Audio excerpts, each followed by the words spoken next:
No. She's still.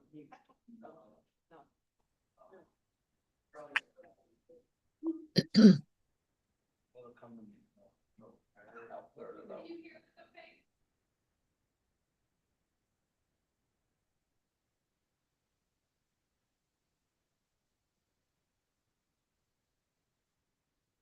Rachel, can you hear it? No, she's not muted, but I want to put volumes down.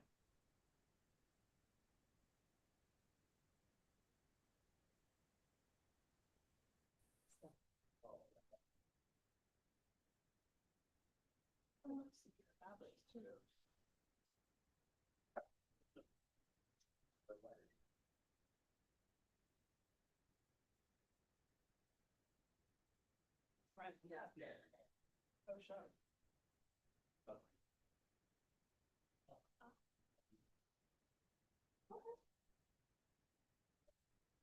So,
planning board meeting for the town of Scarborough.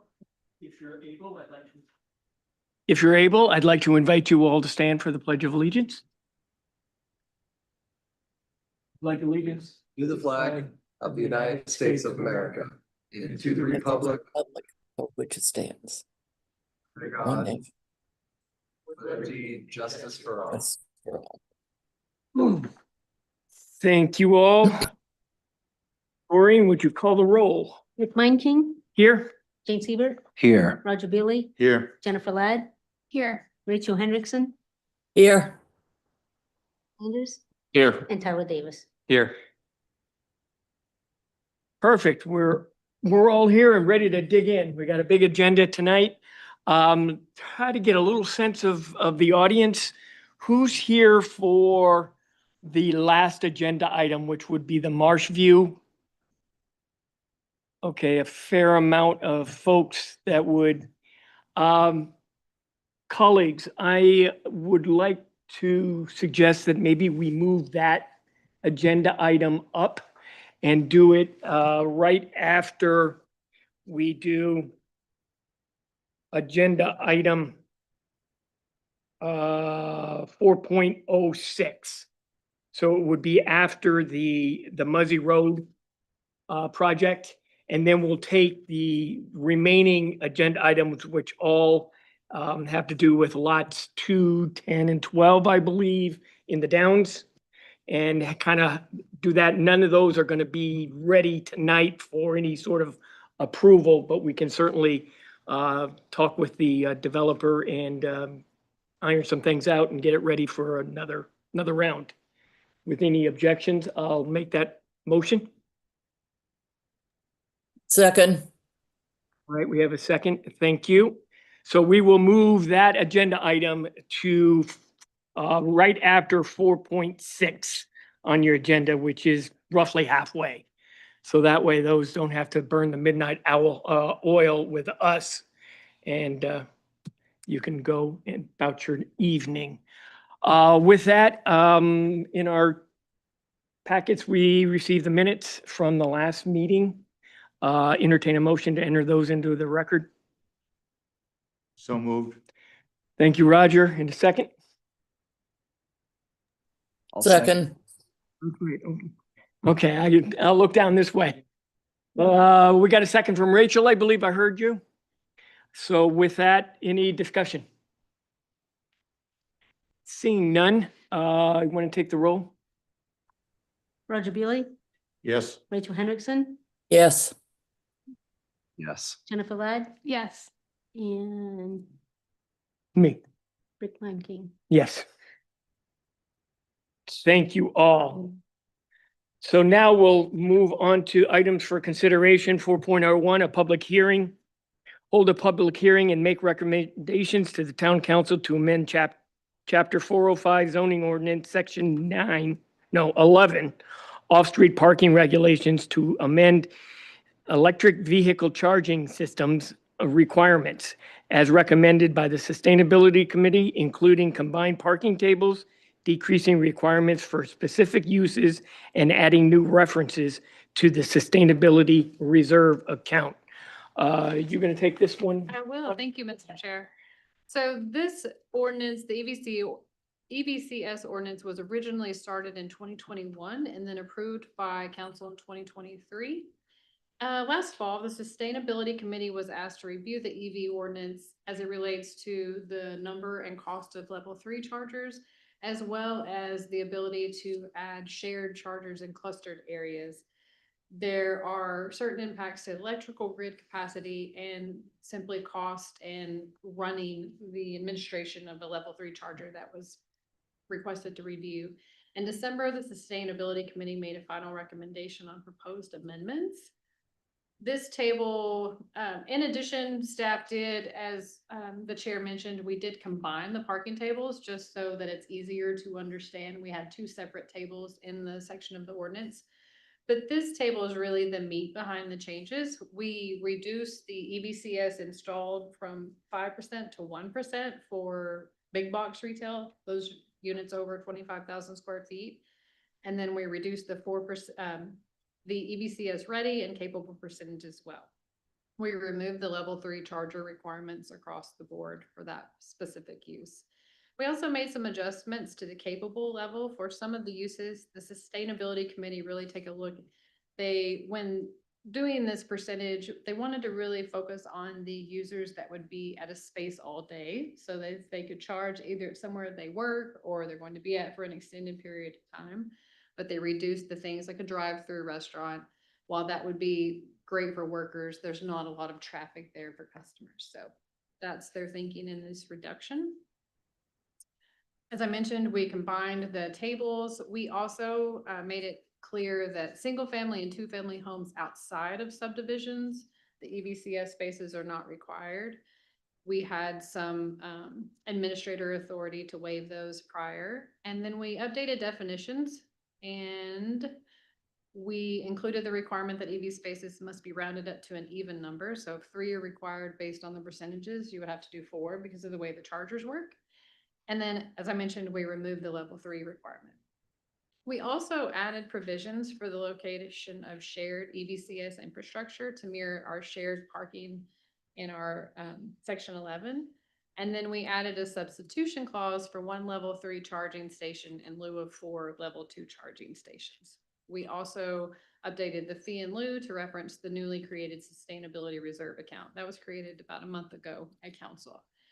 I will say that in your packet, there's a highlighted staff amendment. As I was reviewing the proposed plan, we don't get a lot of big box retail, but as I was reviewing it, I wanted to make a recommendation that we remove the distance requirement. We had originally put in a 300-foot distance requirement for that. And so in your packet is that the original did not have that. This is something that came up while I was actually using this to review a project on your agenda tonight. So where's that, Autumn? It is, let me Page 7. show you. It's the highlighted, the yellow, Oh, I'm on the wrong. Okay, got it. for anyone following along. This is a public hearing item for tonight, and then town council public hearing and second reading scheduled for May 7th. And I'm happy to answer any questions you all may have. Thank you, Autumn. As you indicated, this is open for public comment. Anybody wishing to make a comment, please, you're invited to the podium. You have 3 minutes. State your name and address and then what you have to say. Nobody here for that particular agenda item. Anybody online? No hands up. All righty, then I'll turn this over to the board. However, since I was on the sustainability committee at the time and actually started this, and then we came to the realization that level 3s are really not something that businesses have the technical expertise nor the ability to do.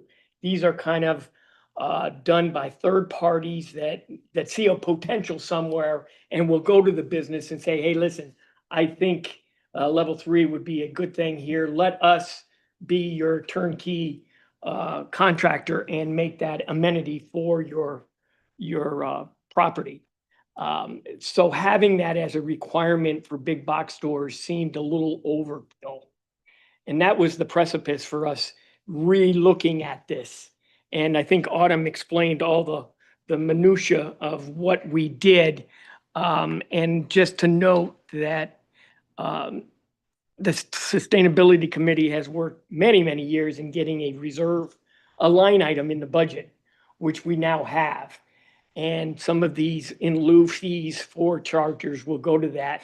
That will further help that committee in doing grants or other projects within the community through this sustainability account.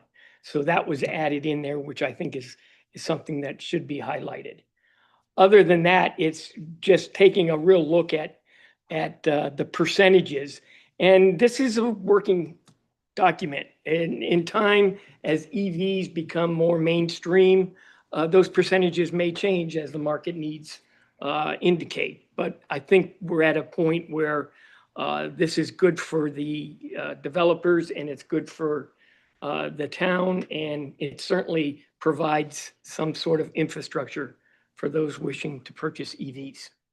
So with that, I'll leave it to any other of you to have any comments. Rachel, hand up? Yes, I have my hand up. It's just one of those nitpicky little things in the staff amendment. You've said that you're taking out the 300 feet to replacing it with a reasonable distance from each principal non-residential structure or residential measured along lines of public access. If you have no requirement for distance, why are you measuring something? Why are you still indicating that they're measuring something?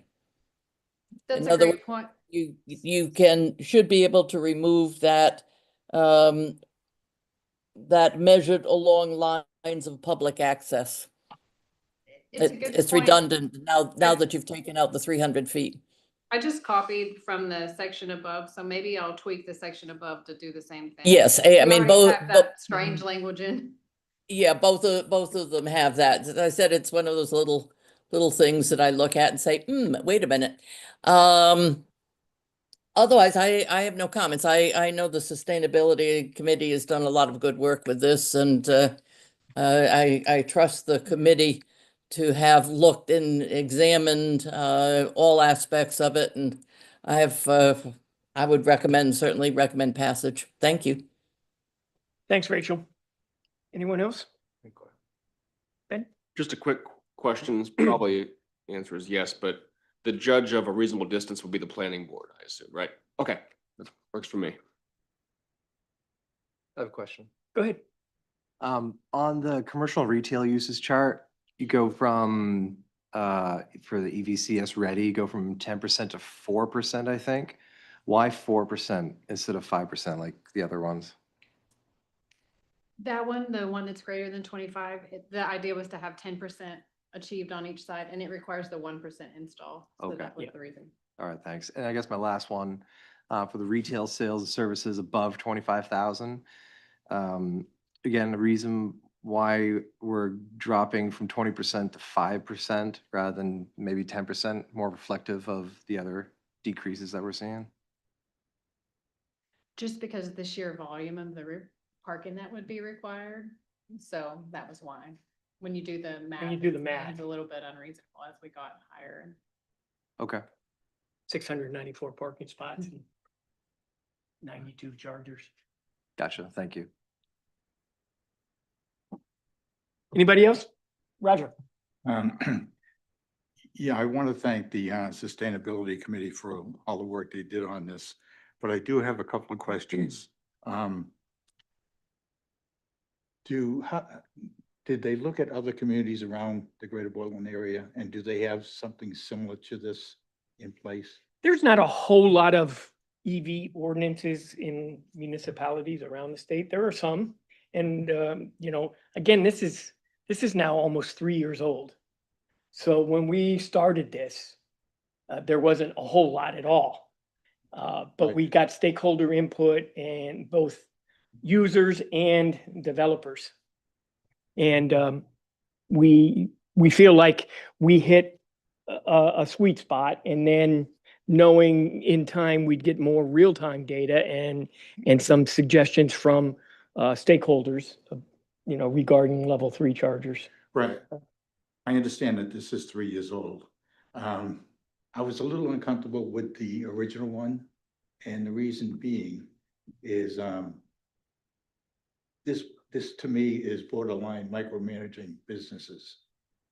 And so I was a little uncomfortable with that.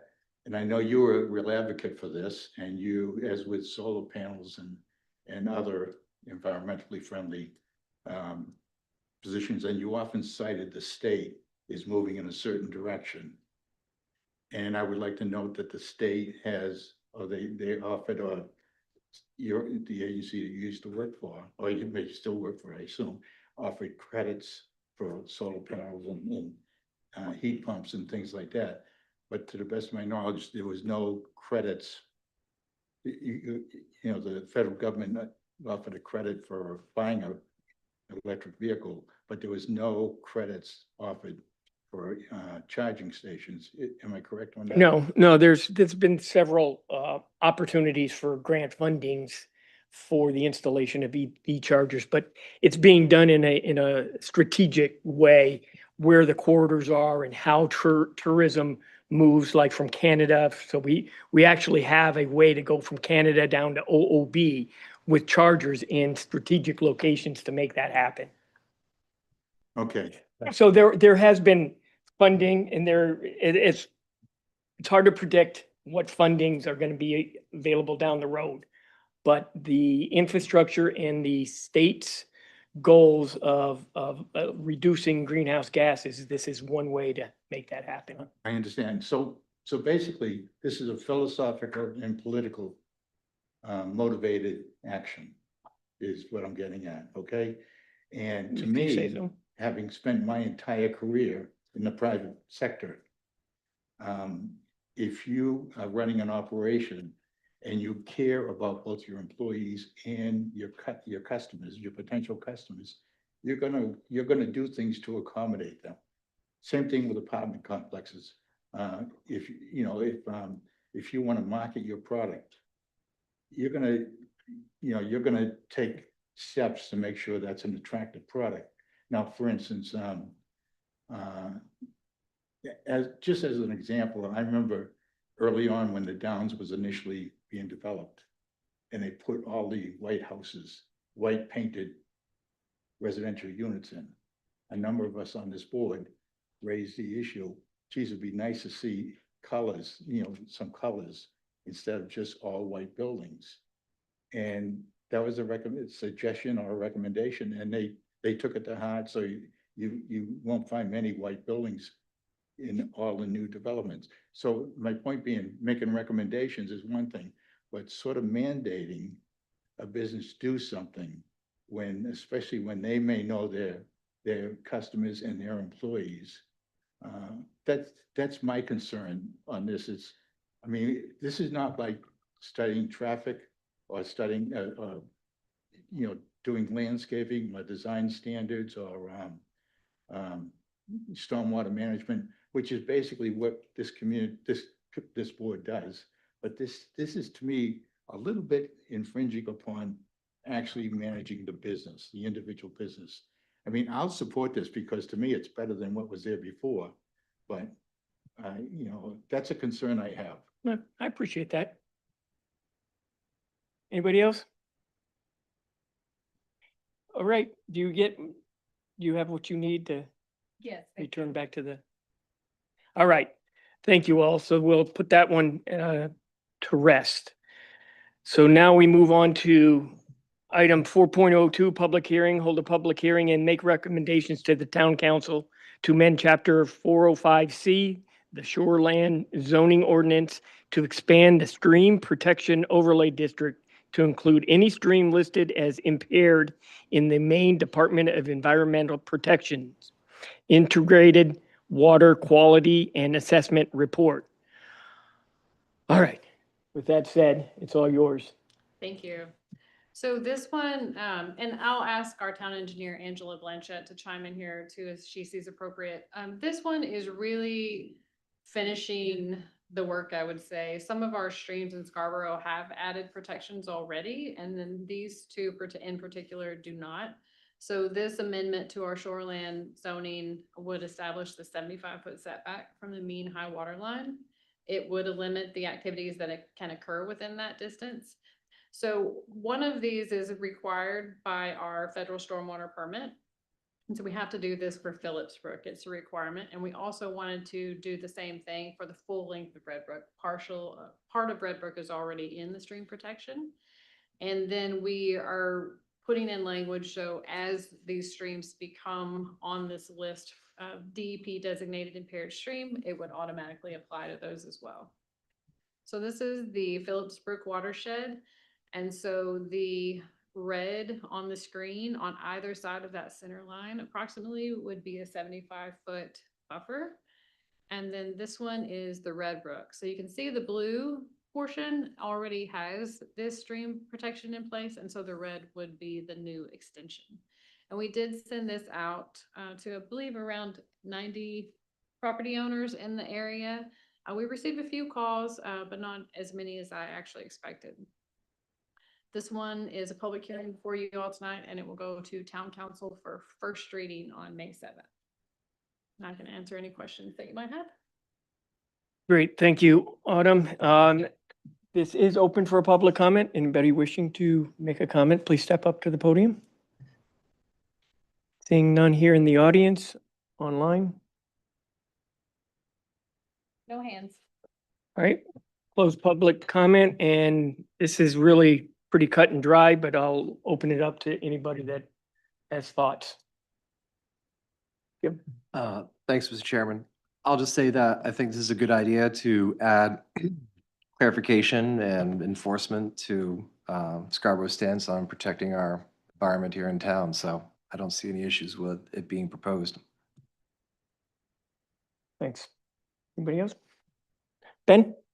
Thanks, Mr. Chair. I'll just note that the Conservation Commission, which I'm also on, did review this at our last meeting, and they're all generally in favor of this as well. So it has support from that body as well. And personally, I think this makes sense. So thank you. Thank you. Anybody else? Rachel. Yes. Yes, hello. I'm in support of this as well. I guess the only sort of question I had, and it's, I don't think there's a real answer to it, is what you're saying is that these are all of the main DEP designated streams, impaired streams, and that as new ones come up, we will protect them as well. What happens to a stream? This is just a matter of curiosity. What happens to a stream if it's no longer declared impaired? I'm assuming that it does not change any of our protections. But somebody needs to tell me yay or nay. I would say I'm not aware of any that have come off the list. So I know there are, I'm thinking of one in particular town that is showing signs that the health is improved in an impaired stream. And it's, I think, next to impossible to come off once you're on that. They've done a lot of work and they're working towards that. And so that hasn't happened yet. So I'd see we are very far from that. All right, thank you. I just want to make sure that that once we protect something, once we protect one of our streams, we keep it that way, no matter what Maine designates it. I Thank think you. the problem is by the time it gets on the impaired stream, the water quality is at such a level that it's very hard to kind of reverse sins of the past, and that's what we're dealing with kind of in these the two major ones we're talking about, and so kind of retroactively, that's kind of where we're at. It's a longer process, and I haven't seen Yeah, I just want to continue to protect, make sure that if the miracle happens and the stream is no longer impaired, somebody doesn't come along and say, oh, good, now I can do X, Y, and Z. Fair point. Thanks, Rachel. Yep. Again, are you all set? All right, thank you. So that takes care of that. Moving on to item 4.03, Rondon Aggregates LLC is requesting final site plan review for a contract zone amendment at the wetland mitigation project located at 281 Beach Ridge Road, Assessor's Map R13, Lot 7. Thank you. This is the final step required in the contract zone process. Just as a reminder, this is the property in green, approximately 130 acres, is now been deeded over to the town, and the property in blue remains in the contract zone. So you all had a joint meeting in October of last year with town council, and then you saw this preliminary site plan in January. The contract zone was approved in March, and then the transfer of property was completed in April 7th. And I also want to put out a plug. On a separate matter, the town council has adopted a 30 by 30 resolution, so to conserve 30% of the town's property by 2030. And our open space master plan was approved a few weeks ago, and we have a display in the hallway now that shows you where we are. And so we're at 23% and change of that 30 by 30 goal. And so last Wednesday, town council got to add the sand for this property. So this is just really a formality for you all to do a final site plan. There was no specific site plan. It was really just a change of ownership. I'm happy to answer any questions. Thank you. And do we have anybody from? No. Okay. So turn it over to the board. Is there anybody wishing to make a comment? I can't see if Rachel's hand's up. Oh, yeah, public comment. Anybody wishing to speak on this matter? Nobody online? Okay. It's closed.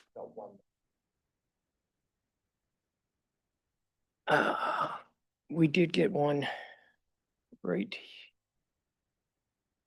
I think it's an old public comment from Stannis Moody Roberts, January 26th. I think it Yeah. was part of our packet last Yeah. time. Yeah, that was put in by Mr. Roberts. And I think he spoke at the last time we had this before us. So with that, that will be part of the record. Any comments from my colleagues? I did. Seeing none, I have a motion. I move to approve the project titled Grandin Contract Zone Number 8, Second Amendment, Final Site Plan proposed by Grandin Aggregates LLC. The project is depicted in the application document titled Wetland Compensation and Conservation Graphics dated 8/8/2024. Findings: the project amends the contact zone to transfer ownership of 130.73 acres to the town. Upon approval and transfer, that property will revert back to rural farming zoning with specific conservation deed restrictions. The revised contract zone area will be 137.5 acres. No additional improvements are planned by the applicant. The planning board finds this project meets the requirements of the site plan and zoning ordinance. Do I have a second? Second, I heard Rachel. And appreciate that, Rachel. Any comments? Seeing none. Doreen, you want to take the roll? Rachel Hendrickson, yes. Yes. James Hebert, Yes. Roger Bailey. Yes. And Jennifer Ladd. Yes. Okay, thank you. We're just rolling right along here, huh? So now we're going to subject 4.04 M&R Holdings LLC and Laurel Palmer on behalf of Risbera Brothers Construction Company Incorporated are requesting final site plan review for the Tressaway subdivision, a 10-lot conservation residential subdivision located at 10 and 30 Highland Avenue, Assessors Map R81, lots 18 and 24. Are you taking this one? Hello. Helen, you have it on this one. Thank you, Mr. Chair. You covered the bulk of it for this one. It did receive preliminary approval on February 18th from this board of this year. It is in the R2 district, and also note that it's in the rate of growth area 1 and requires 10 permits. Area 1 doesn't currently have permits available, but it will receive a new allocation of 25 permits on July 1st of this year. And the applicant's available for questions. Thank you, Helen. Drew, the applicant. Good evening, Drew Gagnon with Laurel Palmer, representing Risbera Brothers Construction. I do have just a couple quick slides, just updates for the board, if I could share my screen on the Zoom.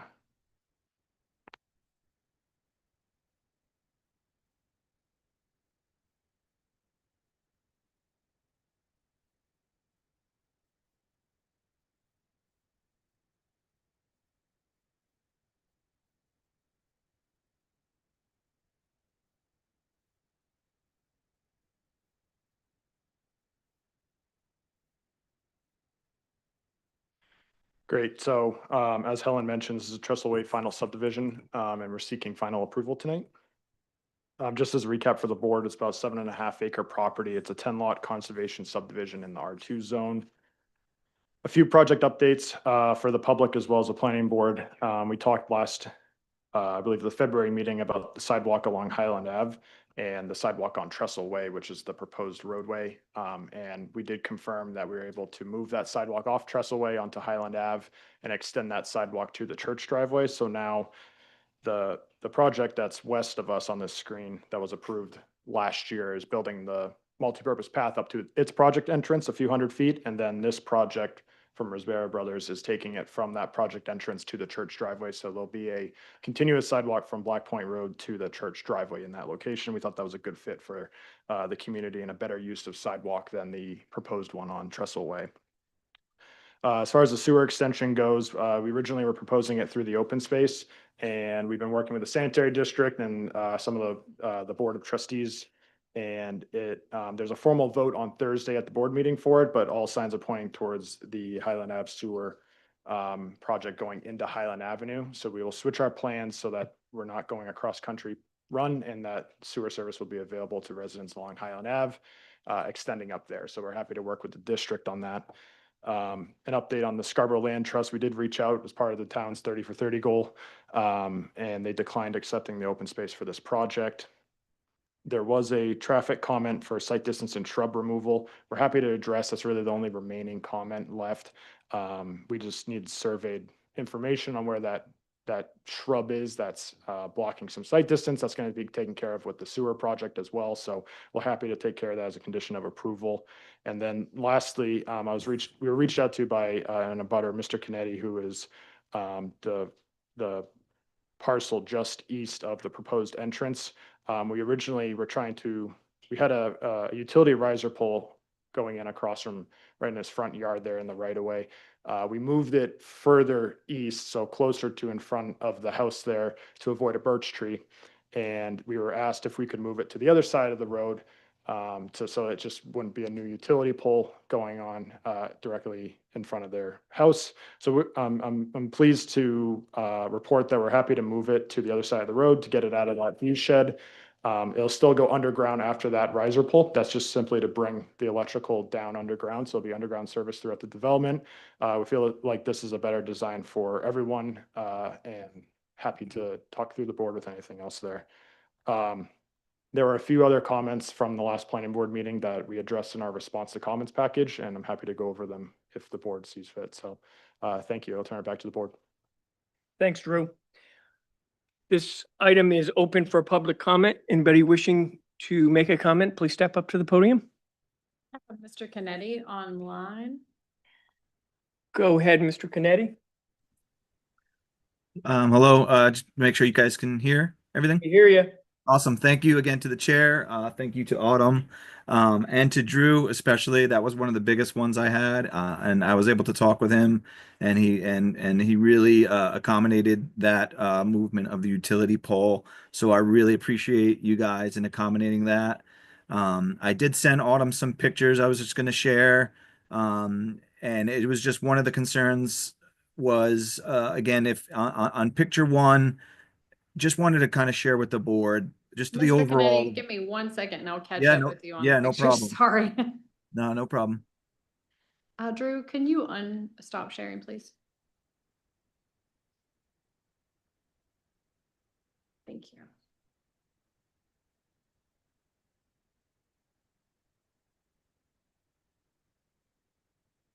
Okay, we're on picture one now.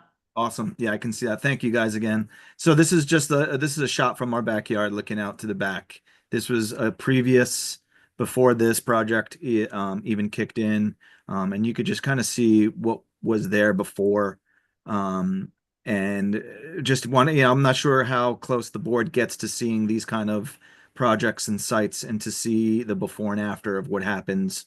But again, if you go down to picture two, this just is a second shot after the Rispera and whoever they hired to come do the tree removal came in, and for a few months now, this is what we're looking at. Obviously, greenery is coming back, but it's pretty much just complete desolation with the train viewable. And the point I wanted to bring out with this was I asked in the previous comment section, number 3, I did ask about a possible construction fence going up. I know hard construction hasn't started yet. But even when the process of these guys coming in to do the chipping of the wood, they literally parked a ginormous commercial grade chipper right on our property line to do all the clearing of this. And I know the construction road is going to be coming right by my property on 14 Highland Ave, based on the layout of the drawings. And so again, I'm really happy that Drew and the company acknowledged the utility pole. That was one of my biggest concerns. But the other one is just to see if this construction fence, I know they have an easement fence coming along the side of my road, but coming down the back end to kind of keep it separated. It's just, I think, just safer for, again, I have pets, I have kids. And when I realized, when I saw that commercial chipper sitting right on our line, I mean, it was a big shooting all of this wood into a utility bed truck. It was obviously noisy. We're ready for that, all that, but mainly safety concerns. So I was really hoping that a fence at some point will go up before they really start getting in here with big equipment, with machinery, with trucks. And I was hoping something more than just a small, like, easement kind of fence for corrosion.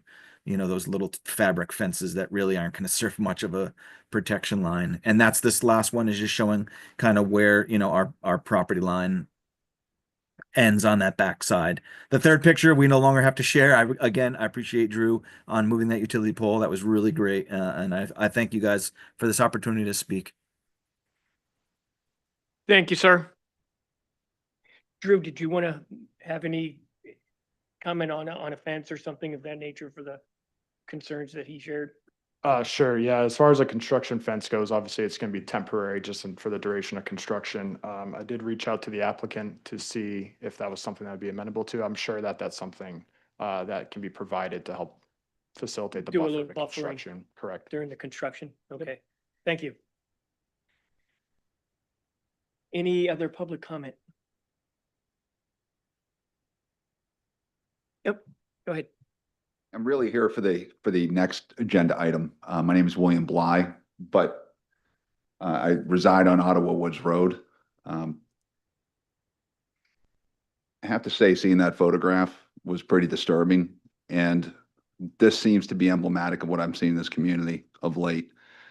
My comment really is more of a rhetorical question, because I don't have the answer. I'm hoping you folks do. Not that you're going to give me one today. It's not my expectation, but really, where are we going? I moved here 16 years ago, and I've seen this community change quite a bit.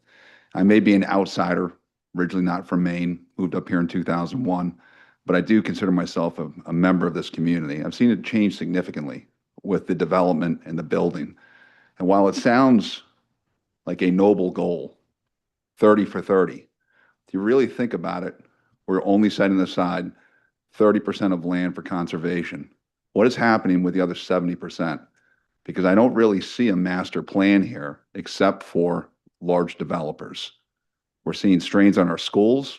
Thank God my kid's in college now, but I still vote for the school budgets. And we're not seeing much of a return. And when I see something like that, I find it incredibly disturbing. And I just wanted to make that comment. I'm not saying anyone here is accountable for all this planning, but it seems to be to me a lack of planning. Perhaps that's my ignorance because I'm not plugged into these meetings. It's the first one I've attended. But there is an awful lot of building going on around here. And I think it's really starting to affect the sense of community. That whatever this monstrosity is going off of Beach Ridge Road is going to cause massive traffic problems. I mean, it's starting to affect, you're going to see a change in the real quality of this community. People come to communities for the sense of community, for the sense of the schools, for the open spaces. And it seems like for the short term, at least, we're sacrificing that. And I just don't understand why. So I appreciate the opportunity just to be heard on that. I'm not trying to be counterproductive, but I just wanted my voice heard to say, as a member of this community, it's beginning to really bother me how much building is going on around here. So thank you. Thank you. Yeah. Any other comments? I do not have any hands up. All right, we'll close public comment on this item and I'll open it up, not in any particular order, to the board as we have seen this before. Go ahead, Jen. I was not here actually the last time that this was seen, but the first comment on my list, Drew, was why the sewer was not going in the right of way. So like deep gratitude to you and the sanitary district for figuring out a way to make that happen. I think I'm assuming that that option wouldn't be on the table if it wasn't at least viable for the benefit of the project. But I think along with that is going to come the opportunity for a number of properties to tie into a sewer system at some point down the road if they so choose. In a way that wouldn't exist if the sewer were on private property behind them. And the right of way is plenty wide enough. So I think that's a great update. And I'm really glad to hear that you're able to have that, to reach that middle ground. On the topic of the sewer, I do remember the sewer in this area was kind of a hot topic when we saw development plans for the property adjacent to this one. And in trying to figure out what was there existing before your project, but since some of that work went in, it looks like the sewer infrastructure on the existing conditions plan is maybe a little bit out of date. Based on an extension that I think went in for the property adjacent. So that might be helpful to just update that. And I have a question about it was labeled differently on different plans, a utility and or drainage easement at the back of lot 9, but I couldn't figure out what that was for. Just trying to figure out which one lot 9 is. It's one of the two that fronts on its own on Highland, kind of around the corner. Yeah, so that was, yeah, that's a good point. That was a utility easement for when the sewer was coming through the open space because flow from lot 10 was going to discharge into a private line through lot 9, then to the right of way. So that will go away with the sewer update. Okay. Thank you. That makes more sense. And then I just have a question about, well, actually two questions related to the land in the back of these parcels. One, and forgive me if I should know this because of our zoning, but does the back corner of this lot being part of this conservation development, does this count towards the town's goals in any way, or does the land trust need to acquire it for that to happen? This one, since it'll be held in, I'm assuming under an HOA since the land trust, and we probably will not add it towards the Okay. goals because it'd be private owners. Okay, just curious of that. I think it's good either way, but I'm just curious. And then I think it's great that you're proposing some trail options for the folks in the back here, but I'm curious, knowing that there is future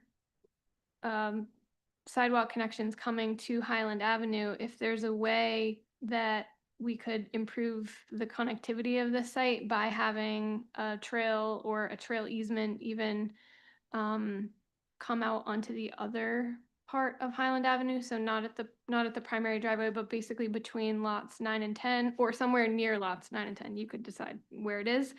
But it seems as though that would do a couple of things. One, it would improve the connectivity, which is something that we talk a lot about. I understand why there isn't a road connecting these two because there's wetlands in the way, but it does seem like we could potentially connect it for some other modes of transportation.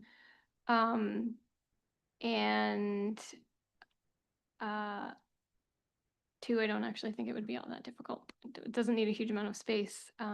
and it would provide, second point, it would provide relief from a bit of a pinch point on the corner on Highland Avenue. So instead of folks walking from, if they wanted to get onto this larger network of sidewalks, they wouldn't necessarily need to traverse that corner, or maybe just some people would rather walk through the woods than walk along the road. So that's all that I have. Thanks. The only thing I'd add to that, and I generally agree with, it would be a fairly easy lift for that trail connection is, it'd be promoting trail goers and pedestrians to the right of way where the sidewalk's on the opposite side of the road. I wouldn't want to promote a crossing there for someone on the sidewalk. The planned sidewalk for the town's on the south side of Highland Ave, and the trail would be coming out on the north side, and without it'd be another mid-block crossing, and without actually promoting it with flashing beacons and a rail crossing, I do see some safety concerns with doing that. Sure, fair enough for an actual trail connection. I share that concern, but I think without an easement there, we'll never have that option. And so I would just ask you to take a look at that. Okay.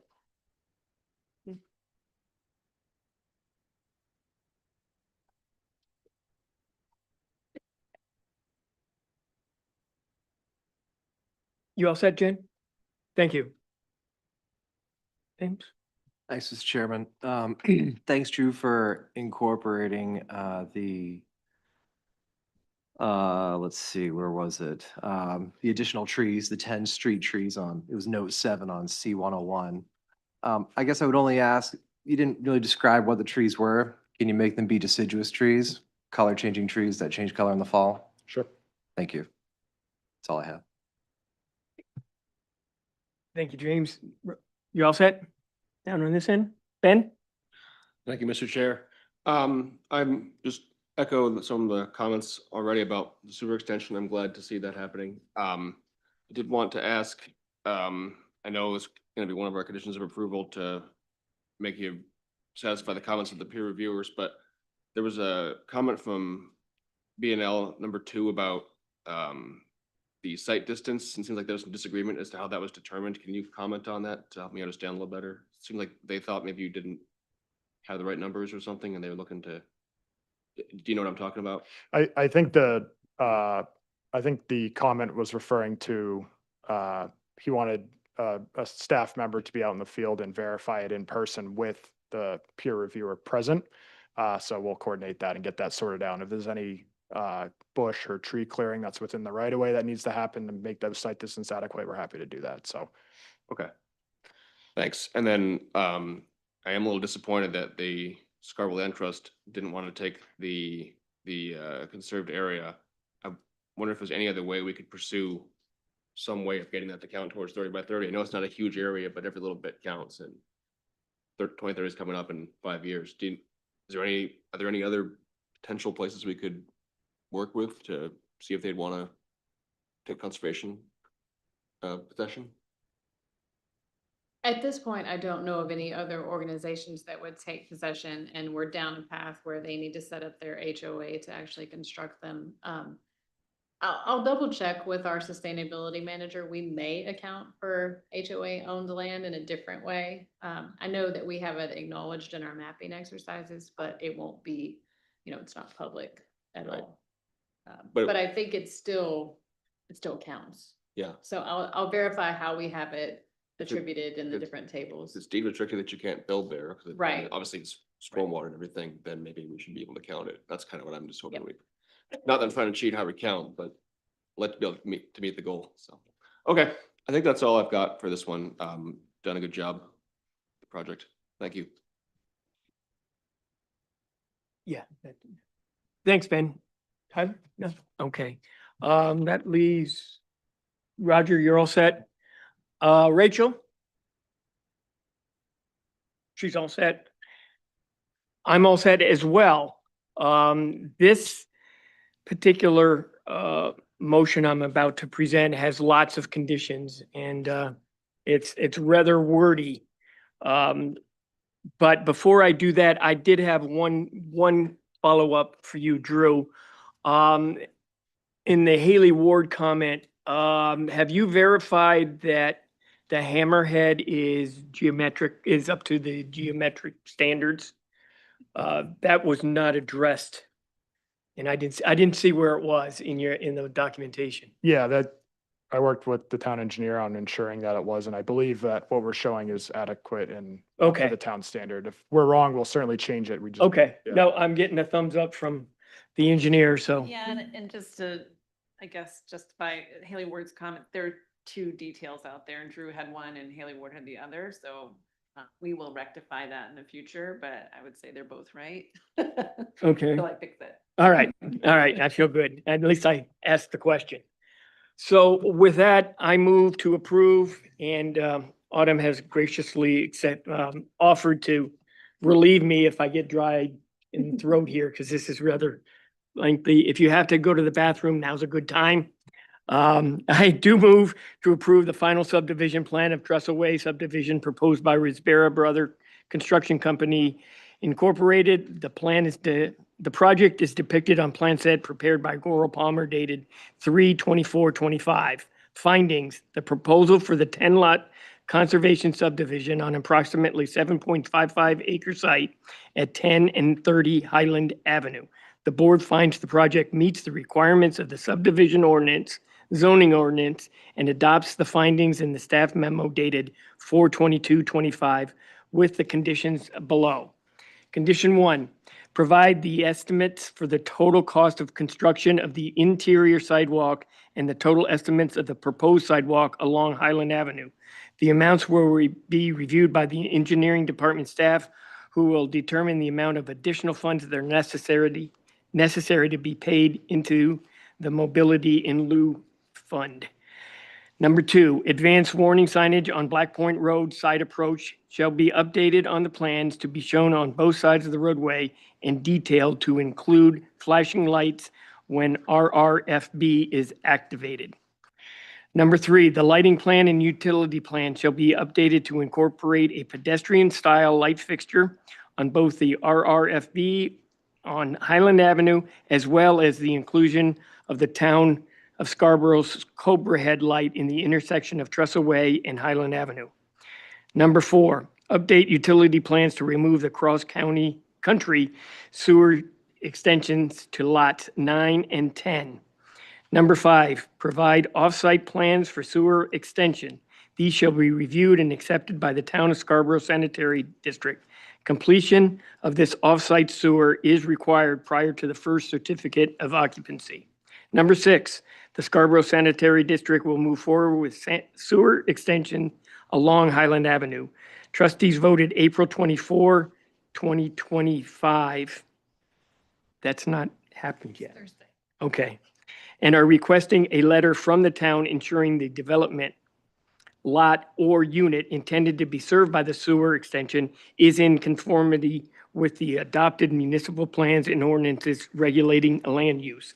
And the sewer extension is consistent with adopted municipal plans and ordinance regulating land use. Number 7, Highland Avenue is under moratorium. Proposed trench caps within the paved surface shall be extended to 10 feet on either side of the furthest utility trench associated with lots 9 and lot 10, as well as the utility trenches to service residents on the opposite side of Highland Avenue. Number 8, lot 10 will require a private driveway name for addressing. Private driveway blades shall be no less than 6 inches in height and shall be white in color. The lettering on these signs shall be no more than 4 inches in height and shall be blue in color with the abbreviation PVT DRVY WY appearing after the street name on the sign. Prior to the release of the subdivision plan for recording, the applicant shall provide the performance guaranteed required by Section 9 of the Town of Scarborough subdivision ordinance. This shall be reviewed by the town engineer. Coordinate street names and addressing with the E911 addressing officer. This shall be reviewed by the planning department. Can you take number 10? Number Thanks. 10. Oh, sorry. Number 10, prior to the start of construction, a pre-construction meeting is required. The meeting shall include appropriate town staff, the developer, and their site contractor, and is to be coordinated through the planning department. The below must be addressed prior to scheduling the pre-construction meeting. A, Address staff comments in the 4/22/25 memo. B, address traffic solutions comments in the memo dated 4/8/25. C, address Haley Ward comments in the memo dated 4/8/25. D, the applicant shall execute and record a stormwater maintenance agreement with the town. The form of the stormwater maintenance agreement is located in Appendix 1 of the Town of Scarborough's Chapter 419 Post-Construction Stormwater Infrastructure Management Ordinance. E, pay the Chapter 419 Stormwater Maintenance Agreement and reporting fee, total $750. F, obtain required main construction general permit. G, provide the final full plan set to the planning department. This shall include all site and civil plans, landscape plans, lighting plans, and architectural. I'm gonna delete that one. H, payment of all review fees and invoices. This shall be reviewed by the planning department. 11, prior to the issuance of the first building permit, the applicant shall A, provide full design of the Highland Avenue sidewalk. B, pay into the multimodal reserve account for additional sidewalk cost as determined by the town engineer. See condition number 1 above. C, pay the traffic impact fees, total $6,402. Oak Hill, $3,020. Higas Parkway at US Route 1, $1,980. Dunstan Corner, $1,402. This shall be reviewed by the planning department. 12, prior to the issuance of the final building permit, the applicant shall A, construct Highland Avenue sidewalk. B, complete all off-site work associated with the sewer, water, and other off-site improvements. This shall be reviewed by the planning department. 13, prior to the issuance of the final certificate of occupancy, the applicant shall A, provide trench cap restoration to provide a seamless paved surface from trenches associated with Trestle Way to farthest point of frontage on Lot 10 on Highland Avenue from edge of pavement to edge of pavement. This shall be reviewed by the engineering department. 14, update the plan set as discussed at the 4/22/25 planning board meeting. This includes 1, consider adding a trail easement to Highland Avenue through lots 9 and 10, and 2, provide deciduous trees. And thank you, and thanks for the relief. That's the motion. Do I have a second? Second. Roger cued in just before you did, Rachel. All right, any final comments? Very well. Doran, you want to take the roll? Rick King, Yes. James Hebert, Yes. Roger Bailey, Yes. Jennifer Ladd, Yes. and Rachel Hendrickson. Yes. Thank you all. Moving right along. Thank you.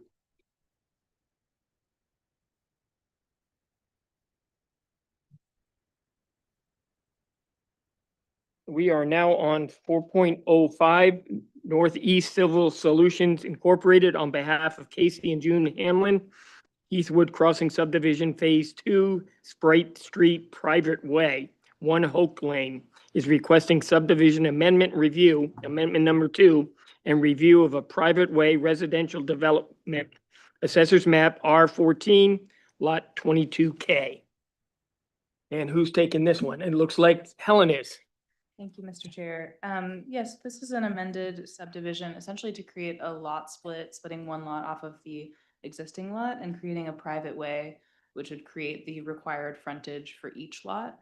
This is an existing subdivision. It was first amended in July of 2012, which was the most recent amendment to the subdivision as well. Like Trestle Way, this is in area 1 of the rate of growth areas and will only require 1 rate of growth permit. So as I mentioned before, that area will be replenished with rate of growth permits on July 1st. That's it? All righty. And for the applicant, Thank you, Mr. Chairman. My name and planning board members, thanks for having me here today. My name is Bill Garish. I'm with Northeast Civil Solutions, here representing Casey and June Hamlin with regards to the proposed lot split and proposed private way. And if I can attempt to share my screen, I'll. Vote you.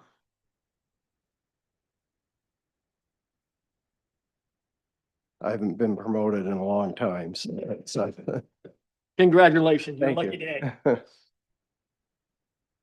Are you under NCS Inc.? That would be me.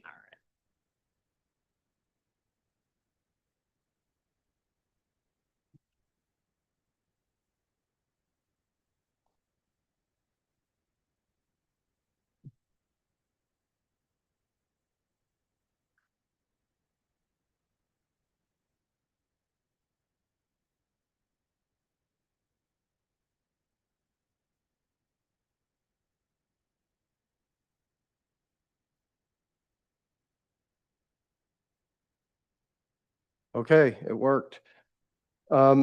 So yeah, just as Helen mentioned, this is a subdivision that was originally approved in 1998. The first phase of it constructed Heathwood Lane, which was a short road, about less than 400 feet, and just 4 lots in that original, 5 lots, I'm sorry, 80,000 square foot lots in the original subdivision. And then moving forward, if I can.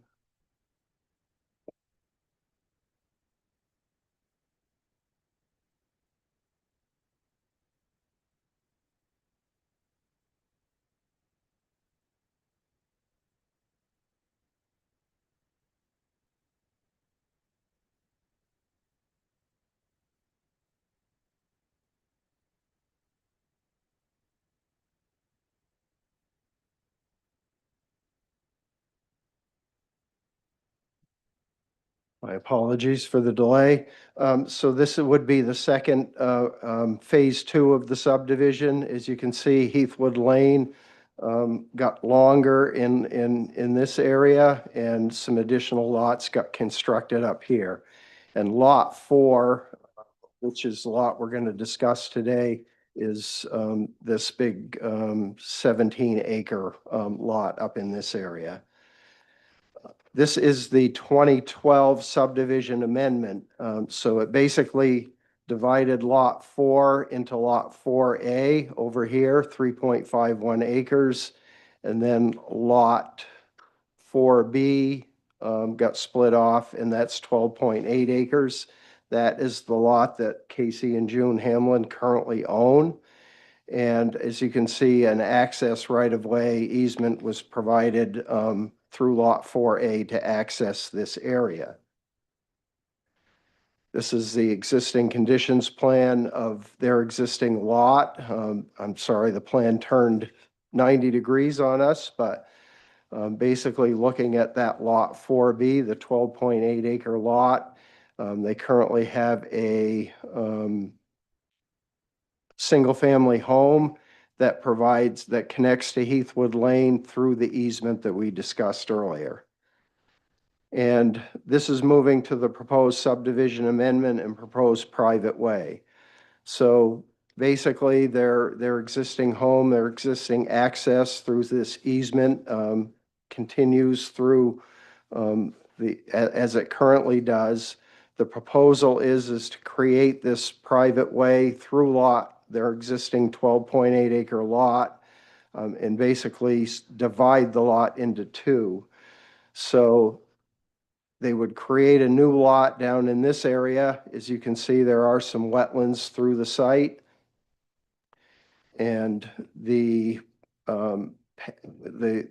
our site evaluator did find a passing test pit right in this area. So there is a buildable envelope here, 88,000 square feet for a proposed new residence. So basically with the proposed subdivision amendment, the applicant would retain 8.2 acres, and the proposed private way would provide frontage to their parcel. They currently have frontage on Beach Ridge Road. So the proposed new lot would still have over 300 feet of frontage on Beach Ridge Road and would be able to meet their frontage requirement there. And in accordance with the town standards, the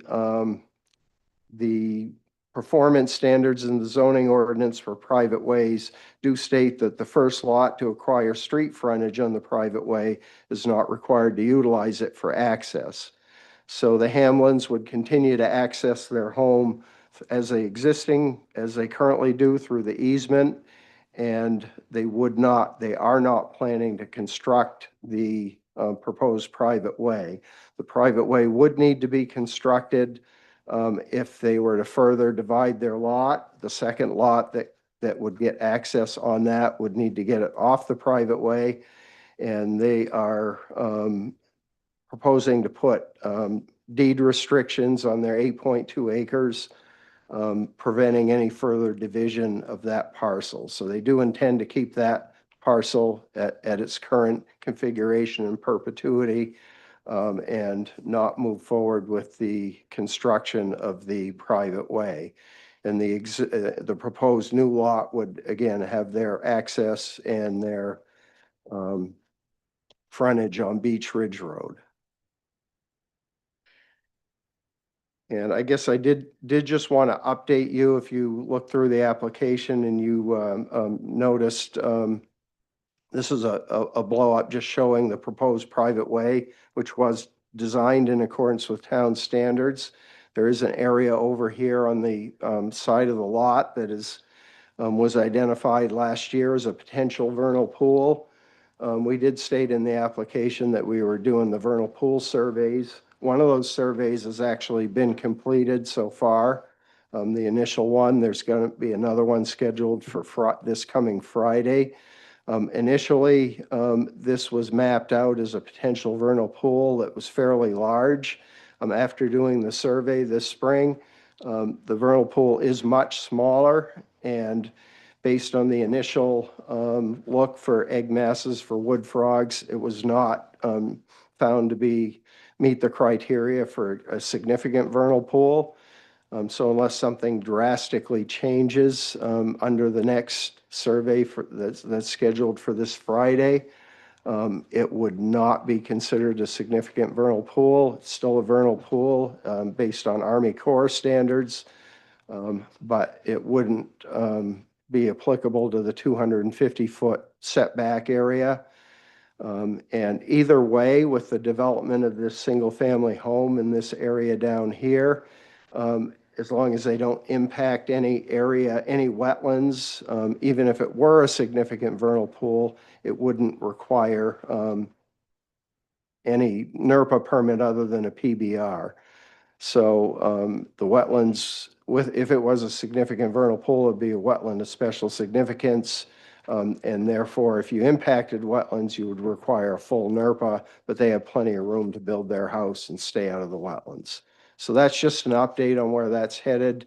The applicant is continuing with that survey, and they're going to submit the documents to IF&W to get their determination for the information to provide to the potential buyer of that new lot. And then there were just a couple of staff comments or comments by B&L. One indicated that, if the private way were constructed, which again, it's not proposed to be, access from the 300 Beach Ridge Road property would need to connect to it here. This existing driveway would need to be removed. That would be to meet the separation standards for the new road. And they also recommended a stop sign, which we actually show one on the plan there. So essentially, the plans as they are do meet those two or do address those two comments. We can certainly add that information to the subdivision plan as well if that's needed. And with that, I guess I would open it up to any questions. Thank you, sir. This item is open for public comment. Anybody wishing to make a comment, please step up to the podium. Okay.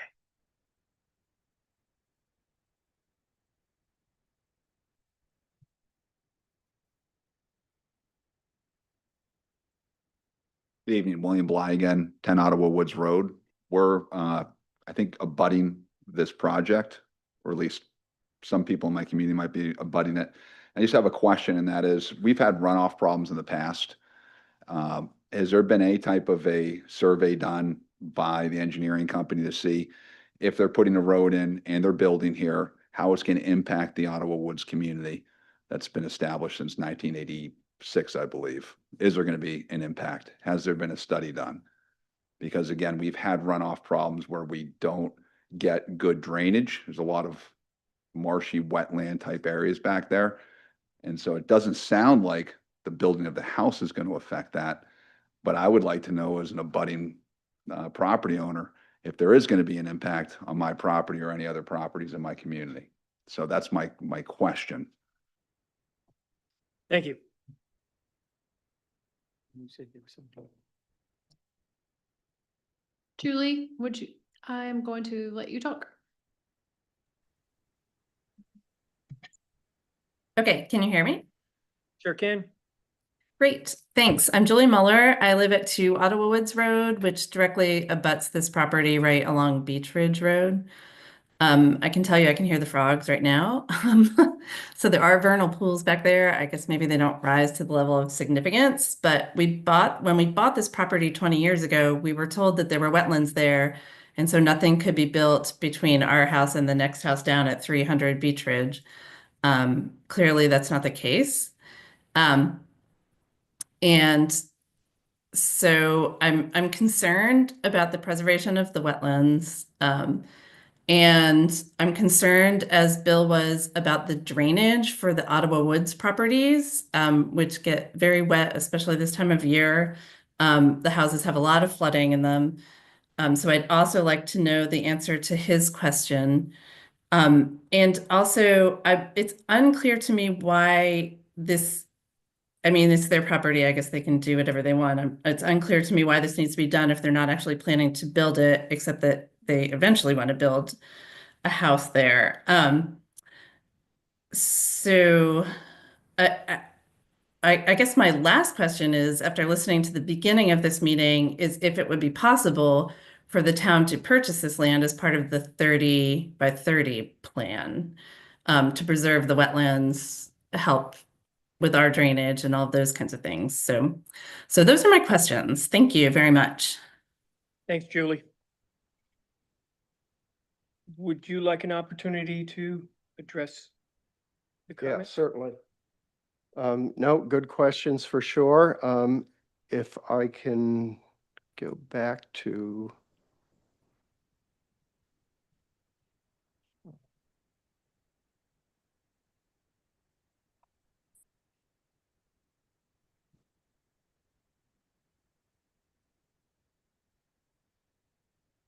Okay. Yeah, I mean, we didn't do a big stormwater runoff analysis. Essentially, with the deed restrictions on the remaining land by the applicant, there would not be any further subdividing or development on this parcel other than the proposed single-family residence in this location. However, we did look at the topography and so forth. The Ottawa Woods subdivision would be over in this location. You can see this contour here that I'm following is 110 contour.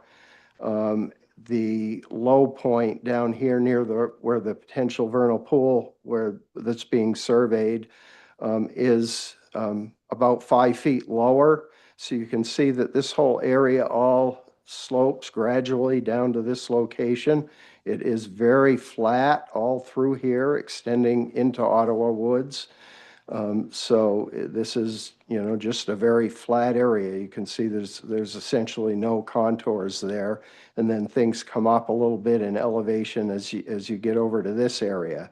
So potentially the single-family home that is built here would create, some level of impervious area. Again, this is a big flat area. Ottawa Woods feeds this area as well as, the area on the applicant's property. So with that small amount of development proposed, we don't, and given that this area is somewhat uphill of, the low spot on our property, we wouldn't expect any impacts to the abutting property. Okay, thanks. Did you want to add? Oh, I just wanted to address Julie's question about the requirement for the street in the first place. And so the town has a requirement that for a legal lot, you have to have 200 foot of frontage in an RF district. And the current home, as it's situated, while they have their address from the adjacent cul-de-sac, or they have their driveway from the adjacent cul-de-sac, that does not provide their frontage. So they are using Beach Ridge Road for their frontage.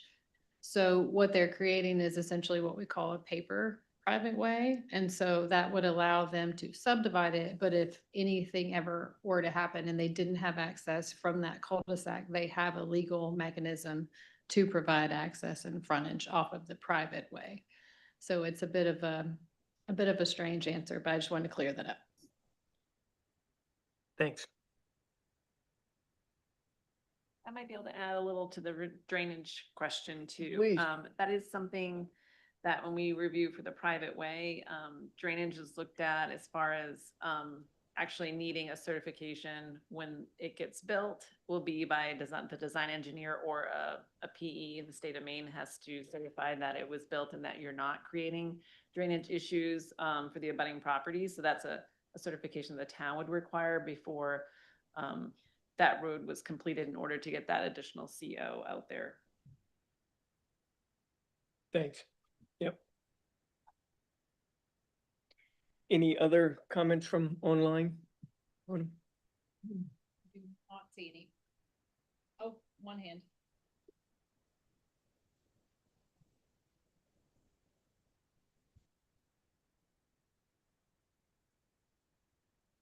Casey, go ahead. Hi, I'm sitting here with my wife. We heard all the comments and whatnot, and just wanted to weigh in the fact that, you know, our intention was we have, we just wanted to break off the one lot, and that was a paper street. So, you know, we invoked the deed restrictions to prevent further development and, you know, up against Ottawa Woods. So, our intention was to limit the amount of development that could take place with this, development or whatever you want to call it, the modification of the lot. It wasn't to, to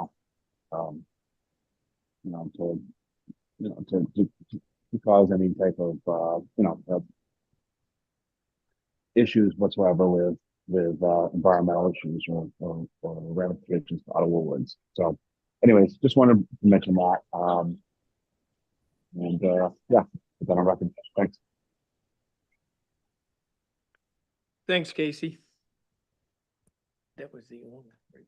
So, all right. Any other? No. All right, closing public comment and turning this over to the board. Anybody want to kick it off? Tyler. Thanks. I'm wondering if you could expand on the abutting property that currently has their driveway onto Beach Ridge Road. I think you mentioned that their driveway would have to move if in the future that the private way was built. Is that kind of a accurate analysis of how that would impact their property? And if it is, what kind of notice or outreach would you do that to that landowner, given it may impact their property? Yeah, if in order to meet the separation standards, the driveway would have to be on the proposed private way. And the property owner, we had looked at this project a few years ago, and the property owner was the same property owner at the time. They were asked if this would be acceptable, and it was at the time. Given that the road isn't proposed to be constructed at any time in the future, we didn't follow up, or the applicant didn't follow up. However, in order for this road to actually be constructed, that the abutter would have to consent to having their driveway connect to this new private way. And given that the deed restrictions are being put in place, that isn't proposed to happen, so. Great. Yeah, thank you. Okay. Thanks, Mr. Chairman. That's all. Set? Yep. I can't see Rachel. I'm assuming she'll just pipe in. Roger. Thank you. Geez. So right now is it just a cul-de-sac there? Or is there nothing there? There's nothing on that property. The cul-de-sac is back in here. So it would be to the, I guess, the southwest of the property. So the house is right it's up- here. So it's up by their house. Yeah. Okay. And they come out through this easement here, so.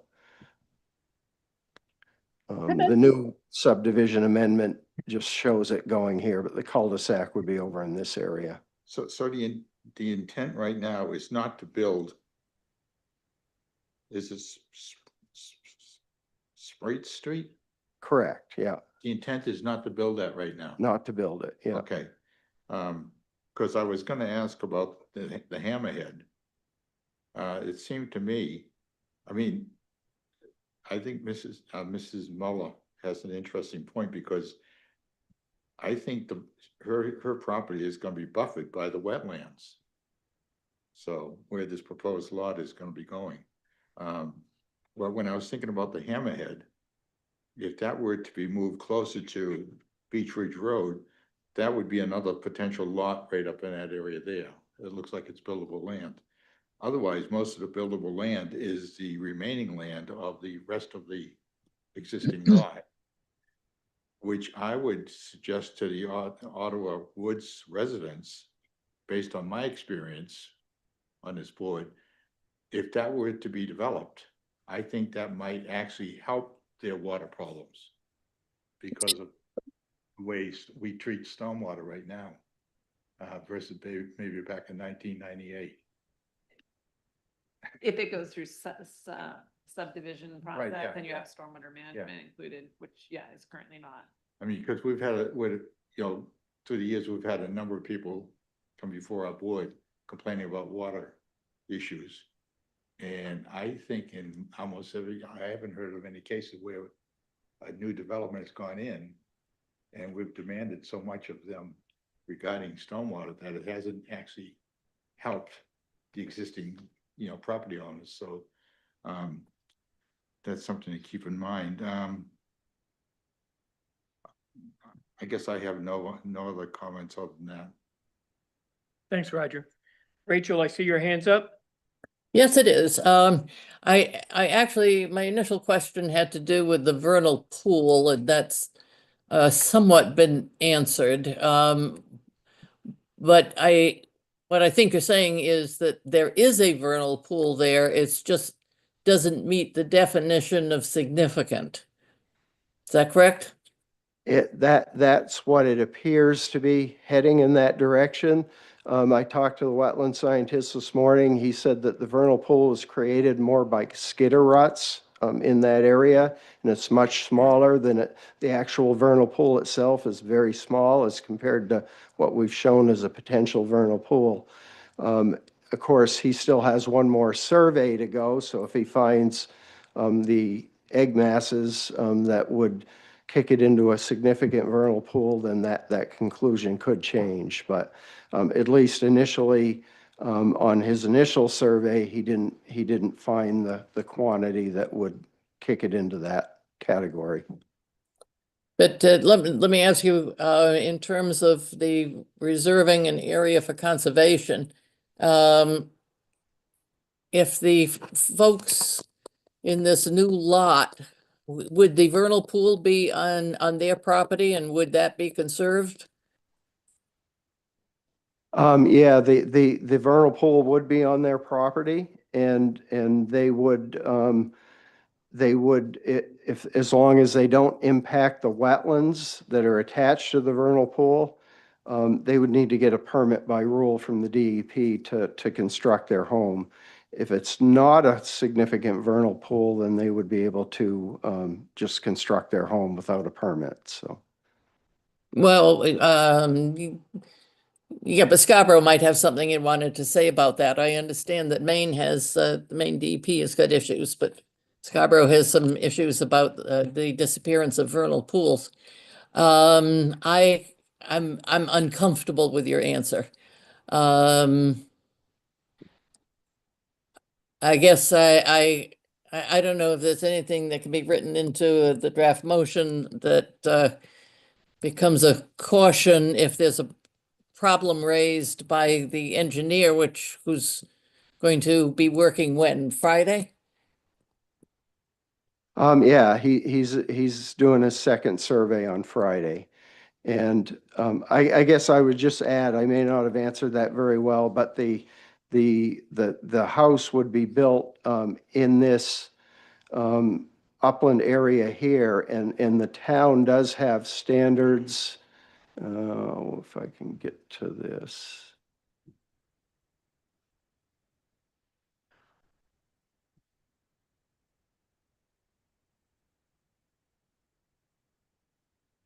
So there are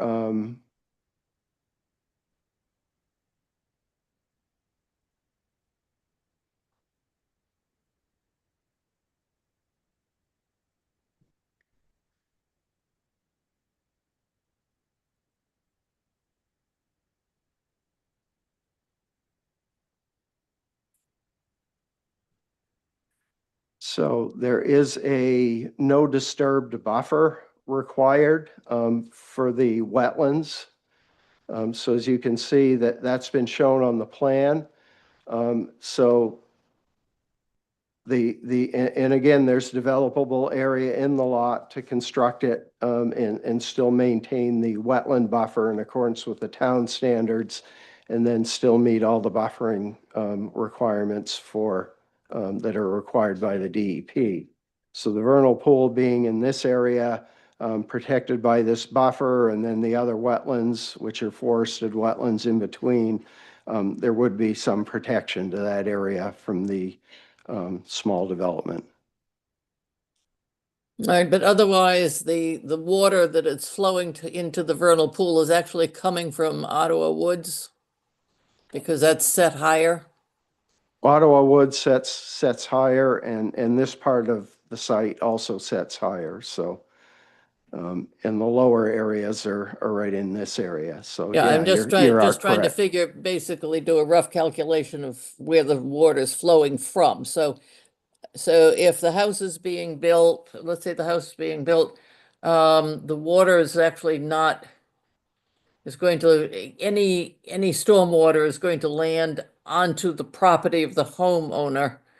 It's not going to leak over in effect to Ottawa Woods because Ottawa Woods is situated higher. Correct. Okay. All right, I'm still a little queasy, but I understand the process, so I appreciate it. Thank you. You all set, Rachel? Yep. Thank you. Make a suggestion. Is it possible we could put some barriers or identification along that buffer? That's where you guys are headed. Sorry, jump in there. To try to enhance that line for the setback. The other thing is for conservation subdivision, there is also a setback from the buffer. I didn't know if that's something the applicant would consider. There's an additional, in a conservation subdivision, we have the 25-foot buffer, but we also have an additional 10 for the building envelope. 15. Just something else to consider.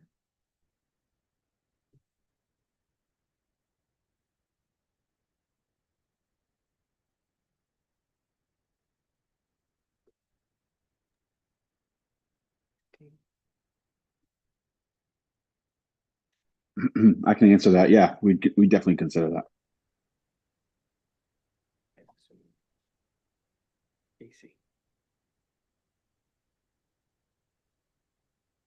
I'm sorry. I just want to answer you. Yes, we would consider that. Thanks, Casey. Yeah, perfect.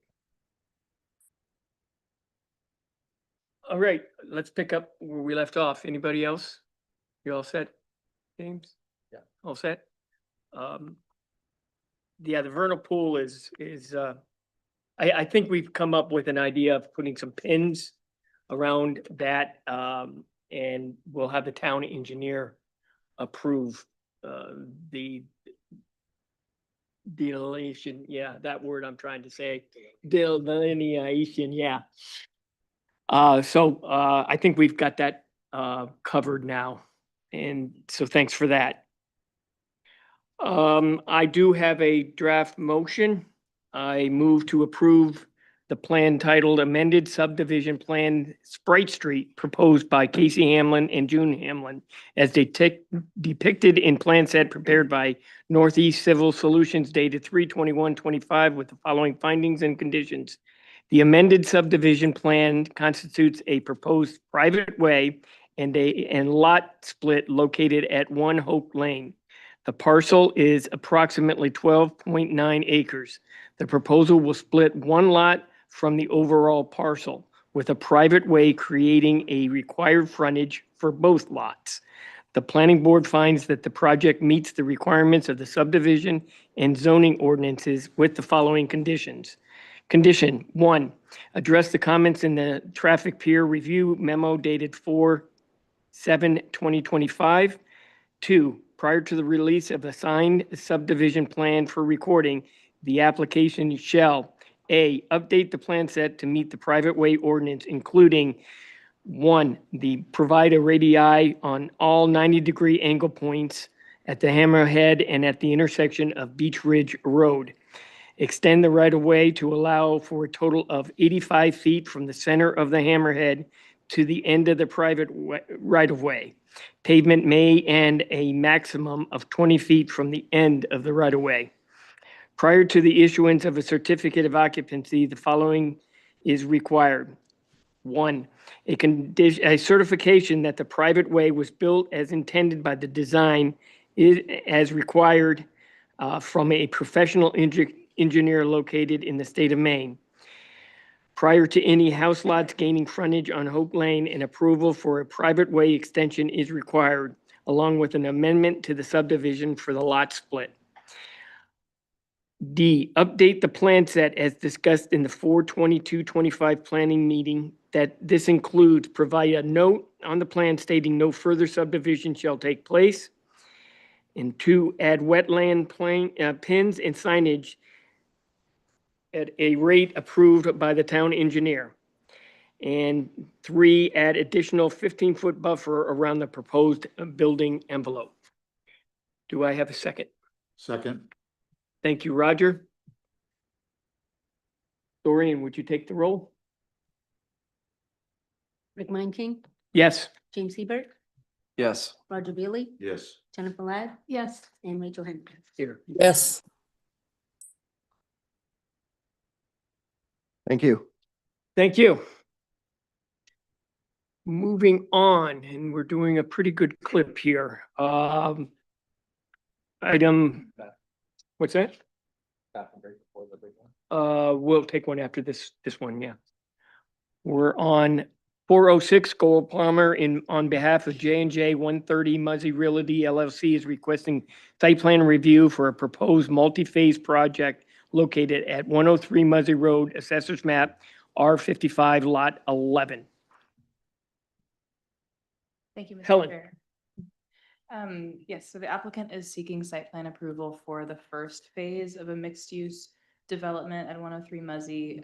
This project, as you mentioned, is multi-phase. This first phase includes a 19,800 square foot manufacturing building, which will be constructed first, as well as all the associated parking, utilities, and stormwater infrastructure for that building. And the second phase, which will come later, is a 10,000 square foot office building. This is in the VR2 zone. The southern edge, borders the VR2 zone. It's in the industrial district.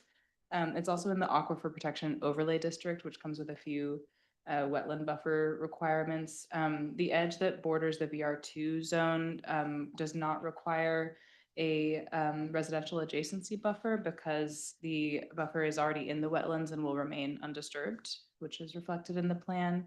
There's also a portion of the site that has already, that has previously been disturbed and will not be subject to the new wetland requirements.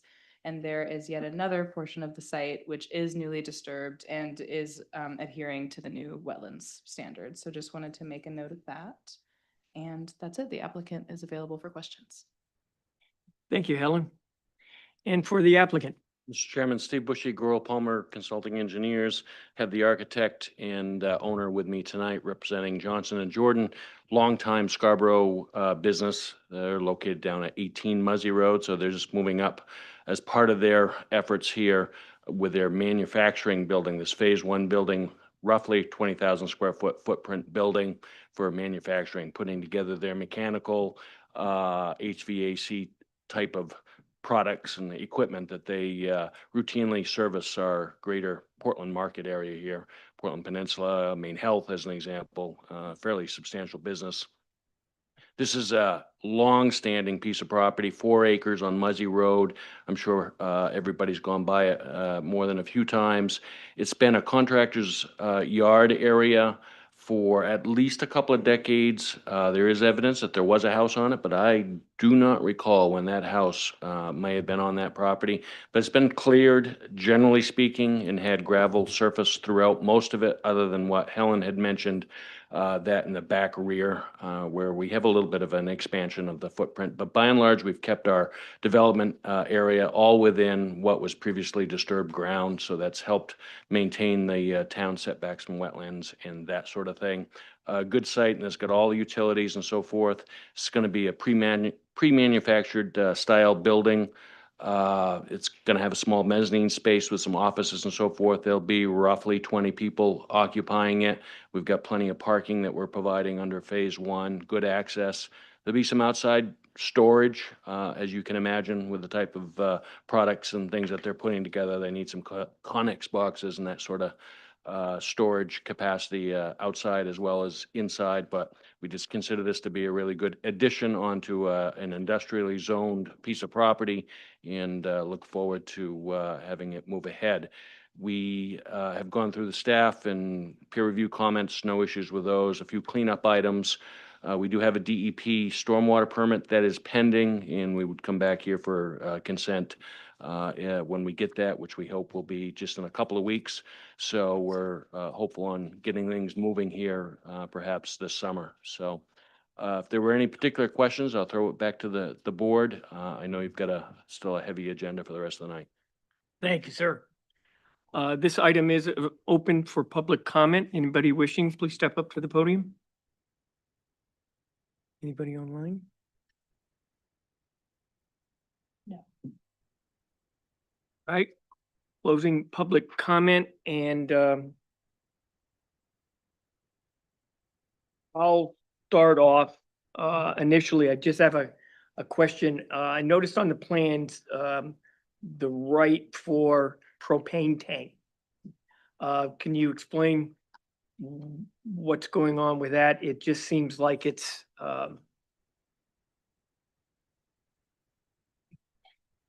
you're saying it could be above ground or below ground. Is there any sort of, I would prefer it to be below ground. Yeah, it would be below ground. Well, actually, I've got to check that because in the aquifer protection zone, there is a particular standard on that. Okay, so But this we have that on the plan. There's actually natural gas out in Muzzy Road. That's the high likelihood. But Okay. I customarily put that because you just never know if service or the price between natural gas versus propane. So it's always convenient to have it on there. There's a restriction on tank size. Highly unlikely that propane would be used because of the availability for natural gas. Would they have to come back to the town if they built it without it, or they could just add it without us knowing about it? No, they would contact us and then we'd run it through staff, mostly Okay. fire For department. Correct. Public safety. Hmm. All right, that was the one thing that was bugging me. I'll open this up, not any particular order. Rachel? Yeah, What this you- is another property that says potential vernal pools. What do you know about them and what are you doing?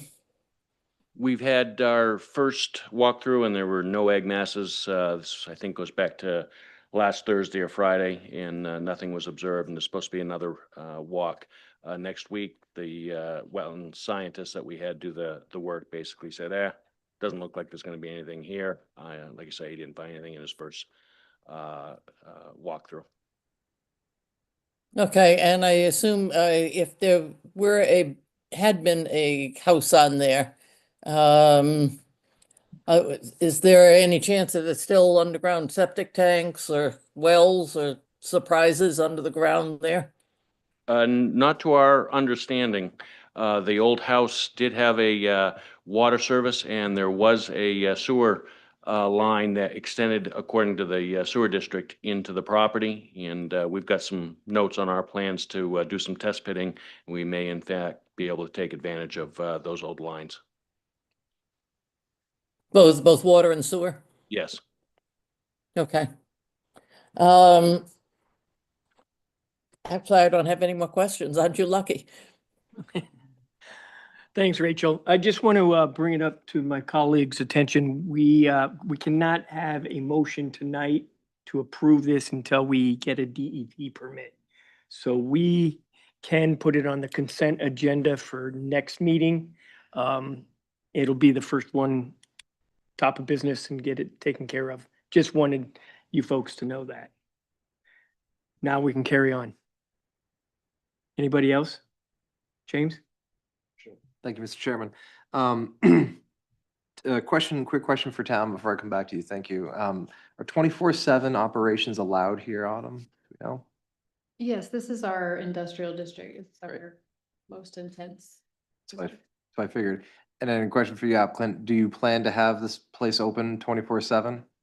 I just nodded to the owner. No. No, great. The new, recently adopted International Energy Conservation Code 2021 that just got approved by the state of Maine or adopted by the state of Maine. They have lighting controls restrictions for, dimming down fixtures at night. Can you include as part of this, controls, I see you've hired Swaney Lighting to do your lighting calcs for you.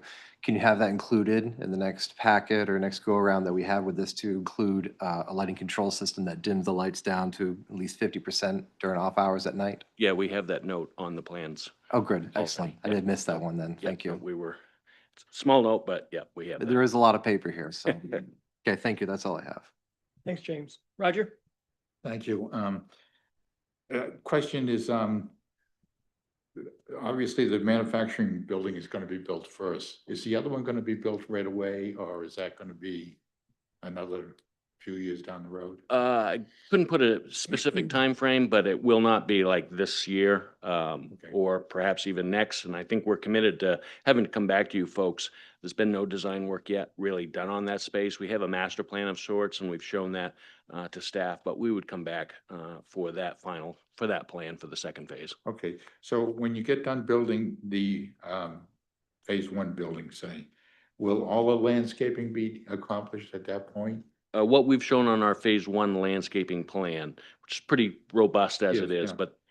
but we would still have a pad area out front where that second building would go, and there would be some additional landscaping for that one as well. Okay, I'm pleased to see this because that lot has been an eyesore for many, many years. So I think this is, this would be a great addition for that site. So Agreed. Thank good you. to see. Thank you. That's all. Thanks, Roger. Jen? Just a couple questions. I'm curious why the pad and storage containers as opposed to just another storage building. There's something more permanent.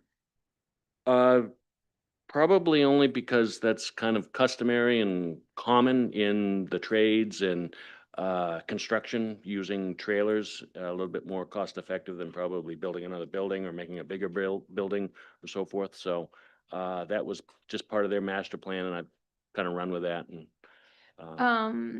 Do you know if the intent for those is to stay on site sort of like semi-permanently as storage facilities, or are these things that would be trailered off site to support another job site, for example? yeah, no, I think they would stay on site, but I'm going to look to my owner to, he's nodding in the affirmative that that's the expectation, that these boxes stay. We have a fairly substantial gravel pad underneath them, crushed stone and that sort of thing to keep it neat and clean. Got it. And I don't know if I saw it or not. Apologize if it's included, but is there sufficient space within have you done auto turning movements on those? So you'd need, a larger vehicle to be able to fully turn around to get those in or out? Yeah. Okay. And I think my only other comments were about the parking area. It looks like there's a couple of walkways proposed or crosswalks proposed, sorry, but it's unclear about whether those are going to, are they connecting parking spaces or will those spaces be sort of cordoned off as, you know, like ones at an entrance to the building number 2, for example. But it kind of just looks like a parking space. So I guess in future submissions, if that's intended to be a crosswalk that goes right up to the front of the building and not a parking space, that would be helpful to know. Or if it is a parking space, probably not having a crosswalk going right into it. And We had added those crosswalks based on the result of a staff comment about putting crosswalks from the parking lot. So that's how we oriented them and didn't get any further feedback from peer reviewer staff on that, so.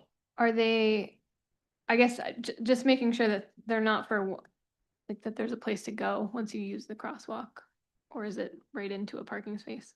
Well, we show one crossing from the rear entry, the main entry into the building, that crossing out of the handicap zone, because we have 2 handicap spaces that are closest to the door. And then that's going basically to an end capped island, and then routinely just walking through the parking lot, you'd walk to your vehicle. And then we had another crosswalk because of I think the staff comment or peer review comment was the driveway will have vehicles going back and forth, so they wanted to see a crosswalk there into that kind of most southerly bank of parking, and so that's where we positioned it. So a little unconventional, I guess I'd say, without a lot of sidewalks and so forth necessarily on the site, because it's not that big a site. Okay. I think just also, like, it looks like 2 of them, I don't know, I have a hard time with crosswalks leading into curbing or the back of a car. So maybe just take a second look. It looks like the one closest to the proposed building 1, but near that bank of 12 parking spaces looks to be going into the curbing as well. So just making sure that there's clear path of travel for anyone walking, and that no one would be, you know, confused about where that's going. That's all I have for comments. Thanks, Jen. I am just looking, because I made a note that I didn't see the elevation drawings. And that 204 page. I get all kinds of flycatcher stuff. I don't see elevation. Rick, I think the elevation drawings were in the previous submission that at least was included in my packet. I had 2 submissions, the original one that had all of the drawings, and I just ripped them out. And the one that we looked at for tonight. I think that's the way it worked for me. I see. You don't happen to have what's the roof? Is it a flat roof? I'm gonna allow my compatriot, the architect, answer that. Guy from CWS Architects. Good evening, Guy Rec, CWS. I did bring a couple of copies of hard copies.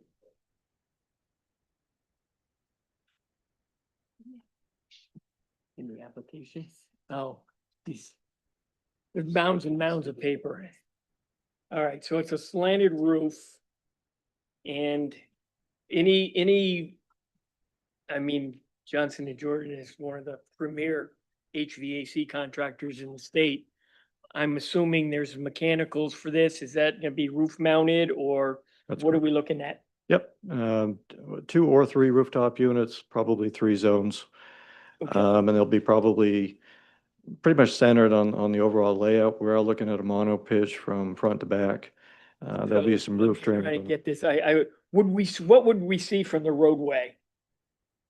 You may see the upper 2 or 3 feet of it perhaps, depending on how far away you are, obviously. Okay. Yep. There's no real Hopefully there'll pyramid. be heat pump rooftop units, right? You won't have to use natural gas up there. You want heat pump? I don't think we're going heat pumps just yet. Sorry. Well, that would be a great thing, because our comp plan says we should be going and stretching the envelope a little bit and doing, reduce our carbon footprint. Burning fossil fuel isn't gonna help. Give it a consideration. Okay.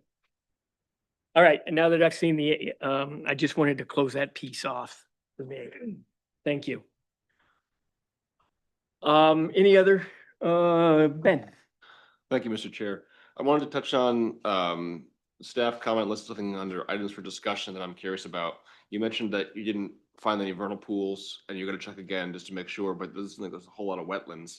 So they mentioned that to provide the total area for the landscaped, it looked like there was a discrepancy between they would require 13,500 whatever, and rather than 10,400 that you listed on the plan. And they were wondering if that was due to existing wetlands, which it appears that it's not. So what is the discrepancy coming from? Can you address that?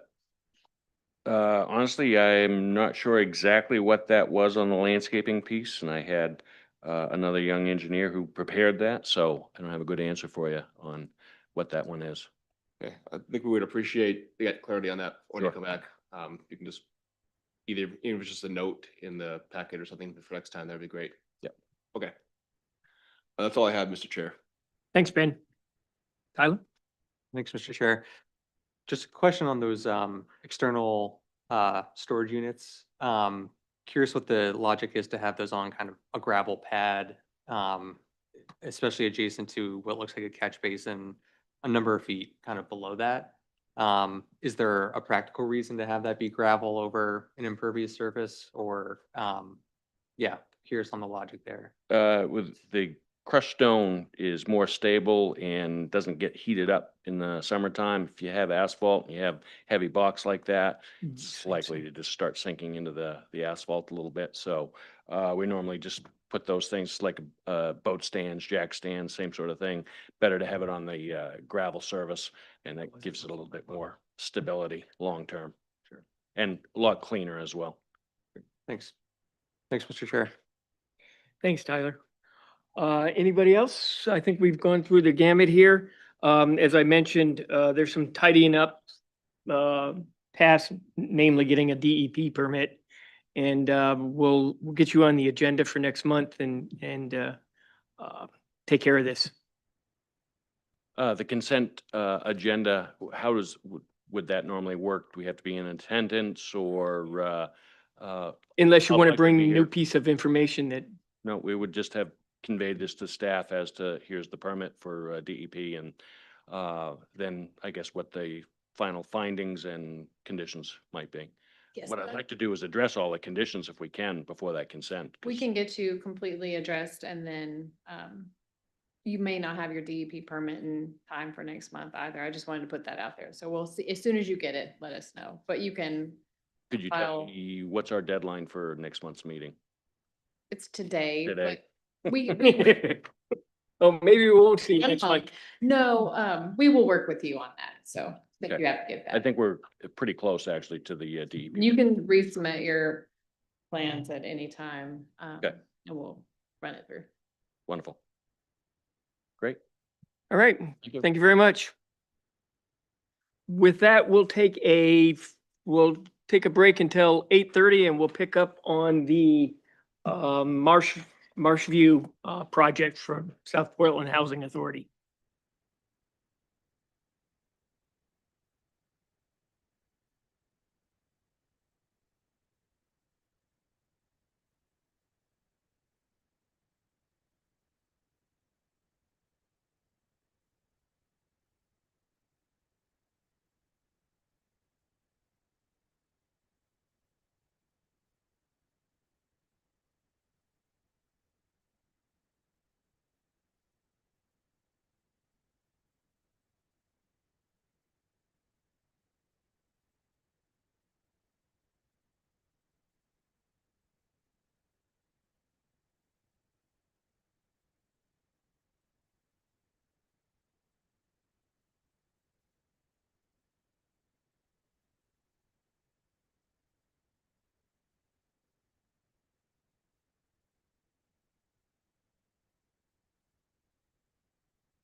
with Acorn Engineering Incorporated on behalf of South. I'm sorry, please stop sharing. Oh, It's like, what's happening? that's right. You gotta go first. On behalf of South Portland Housing Development Corporation, Marsh View Housing is requesting a preliminary site plan review for a contract zone located at 578 US Route 1, Assessors Map U34, Lot 1. Are you introducing this one? Yes, thank you. Thank you. Sorry, let me turn my mic on. Sorry about that. My confusion. So yes, this is a request for a preliminary site plan review. And so this is the second part in the contract zone process. This is a contract zone request. So you all held a joint meeting with town council in December. And this is the preliminary site plan. This will go, after this meeting, it will go to town council on May 7th. And then it will go through that process, and then it will ultimately come back to you all for final site plan. I just wanted to put that out there for everyone at home. So this is an approximately 8-acre site, and I'm sure the applicants are going to go through some of the same information, but I just wanted to touch base. This is currently zoned TVC 3, TVC, and R4. So part of this contract zone really is to consolidate the zoning districts and make the densities and the uses allowed consistent. So the proposed contract zone is for 60 low-income affordable one-bedroom apartments for residents 55 and older, and then there are 36 workforce housing units. So this is the location. It's currently the flea market at 578 US Route 1. Dolph Way is adjacent to the north, and that's the access point to main DOT. There's a storage area back there. And then there is a signalized intersection just to the south of the site. So the site plan shows that this structure in the front is the 4-story, 60-unit structure. And then there's 3 additional units or buildings with those additional 36 units. There are some wetlands on the site, and they are conforming. They are doing some wetland fill in 2 areas, but they are conforming to our wetland setbacks in the remainder of the site. And our wetland setbacks do allow them to do this fill. The overall gross density that they're proposing is just under 13 units per acre. They are requesting a reduction in front setbacks from 35 feet to 25 feet. That was requested by staff at that December meeting so as to get them even further away from the wetlands. They are requesting to remove the building footprint exceeding 10,000 square foot requirements. And again, this is a 4-story structure. The current zoning districts allow up to 45 feet, but typically a 4-story structure is more like 46 to 48. And so they are requesting to remove that maximum height. And they are also requesting some additional changes to parking and EBCS requirements. Some of the things that staff would like the board to consider, we have requested right now, they are showing the sidewalk extending from their front structure south, and we are requesting that sidewalk extension be across the entire frontage. At some point when the bridge structure is constructed over the marsh by DOT, there is a desire for the town to have pedestrian access. We don't currently know what side it will be on, but the side with the most sidewalk will probably win. And so this is an opportunity to add that. There's also, there was very little lighting on part of the site, so we just wanted them to consider adding some additional lighting. And it may be that they didn't take into consideration the Cobra lighting. That might not have been in the calculations. And then the Conservation Commission would like them to consider opportunities to further reduce impervious cover, since it is its adjacency close to the marsh. With that, I will stop sharing and let you share again. Thank you.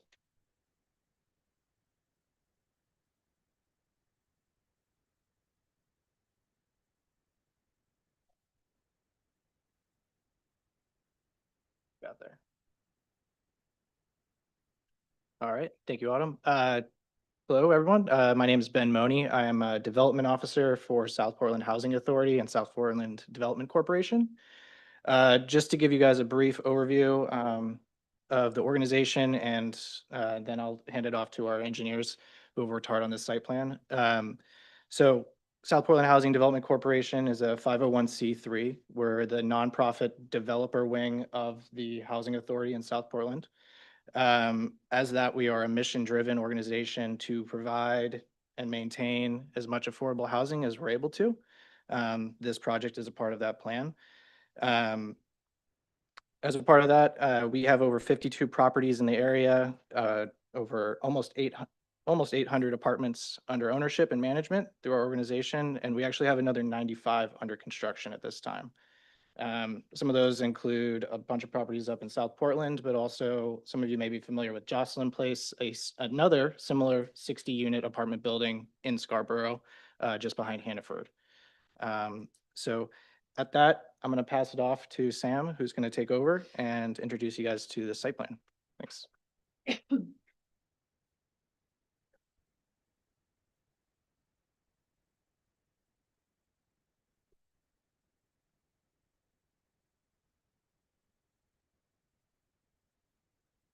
All right, thank you, Ben. Members of the board, my name is Sam LaBelle with Acorn Engineering. Pleased to be here tonight. So just providing an existing overview of the parcel. As Autumn said, we're just shy of 8 acres here, outlined in red. You've got Route 1 on the left-hand of the side, left-hand side of the screen. At the top of the parcel, running left to right, there is a private way called Doloff. And that actually provides access to a main DOT storage yard. To the south, we have an existing business and some residential in behind. And then, of course, the fairly recent Payne Road intersection to the west in the bottom left-hand corner of the screen. The existing site, you can see, the front approximately 35 to 40% is currently developed. It's been the flea market for at least a decade, and then spanning way back, of course, it was the Marshview restaurant. So, on site, as mentioned, there are several pockets of isolated wetlands towards the middle of the site. And then as you get further to the rear, the slopes pick up and fall off to an existing stream outlined here in blue. This is a tributary to Phillips Brook, an urban impaired stream. There is no stormwater management on site currently, and generally the entire site drains to the south or to the existing stream and buffered wetlands. So just panning here between the existing and the proposed, you can see we have really tried to stay within the existing development footprint. Autumn alluded to some of the ways to do that, including reducing the front setback. So we are right at that 25-foot setback at the pinch point. From the roadway to Route 1, it's actually more like 43 to 45 feet. So still a pretty good separation from that actual travel way, but 25 feet to the property line. We are at the tier 1 level for wetland fill. We focused on keeping the stream setbacks, respecting those buffers, at least 75 feet for any disturbance, and then closer to 100 for actual structures. The wetland fill that we are proposing is contained to some of the isolated pockets closer to the upland, and then leaving this more larger contiguous wetland buffer to the stream undeveloped. We are proposing 1 curb cut off of Route 1, which represents an improvement to the existing condition, which currently has 2 or 3 if you count the connection off Doloff. So those two existing curb cuts to the north would be closed. We have a right-hand turn out only. I'll get into the traffic component a little bit later. As you work your way towards the back, you can see we have penciled in a playground and a proposed walking trail. The actual layout of the walking trail would be kind of field determined We want to make sure that, we're not taking any mature or desired trees as we build that trail. And so this is a little bit of a placeholder right now, but that will be dialed in as the project progresses and we're able to do a tree survey. I should add that no vernal pools were found during the wetland and stream delineation. So zooming in on the development footprint, we have the 4-story, 60-unit building proposed here at the top left. We would provide roughly a 1.1 parking ratio for the senior housing. So about 65 or 66 parking spaces that would be attributed to this building. This parking area at the bottom left-hand corner of the screen, we've designed as a one-way. And that's really to avoid any vehicles kind of wandering out of this cut through here. They're forced to exit out more central to the site where there's better sight lines. You're further away from Route 1. Entering vehicles will only be coming in from the northbound movement, so banging a right in and just making sure that queue lane is clear. Moving further into the site, very conventional parking lot layout with the very efficient impervious use with the double loaded parking bays. We've got the 3 12-story townhomes, which would be 3-story and kind of your classic gable form, which we'll show later, and incorporating landscaping where we can. So where there's opportunities to kind of have these generous landscape islands, we've taken that opportunity to really provide a healthy amount of soil media to be able to support real tree growth and other kind of lower story canopy. At the bottom right-hand corner, you can see the outline for the stormwater filter. I'll get into some of the stormwater components a little bit later here. So overall, we are proposing 96 residential units. And I think it's important to note that as part of this contract zone, really the main driver was to clean up these 3 zones that this site kind of happens to be at the intersection of. It's a fairly complex density calculation. If you look at the existing zones, we ran through that quite a while ago and had some back and forth with staff. But I just wanted to note that, if we were to do this by right with the existing kind of 3 zones, we'd be able to get about 110 units. So we're 14 shy of that upper limit as part of this contract zone. So still working within that baseline density that would have otherwise been allowed. So briefly showing the landscape plan. Our landscape architect wasn't able to be here tonight, but this has obviously been designed to town standards, a full planting schedule outlined in the top left, and really looking to kind of restore those buffers, not only within the site, as I mentioned, for some of the healthy landscape islands, but around the perimeter as well. Zooming in on the senior building. So we did have a lot of back and forth with the fire department. We wanted to make sure they were happy with this building design, especially given kind of the L shape and limited access to that inside corner. But at the same time, we felt it was very important to, kind of create this almost a pocket park where residents are able to, whether it's the planted beds here on the left-hand side, some of the seating, some of the other benches, the rain garden, really kind of providing all of those amenities. There's great southern exposure. And so taking advantage of that and encouraging people to be outside and really kind of provide that placemaking and community engagement. So that was a driving factor. We were able to work with the fire department to come up with a 20-foot fire lane within the central of kind of this plaza or courtyard area, half of which would be your traditional paved sidewalk. The other half would be grass pavers. So, trying to find that happy medium between emergency access, but also aesthetics and reduction in impervious area. So we feel we were able to achieve that with that design. From a utility perspective, all services will be underground. This would include burying the existing primary power that runs runs down Doloff Way.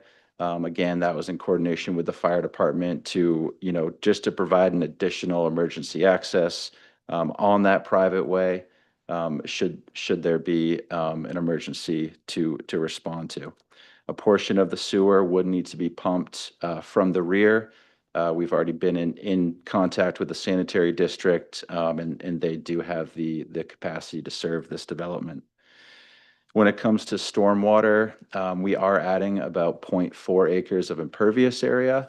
And so when you run through the redevelopment calculations through our main DP stormwater permit, there's really only a portion of the site that we are required to treat. We have gone above and beyond those requirements. The level that we're treating at is closer to what would be required for a greenfield development versus a redevelopment.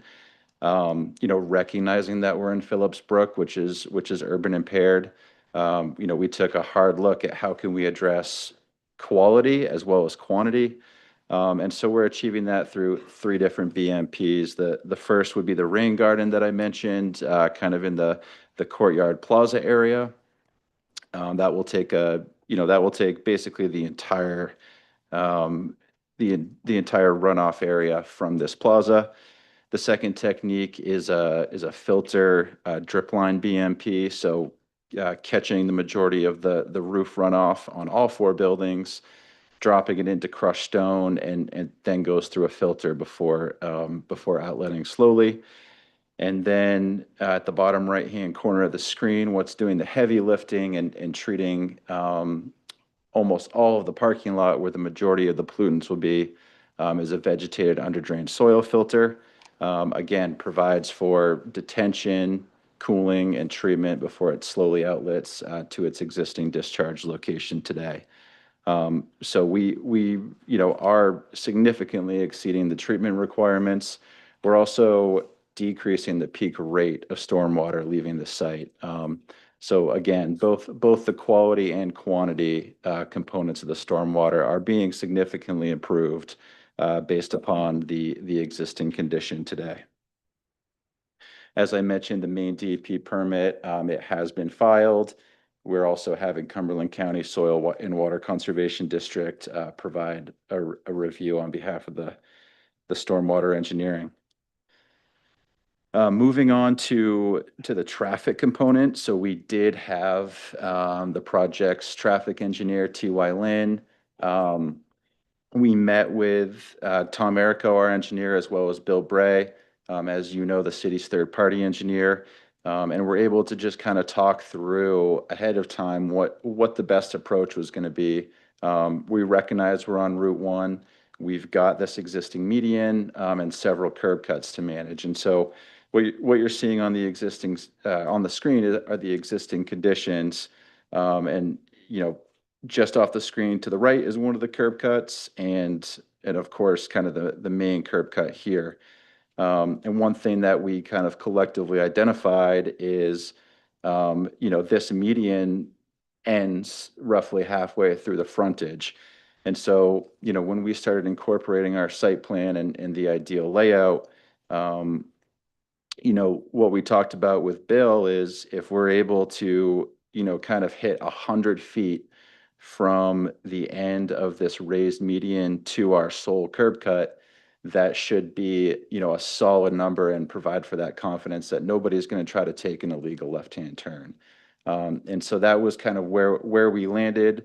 We reduced this curb cut width as you can see as I kind of flip between existing and proposed. And we did achieve that 100 feet. Part of that means we need to extend the raised median. So we've coordinated with DOT as well as Angela and planning staff to kind of provide that detail. So we're comfortable that people leaving the site are going to respect that right-hand turn only. When it comes to trip generation, the numbers Tom came up with are pretty low. We're in the low 30s in the peak hour for both AM and PM. We haven't done a study on the existing condition, but if you were to run those numbers just through the industry standard, the ITE manual, some of those numbers would suggest that we'll actually be decreasing in the peak hour. So we really don't see the peak traffic changing, much from the existing to the proposed condition. Other kind of public improvements, of course, we've got the traffic impact fee that will provide a contribution to. As Autumn mentioned, we are proposing to build a new public sidewalk from the southern end of the curb cut to this existing sidewalk at the intersection of the Payne Road intersection. We're also, at the recommendation of Bill Bray, we are, looking into how we can upgrade the accessible pedestrian signal at the corner to bring that into compliance with modern codes. And we're also going to kind of do an inventory on the existing lighting. So plenty of kind of improvements and studies that go along with the traffic component. And I guess the last thing I should mention is we will be providing additional striping within the intersection to help improve the safety. So all of those things considered, we felt that it was appropriate to ask for a waiver on building the sidewalk to the north. There's a couple of reasons for that, but one of the main reasons being, it just leads to a dead end at Doloff Way. And as we've talked to DOT about this project, they've kind of said repeatedly, we don't want people wandering back here. And so that's one reason. We also feel that it's just going to be unused impervious area. We do understand that there's a potential project that this could tie into, but without a timeline on that, we are hesitant to propose that sidewalk and have it kind of start to degrade prematurely.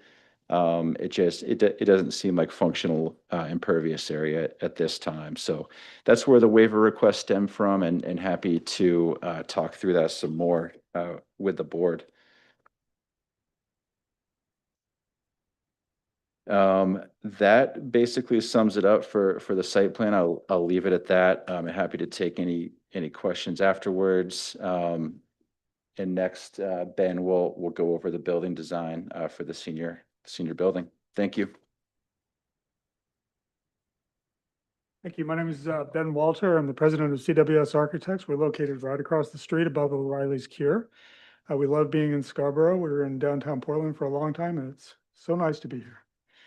We also have been in the housing, the senior housing and the housing design business for decades, and we do a lot of affordable housing. A couple of examples, the Bessie Commons buildings, the Bessie School renovation, the addition behind that, those are all projects that we worked on. They're scattered throughout Maine. We're probably the biggest affordable housing design architect in the state. And we pride ourselves on being able to take what a lot of people look at as being an affordable housing complex is not something that's a good value, and creating really good value for the residents in the community by going the extra step in terms of really focusing on what makes good housing. So that's who we are, and that's why we do this, and that's why a lot of people work with us. This project is a 60-unit building. Basically, there's going to be 15 units per floor average on it. It's a 4-story building. It's a cost-effective, efficient building. We've done a lot of them in this kind of manner in the past. The community center, the community components to the building are located off that courtyard that were mentioned earlier. And so we kind of worked very carefully with the site designers to make sure that there was a good pattern that created a privacy, a southern exposure for the residents, an internal kind of a circulation access to the community through sidewalks. It's a pretty straightforward approach. And so we haven't really gotten into the depth of the design yet, but we've kind of outlined a couple of elevations here. The next step as we get past this thing is to really sit down and work through the details of the design with the planning staff and some more detailed components. But essentially, this is very similar to a lot of other projects we've done of similar things that have been very successful in the past, and we'll work through that from there. So that's really what we have from the architectural side of this. It's these are really great communities. You know, one of the things that that these buildings do, and we really focus on a lot, is making sure that they're really an active community for the residents that are there, and it's easy to just build it and let them, you know, let it be what it is. But if you put a lot of focus on the actual usability, the community making within the building itself and the site, they really work much better. So that's what we're trying to strive for here, just like we've done across the street. Thank you. Is that it from the applicant? Thank you very much for your presentation. This item is available for public comment, and I'm sure we have some. We are going to limit comments to 3 minutes. I'll give you a gentle tap when you're almost there. And I do want to indicate that for the record, we have received numerous written public comment. We received from Victor and Vicky Rodriguez on January 8th, 2025, Pat Sullivan, April 13th, 2025, Karen Altisero, April 15th, 2025, Marcia Green, April 21st, 2025, John Eastman, April 21st, 2025, Steve Hanley, April 22nd, 2025, Alicia Emrich on April 22nd, 2025, and Dwayne Hopkins on April 22nd, 2025. So those have been entered and have become part of the record. And now the podium is open. And just please state your name and your address. My name is Michelle Karolak. Excuse me. I live at 11 Harlow Street. I thought it was very important to come here and personally, vehemently object to any sort of growth or development of any place within the town anymore. Please stop clear cutting. Stop paving so that you can park to eat your cheeseburger. Stop backfilling the marsh so that you can have an affordable housing project. I've lived in Dunstan Corner for 11 years. I've lived in Scarborough for 20. The way that you've described the land and the layout and the way that the water runs isn't right. The water runs the other way, and I'm at the bottom of that. Also, I'm wondering if the stream, that part of Phillips Brook, is going to be protected under the other thing that we talked about earlier today. And that stream is full of waste from a dump that used to be there many years ago, or some sort of thing that was covered up a long time ago. It's full of old used tires and oil and a bunch of stuff. The spot that you guys don't want to touch, the spot that you don't want to develop. And I think it's really important to look at the infrastructure that you're taxing and the complete and irresponsible overgrowth over the last 5 years. The environment plays a huge role in the infrastructure. How much land have we lost? How much wildlife habitat have we lost? I understand the desire to grow, but what has happened here in the last 5 years is unacceptable. The way to reduce your carbon footprint is to not do what has happened in this town for the last 5-10 years. Thank you. Thank you.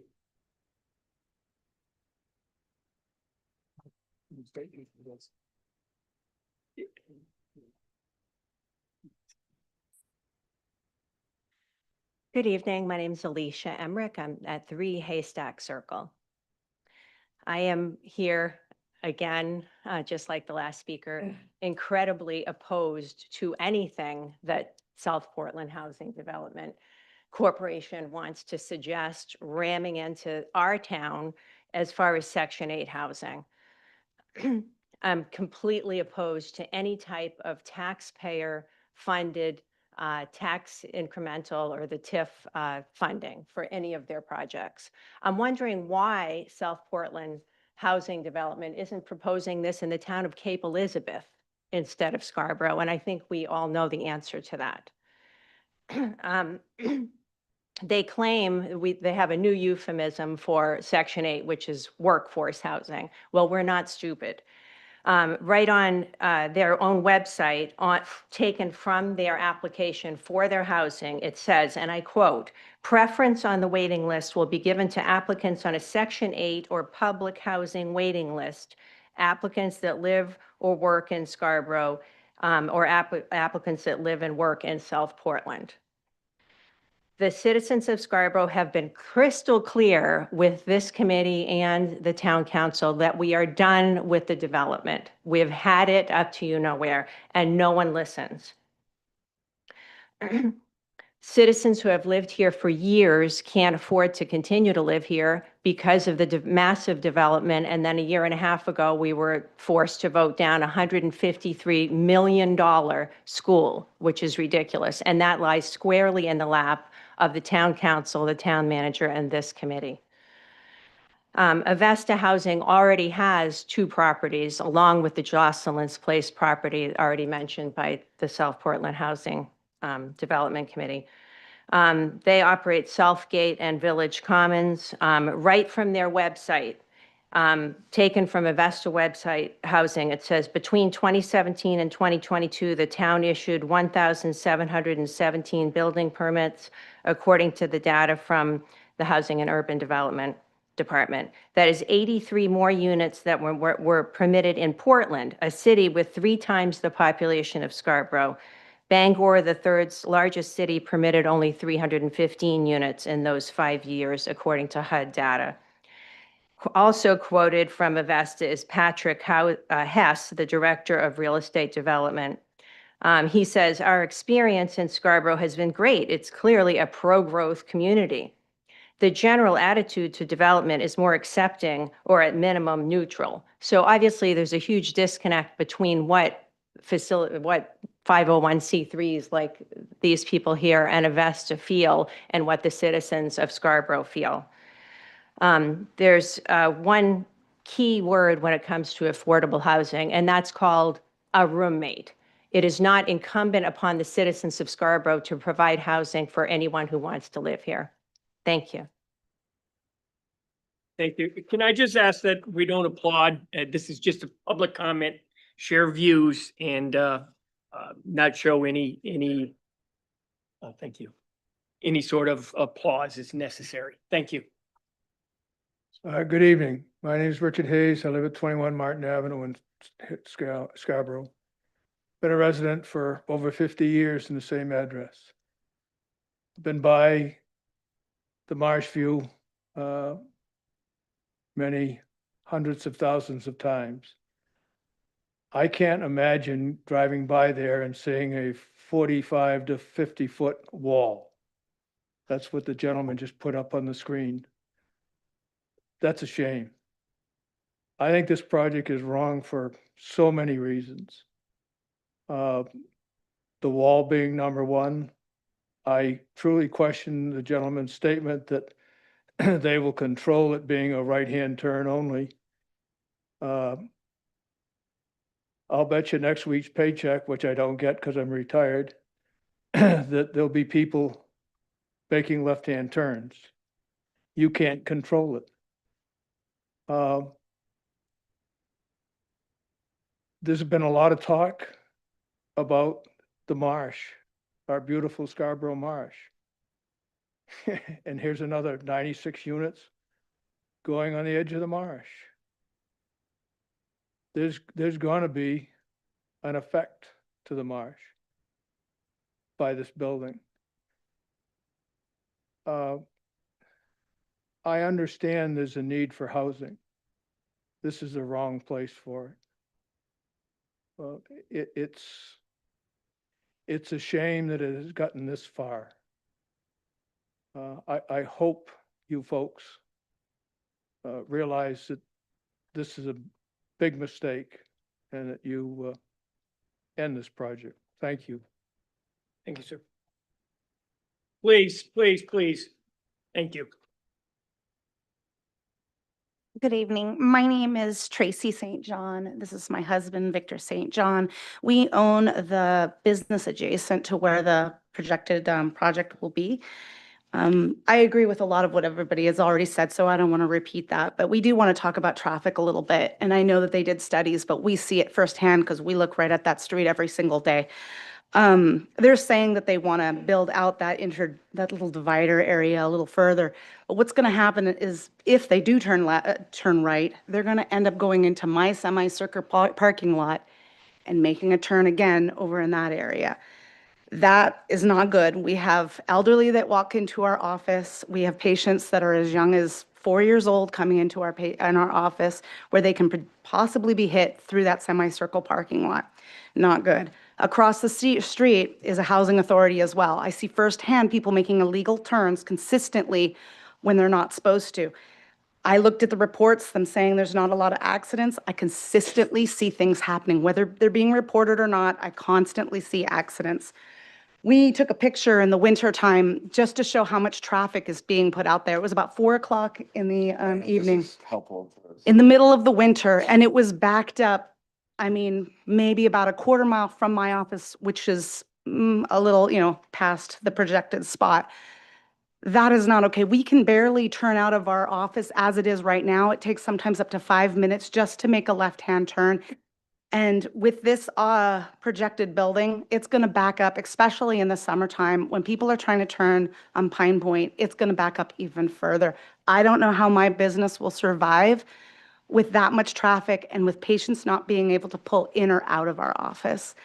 There's a lot of concerns environmentally. A lot of people have already said that. I'm not going to keep going on that, but I also find it very unsafe for the children in the area that might be at this building. It's just not a walkable area. They may be putting some sidewalks. There's just not enough in the area. With adding on to that, the schools, we have a tremendous problem in the schools with overcrowding, and we're just going to keep building in Scarborough and have no end and making the problem worse and worse. So I don't know where the end happens. I have 2 small children in primary school. The classes are getting larger and larger. We have to stop that. Is there anything you else want to add to that? No, you pretty much said it all. Thank you very much for listening. Thank you.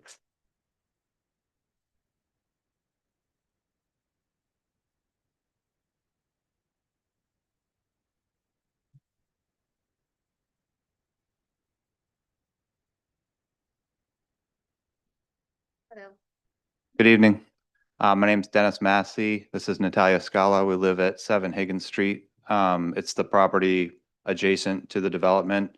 Natalia also owns the business at 582 Route 1.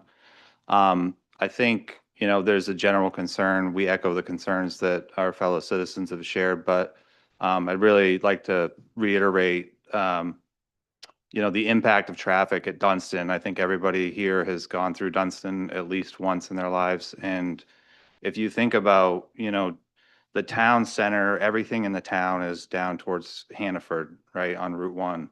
Just imagine someone trying to get back into this property from the town center. There's no real logical, legal way to do it. You have to go down Haggett's Parkway, turn down Payne Road, get to the Payne Road intersection at Route 1 and take a left back into your property. Or you have to cut down Milliken Road to Payne Road. And that's a neighborhood down there too, that Milliken Road by Ann John's. Everybody's going to be flowing through all these neighborhoods to try to turn around to get into that property, including our property at 7 Higgins, which is connected to Harlow. So people are going to be coming down to Walgreens. People are going to be coming down to the tattoo place and trying to rip U-turns at all those lights to get back into their property. people will be trying to rip U-turns at Pine Point Road. There's no real logical way to get back into that property from the town center. And the only logical way is 3 miles out of your way to get back there. So I'd really like to just reiterate that everybody needs to look at the impact of traffic on Dunstan, which is already a choke point in Scarborough. Thank you. Thank you.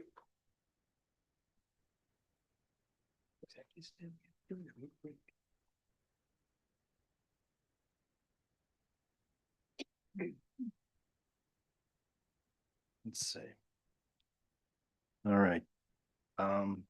My name's Tim Diomede. I live at 18 Ryefield Drive in Scarborough, proud resident. We love it there. I'm going to read off my phone if you don't mind. So thanks for the opportunity.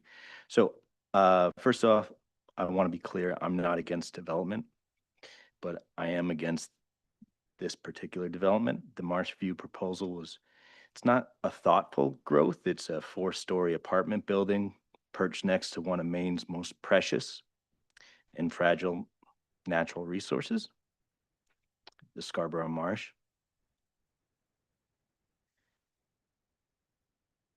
And it's not just a pretty view, right? It's a ecosystem. It's a flood buffer. It's a wildlife habitat, and it's a part of our identity in Scarborough. A lot of people come here to see that. And once we build up on its edge, there's no going back. And let's be honest, the project prioritizes unit count over environmental responsibility. Unit count over environmental responsibility.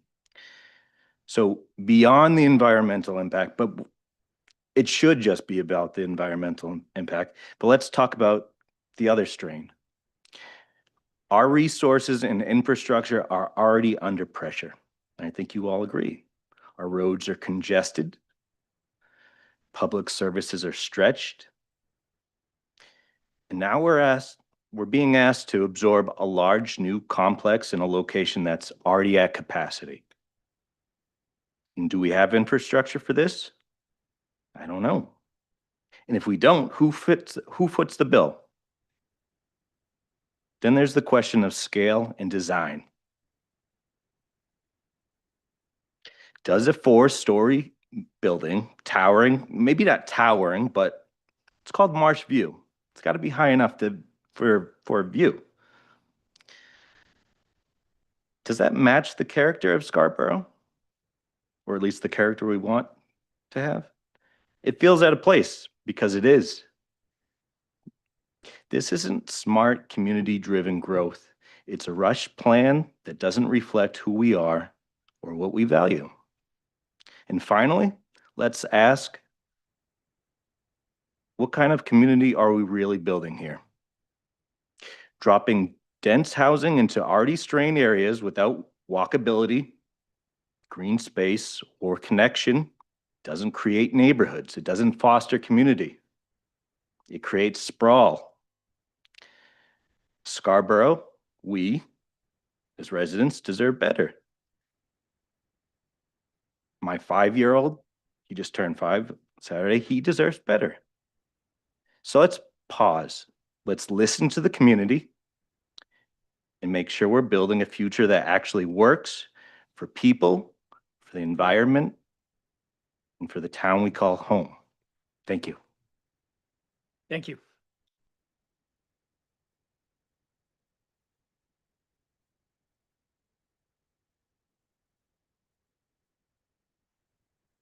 Hi, Marvin Gates, 423 Black Point Road. From my service on the Long Range Planning Committee, I actually learned to read proposals like this a little bit. 377 pages. My hat's off to you doing it. I glanced through them, and usually in them, as you know, you can find where the rubber meets the road. What is being offered, what's being asked for, what's the horse trading about?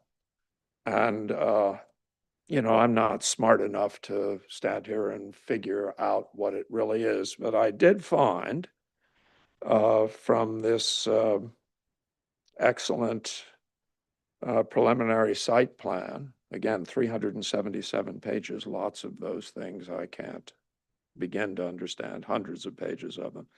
But in the narrative on page, what is it, 34, and this is the natural resources, again, narrative. At the bottom of page, what did I say, 34, the proponent or proposer, not sure, states, overall, the design has been clustered to the northern portion of the site, overlapping with currently developed area. You all know that.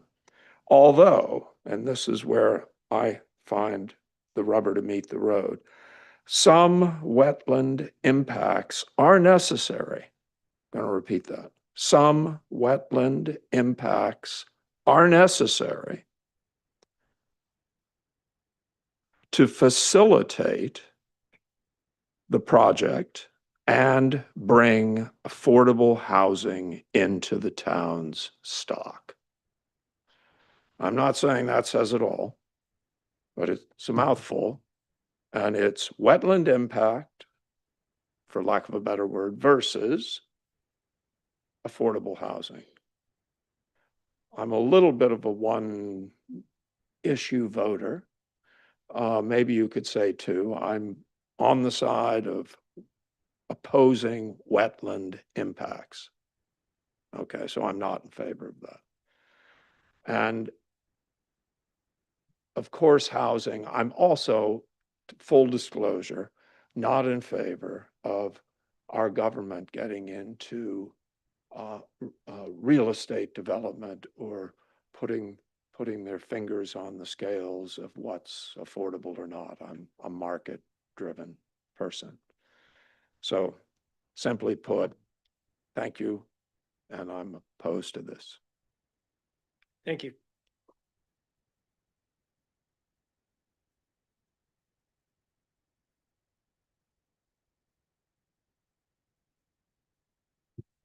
Good evening. I'm Susan Hamill, and I live at 3 Bay Street in Pine Point, and I drive this intersection every day. I'm here to express my opposition to this project, and I'm echoing many of the concerns raised by other people.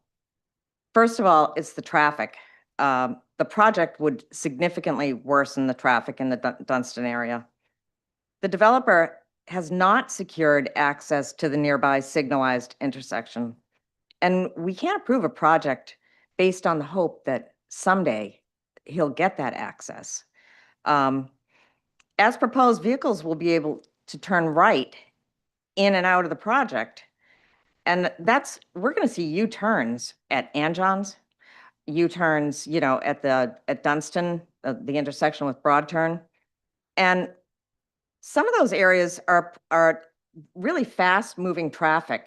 And so when there is an accident, it's going to be a serious one. The second thing is the proposed setback is just too small. 25 feet off the road. Well, the day will come that we may have to widen Route 1. And at that point, you got a building that's really close to the roadway.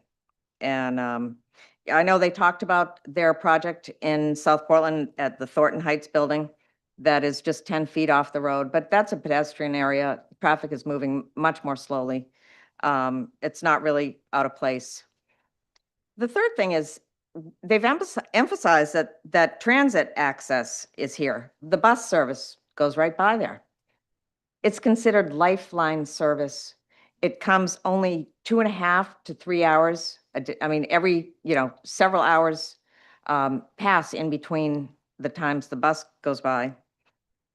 So if you call this a transit accessible location, it's really misleading. It's not a viable alternative to driving.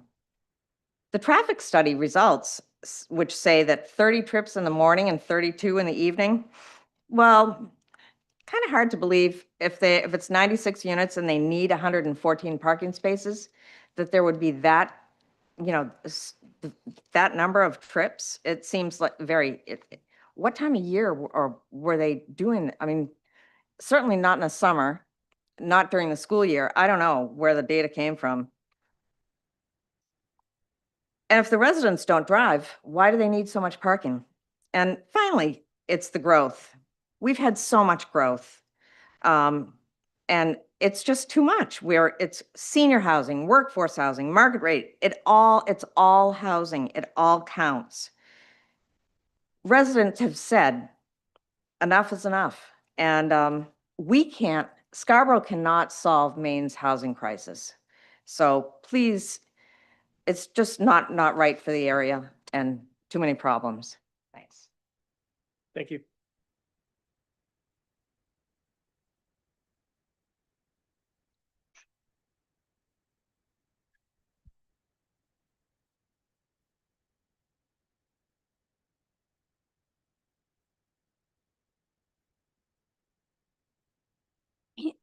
My name is Mary Pelkey, and I live at Bessie Crossing across the road. And I may be in the minority tonight, but I have to say, I want to speak up for some of our senior citizens in this town. I moved back to Scarborough. I used to live here in the 80s and 90s, and I moved back less than a year ago.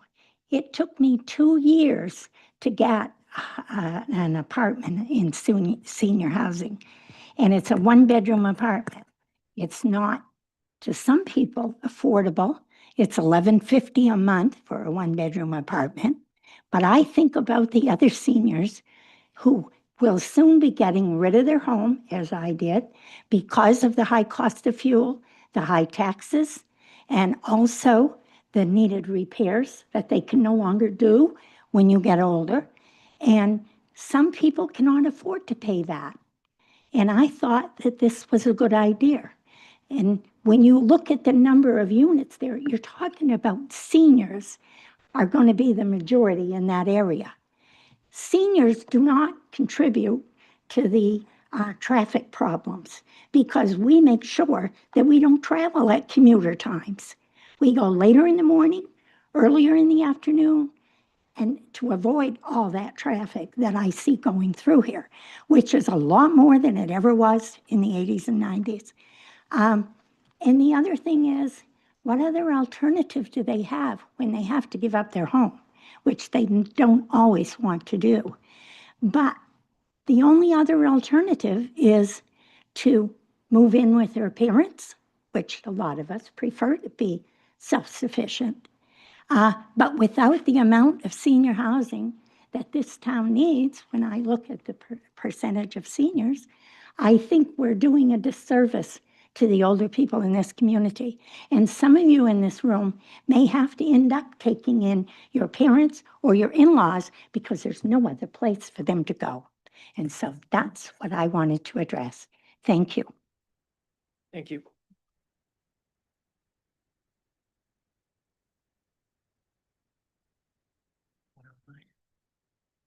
Anyone else in the room? All right, well, let's go to the one online. Hi Denise, you can speak, please. Can you hear me? Denise Hamilton, 2 Rod Road, here in Scarborough. As far as this being considered senior housing, 55 and up housing, you've got many people at age 55 who are working because they can't afford to live in Scarborough to not work. 55, many families at 55 still have children in school. Our schools are overcrowded. We can't afford to continue building in this town and not having it affect the people already here. Traffic in Dunston is atrocious. I have a business in the Dunston area. The sirens, the accidents, the people being pulled over is ridiculous. You have people doing U-turns, and they cannot guarantee that people will take a right in and a right out. We see it on Payne Road with people driving over medians, doing U-turns, driving down the wrong side of the road when there's not a car coming. This is creating a safety hazard to the people who drive on this road. There is going to be way more traffic added than South Portland is indicating by the numbers that they obviously pulled out of the air. It's got to stop. Scarborough is putting the current taxpayers' lives in jeopardy with a lot of traffic and safety. Thank you. Thank you, Denise. Anybody else? No. All right. What was that?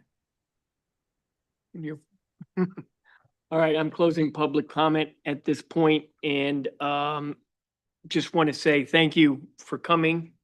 And I'm sorry to the Dan and his team for shifting the agenda around, but I thought it was important to allow time tonight. You all came out here, and I wanted to ensure that you all had a chance to speak your mind. And as I said, all of these are now in the record, as well as those that were submitted. So at this point, turn it over to the board. Let me start by saying to the developers, you got an earful tonight.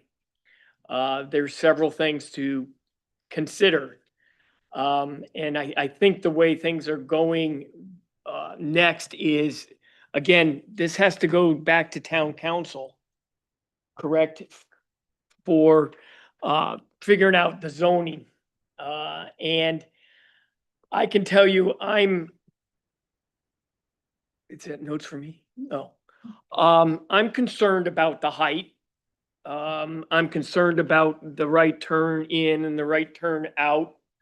I'm concerned about the size of this project, given some of the constraints that are on that parcel.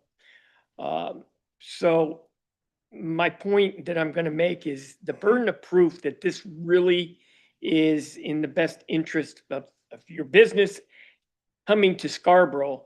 I would ask that you just give it some great thought. You heard the testimony tonight. Scarborough has, in our comprehensive plan, has said that the center piece for the town is that marsh. And while a view may be nice on the fourth floor, overlooking that, the impacts of the built environment will certainly have an impact on the marsh. And I have concerns on the health of the marsh. There's building practices that can be done to mitigate things, and you're going to have to prove that you've done all of that. But I want to wait and see before I go on with the waiver request, the sidewalk. It's going to happen. You're going to put that sidewalk on the other side too. It's going to go further toward the marsh if this is going to go in. You're not going to get a break on the EV requirements. This is a monster of a piece to absorb in a very congested area now. But I'm keeping my mind open.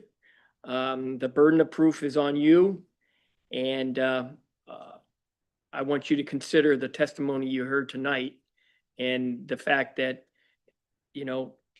times are rather strange right now, unpredictable. And we need to make sure that the folks that live here, pay their taxes and call this place home, can buy into this. You need their buy-in. And how you get their buy-in is up to you. So now I'll turn it over to my colleagues for any input they wish to provide the developers. Any particular order? Now I can see Rachel's hand first. Go ahead, Rachel. Yeah, I think, let me start off by saying I like what they've done. I like the concept of the walking trails. I like the concept of the playgrounds. I was intrigued by the workforce housing, the way it was set up with the 1-bedroom apartments on the ground floor and then 2- and 3-bedroom apartments up above. I thought that was a good use of space and land. I like what they've done because they did Jocelyn House. I know they do a good job. I don't like where it is. I understand the concern that people have about the traffic. And add to the problems of traffic in that area, and right in and right out only site. No matter when people are going, no matter how many people are hitting the prime hours, and that would be just about everybody in the workforce housing department, because, well, it's there for people who work here. Just doesn't work for me. We need the housing, we need the sort of housing that they're bringing. We work for the housing for the 55 plus doesn't add kids to the schools, in spite of what the folks have said, simply because they're 1-bedroom apartments. So people in a 1-bedroom apartment usually don't have a child in the schools in that apartment. The workforce housing, we need it. We need it for our teachers. We need it for our police. We need it for our fire folks. We need it for people who work here in town, and in many cases for the town. So it's so tough to think about what's really a wonderful concept and a well laid out design in the wrong place. And it's not something at this point that I could vote for. I'm hoping to see some sort of a resolution to the right in, right out. I can't see it right now, but I hope something is there. I would need to be really convinced that 4 stories works in that area. 3 stories, yeah. 4 stories, don't know. There are so many things that are positive about it, and then so many things that to me just don't work where the project is proposed. I hope some of those issues can be resolved. South Portland Housing Authority offers something that is so badly needed in Scarborough. We need that sort of growth in growth areas. For those of you who are concerned about the growth, please read the state laws about what our obligations are in terms of growth, what all of the town's obligations are in terms of growth. And Scarborough's doing a great job. We have focused our growth. We have focused it in areas that are providing, I think, for surrounding communities, a guidance on how you can grow with the downs and places like the Jocelyn House and our infill that we're working on. So Scarborough is really doing a great job. South Portland Housing Authority is doing a great job, but we have hit a stumbling block with this development. Sorry, guys. That's it. Thanks, Rachel. Go ahead, Ben. Thanks, Mr. Chair. I personally don't think that 4 stories makes sense. We don't have anywhere else in Scarborough that I know of if we do, forgive me where it is, but Jocelyn House, I thought it was 3 stories Jocelyn's 3, our 4-story structures are in the downs. Okay. But yeah, I do agree with the comments about looking like a wall, honestly, that it just seems wrong to me. I know that we need affordable housing. I agree with Rachel on that. And, you know, I agree with your mission in general that we need affordable housing. I feel like it's the wrong location as well. It's just, there's too much. I don't think, I feel like you're gonna have a lot of trouble proving to us that you're gonna meet the burden of the traffic and design and the need for a 4-story structure and all of that. Yeah, I also agree with the chair about the sidewalk. I don't see any way that we're gonna grant a waiver to not build the sidewalk all the way to Doloff Way, if this were to go through. DOT can block their access there if they want to. They can just put up a sign. We're not gonna just not build a sidewalk, so, you know, if eventually we wanna have a sidewalk all the way down the marsh, that's a dream someday. I don't know. I feel like it's gonna be a real tough sell, guys. That's what I can say. That's all I have for now, Mr. Chair. Thanks, Ben. Kyle? Thank you, Mr. Chair. Agree with the statements of my colleagues up here on the board and appreciate the public involvement, the public comment here today. It's obviously a matter important to the town. I won't belabor the point. The one kind of area that I'm not really sold on is the, I guess, drainage control, stormwater management, especially given the development's proximity to the marsh.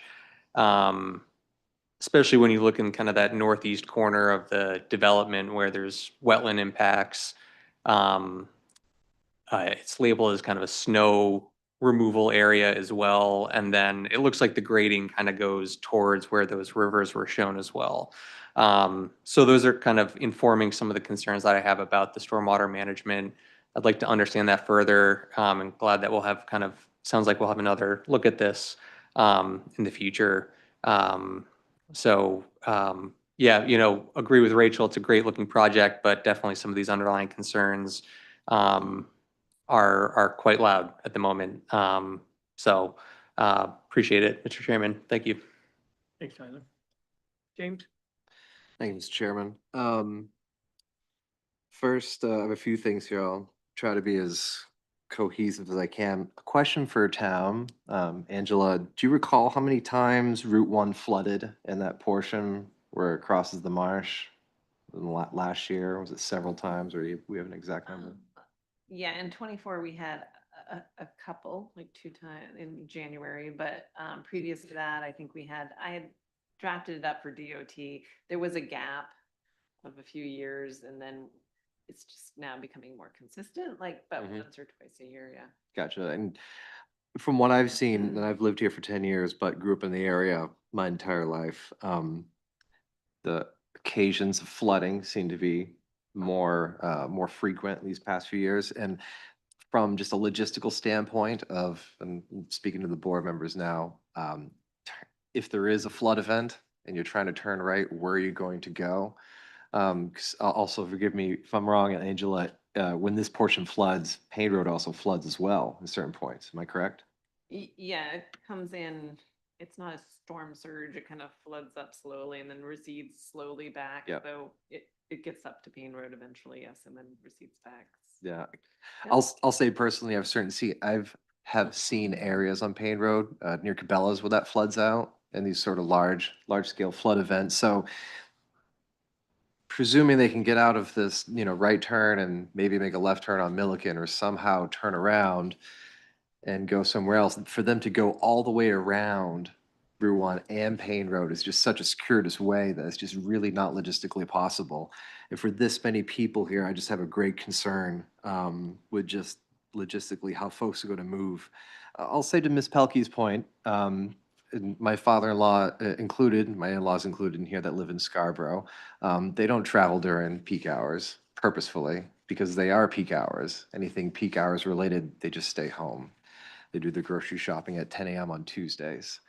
And I think the solution here, if I can put my big hat on for a moment, the solution here maybe isn't workforce housing, but really a focus on senior housing, just looking at the demographic here in town, looking at the demographic in Maine in general, our need, and if the need is provided for an adequate amount of senior housing that's affordable and desirable for folks to go into, you're going to see a lot more of those single-family homes vacate longer, takes a longer time, but that is what I see as the critical need for Scarborough and Southern Maine in general. It's less workforce housing, it's more senior housing. And regarding the site, just off the bat, I don't support the wetland variances. When we were talking about the wetland setbacks that we voted on a couple months ago, I was vehemently in support of any and all wetland setbacks here. I do understand that in the large document, the 377-page document, that the existing stream and adjacent downstream wetlands, which are the largest, most contiguous wetland on site, vegetation will not be disturbed. So I appreciate that incorporation of this as well. But I don't support a wetland variance. I won't support a sidewalk variance, because if a sidewalk isn't installed at this point now, then when would it be installed? It's really, we only get really one shot at this as planning board members for any project that comes through. Very rarely we get another opportunity. And if not now, then that sidewalk will never get put in, because 99% of the time, a well-written letter to someone who lives on Route 1 to say, hey, would you mind putting in that $75,000 sidewalk now, please, is really going to be met with crickets. So I don't support a sidewalks variance. General layout of the site, there's too much asphalt for me. And I know you're sizing it for the quantity of folks who are there based on code required numbers and statistics, but it's too much asphalt and not enough green space. Just quickly Googling, the average children per family home in Southern Maine is 1 to 1.1. And if you multiply that, you get 39.6 children that are going to be here. So almost 40 kids potentially could be in each one of these units. Not each one of these units, 40 kids. You all know what I mean. Be a big family. It's a big family. But imagine in this worst case scenario, where all 40 of those kids are going to go. The trail is really cool, but that's not enough. And if you don't have sidewalks, where are they going to go? Granted, we can encourage more multimodal access, going down to the Dairy Corner, walking down Pine Point, interconnecting trails. Eastern Trail is nearby, but trying to get there is a real challenge. And when kids are sort of left to their own devices, kids seem to sort of get into everything. And when we have such precious resource that's, by evidence provided, already been contaminated by a long history of just sort of poor use in that area, there's no place for these kids to go other than just sitting in their homes and sitting on a screen, which really isn't good for them either, as we're coming to find out. I would be in a much better position to support this project if it were just the senior housing and also not 4 stories tall. I think, no offense, I think that's a bit of an eyesore, especially when it just doesn't match anything else that's in this area in terms of mass and scale.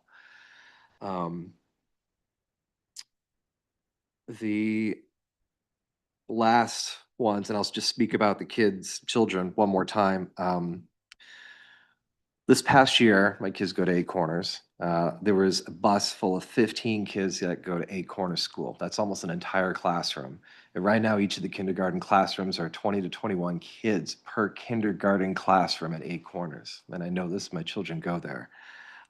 Potentially injecting another potentially 30 to 40 children into our school system, which is already at critical mass right now in terms of overpopulation. Which is already a challenge to try to pass any kind of solution through this town. We've all seen how long it can take to try to get any kind of solution for a school in this town. We need to make sure that our infrastructure and currently planned infrastructure meets the needs of the people who are already currently here. And any kind of expansion to that needs to be very well thought out. I don't see any impact. I don't see really any impact analysis in this report about what a bus trip would look like for picking up kids in here, or a potential bus stop for all these students. And imagine them not all going to be in the same grade, but if you have 30 kids that are throughout the entire school system, K through 12, that's 40 kids or even 30 kids is half a bus load. So on a school system that already has bus drivers that are being hard to hire, a lot of the buses are being contracted out now because we can't find drivers or staff to drive them. We're just adding more weight onto this infrastructure that just can't support it right now. So I apologize for the long-winded description, but that's where I'm at right now. Thank you, Mr. Chairman. Thank you. Roger? I'll be brief. When you guys were here the first time and you made your presentation, and you talked about the right in and right out, I mean, that to me created a problem because I just didn't see how that was gonna work in this location. And I agree with everybody. Dunstan traffic is a real problem down in Dunstan. And it gets worse. It's a problem any time of the year. It gets worse in the summertime. So I thought initially that was gonna be a real problem. And my initial hopes was that if the state were to do something with Route 1, they might make it a turn lane in there, a middle turn lane to make it more reasonable.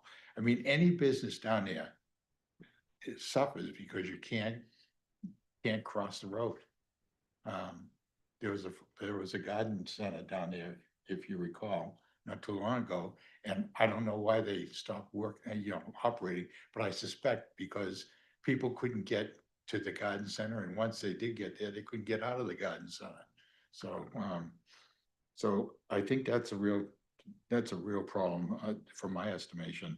I also recalled you mentioning, I think you mentioned you needed the 60 units in the senior housing because of the funding model or something like that. And I think James might be onto something. I'll give you a little credit for something here. First time for everything. Yeah.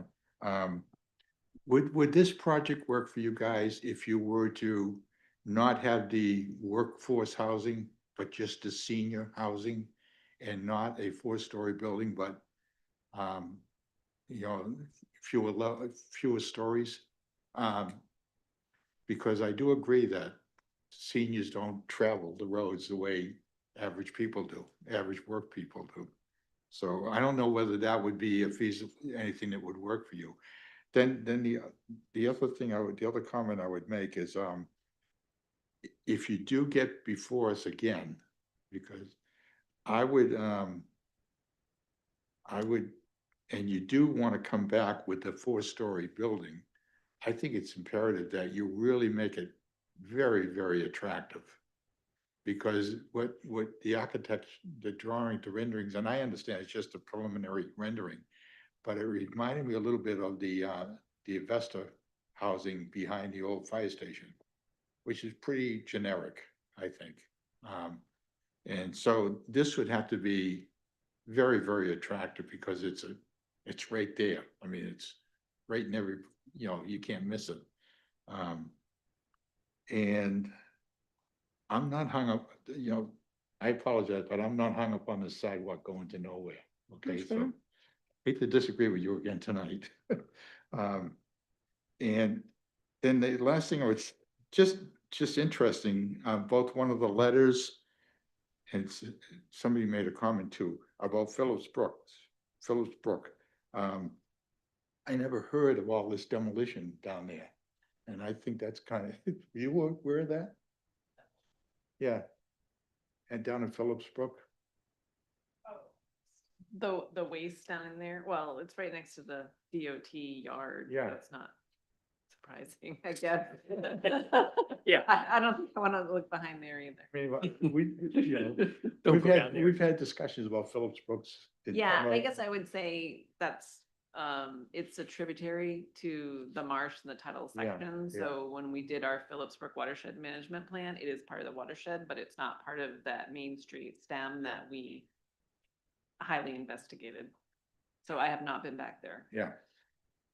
just in closing, the good thing about it, it is on it would be on public transportation. We do, when you talk about senior development or anything like that, the closer we can get it to Route 1 in our town,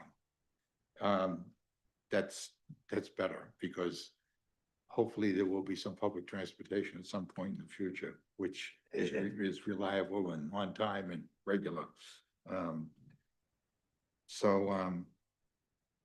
That's all that's all I'm gonna say right now. I want to cut it short because James took too much time. All right, well, don't pick on him either now.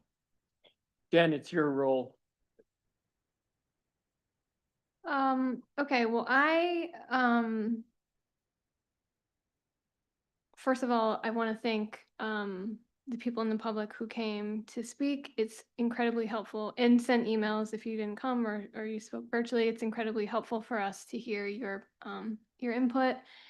And, it's been you've been here a long time, so appreciate that. But so I hear and understand those concerns that we have heard from the public, as well as those that have come from many members of the board. However, I'm struggling with this because the zoning here is our town village center zoning, which, based on my understanding of the code and all of the many documents that have been submitted as part of this project, this is kind of what we want. This is kind of like what the zoning is meant for in this area. And like it or not like it, that's a conversation for a different board, in my opinion, for the council or the zoning board. But the question that we're asked of just tonight is on the contract zone request. And in taking a look at the other, we have a number of town village center zones. It's hard to differentiate between that and here, actually, Oak Hill. So Oak Hill is in, this is the TVC2 zone.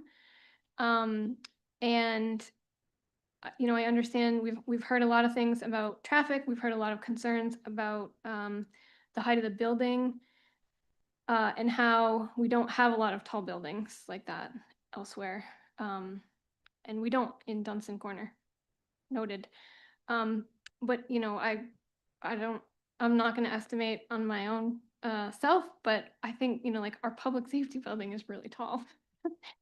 And so we do actually kind of have an idea of what that looks like. And that is fairly close to the road, and the road is Route 1. And it's not providing any housing for us. It's an important service nonetheless. But anyway, if you're curious about what that might look like, that's one example. I'm sensitive to the wetland impacts. This for an 8-acre site, this does kind of feel like it has, a lot of wetland impacts. And so perhaps not for tonight, but for the applicant, I'd be interested to hear in the future about what other design iterations maybe you entertained before coming to us with this option to limit some of those, because I know that you probably had other layouts that maybe had even greater wetland impacts. And if not, is there a way to reconfigure what you are proposing to do in a way that lessens the impacts? Because I think that, as you've heard, that's a topic of contention within the community, and it has a big implication on the environment in general in a lot of the ways that we have heard.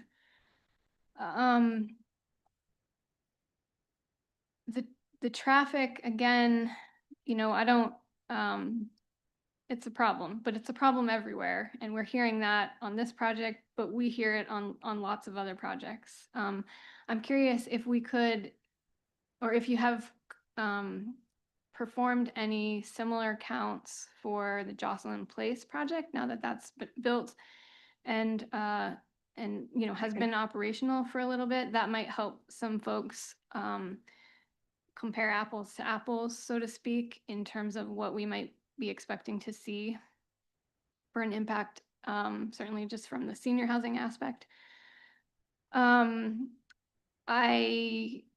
We absolutely, even without the public comment, recognize that we need a better plan for changing direction in this area, and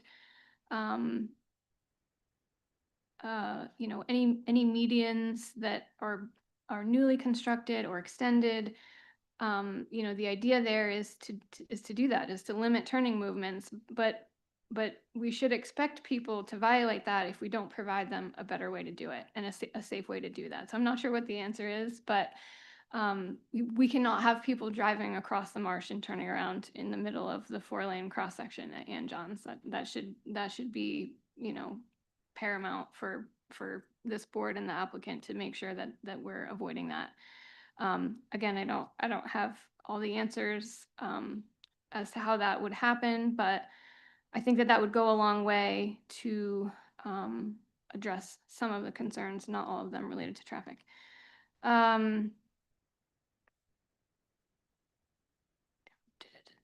Any DOT, well, first of all, let me just say about DOT, for those people who are feeling like this project will introduce a lot of traffic, it will introduce traffic. Yes, we have reports and numbers about all of that. But I do think it is worth reminding everyone that when we have projects of a certain intensity from a traffic standpoint, the Department of Transportation gets involved and requires a traffic movement permit of an applicant to help address that. And this project doesn't trip that threshold. That was pretty clear within their material. So there will not be no impact. There will not be no new traffic, but there is not enough traffic forecasted to meet that requirement. And I think that's important. Sticking with the DOT for a second, have you had any additional conversations with them at all? Because one of the ways that I think could be helpful in mitigating some of the traffic issues is to use or work with them in some way to use their a private way adjacent to this site. No. Part of me kind of wishes it needed a TMP so then we could actually work with them on that, but okay, that's up to them. It's their private way.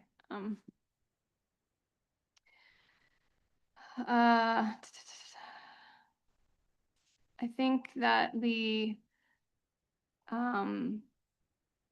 on the topic of transit, someone else attended the workshop recently with the council where Metro came to talk to Scarborough about what more transit would look like here. And, you know, there's two ways to look at this project, either that the transit that's here isn't a good fit for this type of project, or we could get some better transit that would support this type of project. And so I would be interested to know if we had better transit service, more frequent service, and more of it, what impact would that have on your trips? Does that reduce the need for any on-site parking? Does that change your trip generation calcs? Help us understand how that might be helpful. And in the same vein, if you would be interested in partnering with Metro, one of the things that they explained to us in this workshop was that they would be seeking community partners to work with them to enhance their ridership, basically. So, you know, do we have employers? Do we have housing developments that would be interested in partnering in a meaningful way to help support more service than what we are currently having? So I think that could be a really great option. You know, if you think, I don't know offhand the number of seats on a typical city bus, but let's say it's 30. You know, if 5 people in the morning got on a bus to go somewhere else, that's 5 less cars that are entering the Route 1 pipeline for traffic, and similarly on the way home. So, you know, just things to consider. In terms of the, well, I think I'll just leave it at that because we are just talking about zoning here, but some other points for down the road. But I guess I'm unable to see how this doesn't fit the current zoning that we have identified in this area. And I realize that you've sort of like, this parcel is really a a mashup of different zones. So you're trying to do your best to consolidate and right-size that. And based on the criteria that is being proposed, none of that seems out of line with the zoning. So a 45-foot height difference or a 4-story height difference, which by the way, could very easily be a 4-story building, 45 feet or less, it's possible to do it that way. You know, this project is not proposing anything wildly outside of what the zoning is already specifying in this area. And so I do think that's important to note as well. So I do think that a contract zone here makes sense as proposed. I think consolidating it, I think to the TVC, that's hard to say, 3 is what you're proposing. Sounds in line with other zoning that we have already identified in this area at this density. So I'll leave it at that. Thanks. Thanks, Jen. Yes. Yeah, if I may, Chair, just wanted to speak to a couple of kind of the reoccurring themes and just have a chance to respond to some of the public comment and board clarifications and questions. So yeah, very much appreciate Jen's point about the TVC, the senior building that's proposed. You know, right now, from the ground floor to the roof, we're showing 44 feet. It meets the zoning as it exists today in the TVC and the TVC3. So by right, that height is allowed. So appreciate that point, as well as this being the town village center. On the topic of traffic, you know, we do understand that this is a big project, but I just want to reiterate that the existing site and development is generating traffic today. I think we're gonna get some existing trip counts so we can put a hard number to that. And we'll also, as recommended, you know, we'll provide a trip count at the existing Jocelyn Place, which is almost a replica of what we're proposing here. So we will provide firmer numbers, but I just wanted to dispel the notion that this project is adding a ton of new traffic to Route 1, because it isn't. You know, on the right-hand turn, like, we understand that's not an ideal situation. We've tried everything, you know, we've really done the best we can. We explored heavily with the next door neighbor to get to the intersection. That was not an option. DOT has no interest in giving us any sort of access rights off Doloff Way. They were hesitant to even provide emergency access. You know, we're closing 2 of the 3 curb cuts and providing the right in, right out median extension. This is not uncommon on Route 1. In fact, it's the typical condition. So when you pair that typical condition with an insignificant amount of traffic being added to the network, you know, it catches us a little bit off guard, because when we were here during the holidays for the check-in meeting with the board and council, you know, there was a general consensus that this was a good project in the right location.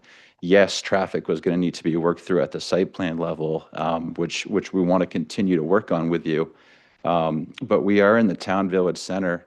The comp plan is consistent with what we're proposing.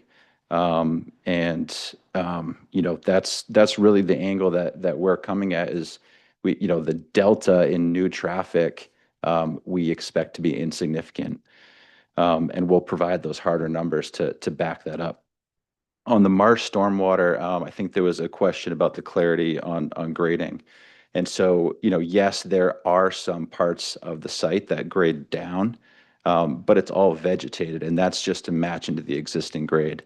Any water that will flow to the wetland and the stream in the rear will be vegetated. No impervious area will go untreated before it returns to that discharge location.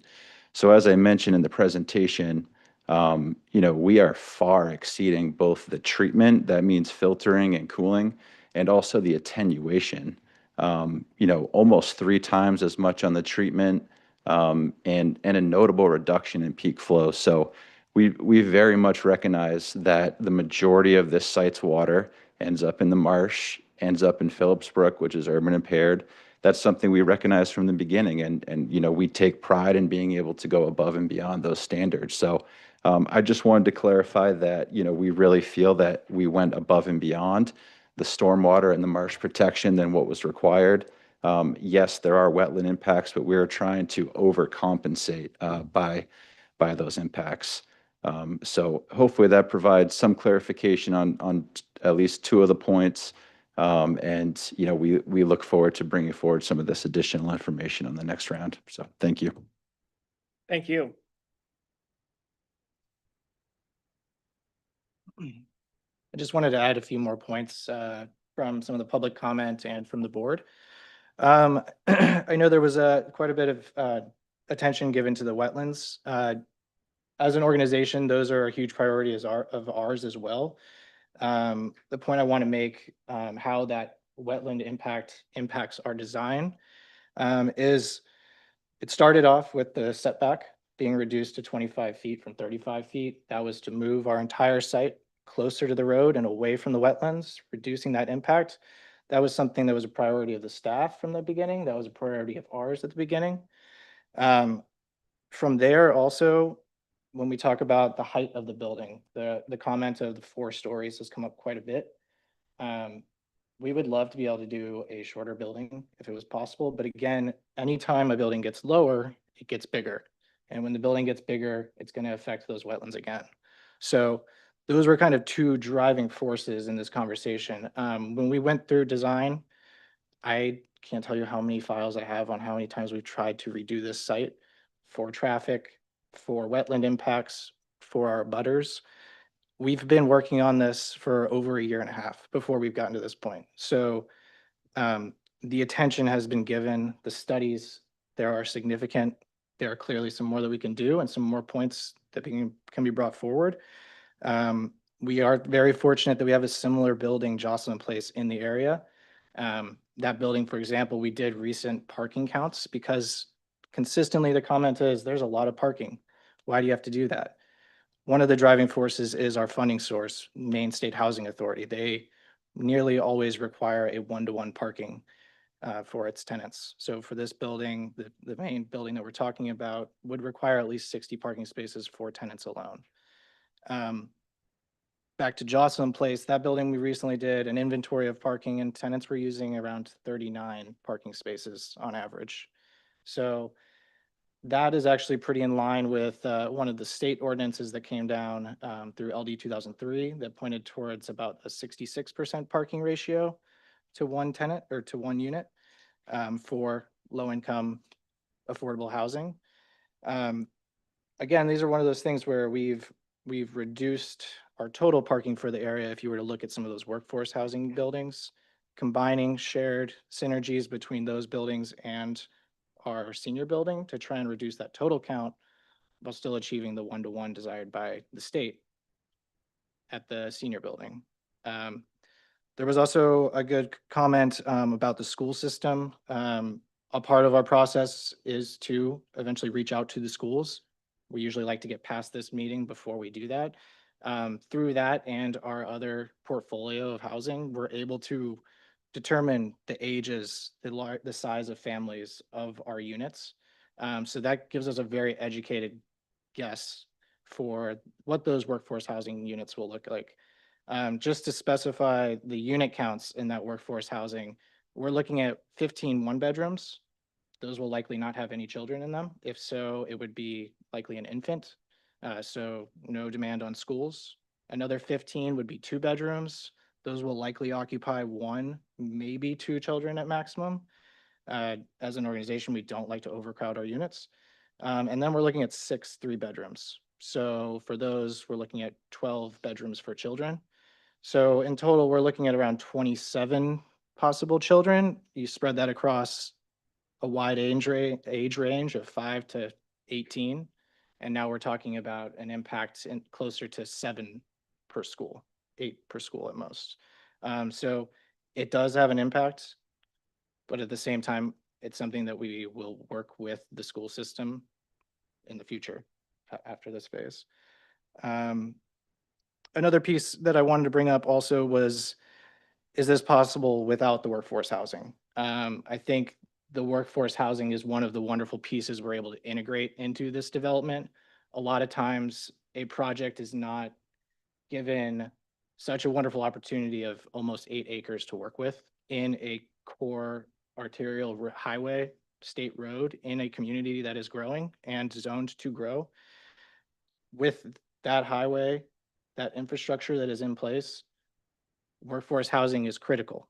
And it's the people that are going to be working along that highway who are going to be driving those buses, teaching the kids, working at the police station. When we talk about workforce housing, I can give a little more detail into that income range, but for a single person, we're talking about someone making above $54,000 a year and less than about 75. So we're talking about the meat and potatoes of our working class here in Scarborough. That income range goes up as families get larger, but so does the burden of raising children and having a larger family. So just wanted to touch on that. And then just to give a little more detail for that senior housing, we're talking about people 55 and older making less than $54,000 a year. So if you're living off of just Social Security and maybe a small pension, that would be you. So that's a lot of people, as spoken by Pelco earlier, one of the tenants across the street. You know, that's a lot of people that we know and that we love in this community and want to stay in this community, or that we would love to have back in this community because they've had to move away.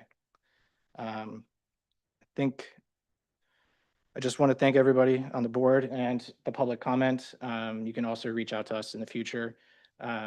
We've talked to actually quite a few people that spoke today. They have our contact information, people that voiced concerns, people that voiced compliments to the ideas proposed today. We're still taking comment. We're always taking comment. We're looking to get better. These buildings, this project is for the community. It's not for us. We're doing it because we're a 501c3 dedicated to improving communities. So I hope you guys believe us at that, and you guys have a good night. Thank you. Well, thank you for your time this evening. And again, thank you to those that took the time to be with us. We'll see you again. Let's work through, as I said, burden of proof is on you. Come back with, get the buy-in that you need. That's the best I can say at this point. Right? Thank you. To my colleagues, we owe a little bit of time to look at. We have 3 more projects that are up. I don't think we can get to all 3 of them tonight, but I would like to see if you would be amenable to at least taking a look at the Market Basket project. Dan and his team are here. We switched the order on the agenda to allow our citizens to be part of this process. Could we stay and go through the Market Basket? Okay. Dan, are you amenable to that? Okay. So with that, we will move on to the Market Basket project, which is, that's not it. Rachel has her hand up. I'm not amenable to going to the Market Basket, but if we wanted to take a look, because I think it's integral with the multi-use building and the retail. I think pulling that together as a total discussion works, not separating Market Basket out of that. I think what we could separate out would be the parking area. That I think kind of stands on its own. So if I'm outvoted, I'm outvoted, but I don't think we should do Market Basket tonight. Okay. I like the thought, because it is so intertwined, maybe we just take those 2 site plans and have you give us your updates and everything like that in a kind of a combined fashion. And then we can take a look, keep your comments short. We'll see this again. This isn't the end of the game. Yes. Question to Dan, of these 3 is one more critical than the other? I think they're obviously a package, as Rachel indicated, but we can be efficient and present them as a group rather than parsing one out. I think we'll get the education we need. Again, we will see these again. Go ahead. Yeah, I was gonna say, I can go through staff really quickly and give you an update from the sketch plan for all three and just run through it fast, and then Dan can give you a more detailed. It has to come back next month anyway, so, but I know that they're really looking for feedback on some specific key things, and we're not gonna talk about traffic tonight.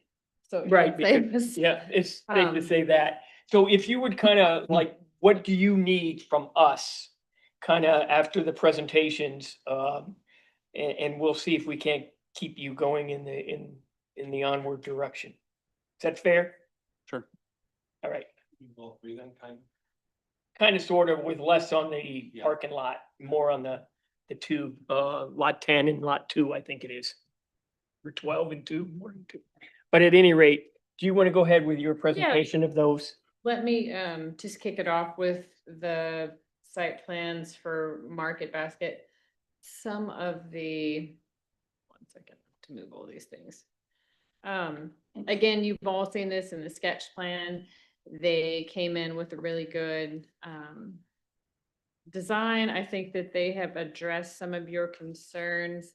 They specifically added the sidewalk down. This came up at our last discussion. They added the sidewalk that's required for the 50-foot parking. They do have some waivers. One of them is for sign regulations. You all with the new sign regulation can do that with the site plan. They are doing the parking lot landscaping required for the larger median. Those waivers and the foundation landscaping waiver was put into place for these urban scenarios. And then the one waiver that they've asked for that has to do with lighting is that they are proposing some 30-foot tall lights to reduce their overall lighting for 14 total count.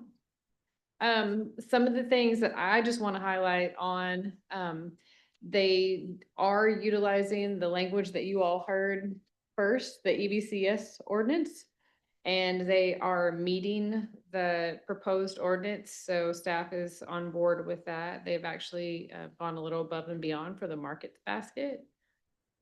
And this one, we discussed this is in your staff memo, but we actually discussed it during the DRC. And so we feel confident that this one will come back and this is not an issue any longer.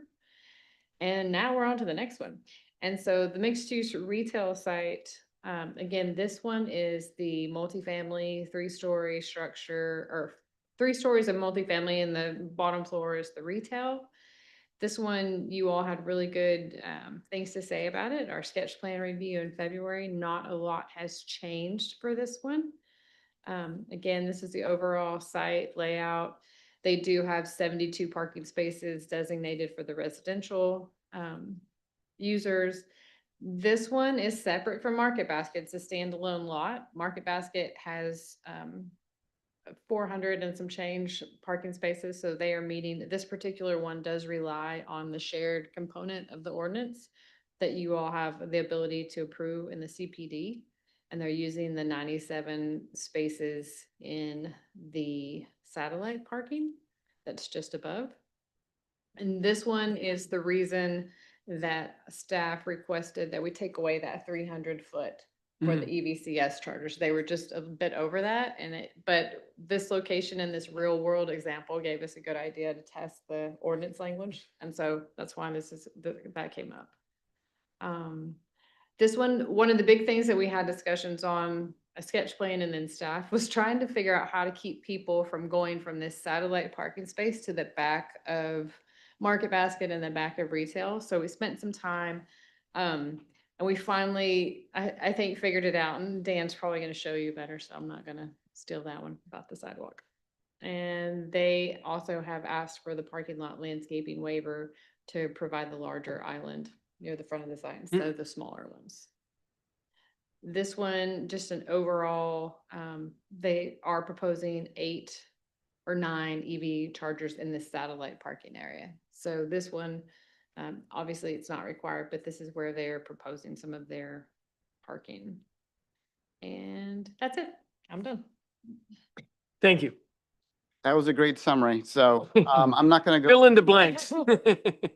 Autumn hit a lot of the key points. I'm not going to go through the deck that we had. A couple other adjustments we made since the February meeting is we spent a lot of time thinking about deliveries and service zones to the mixed-use building in particular. So we added a kind of a UPS, FedEx drop-off trash location and have plans for delivery times, especially for move-ins because of the residential nature above the ground floor retail.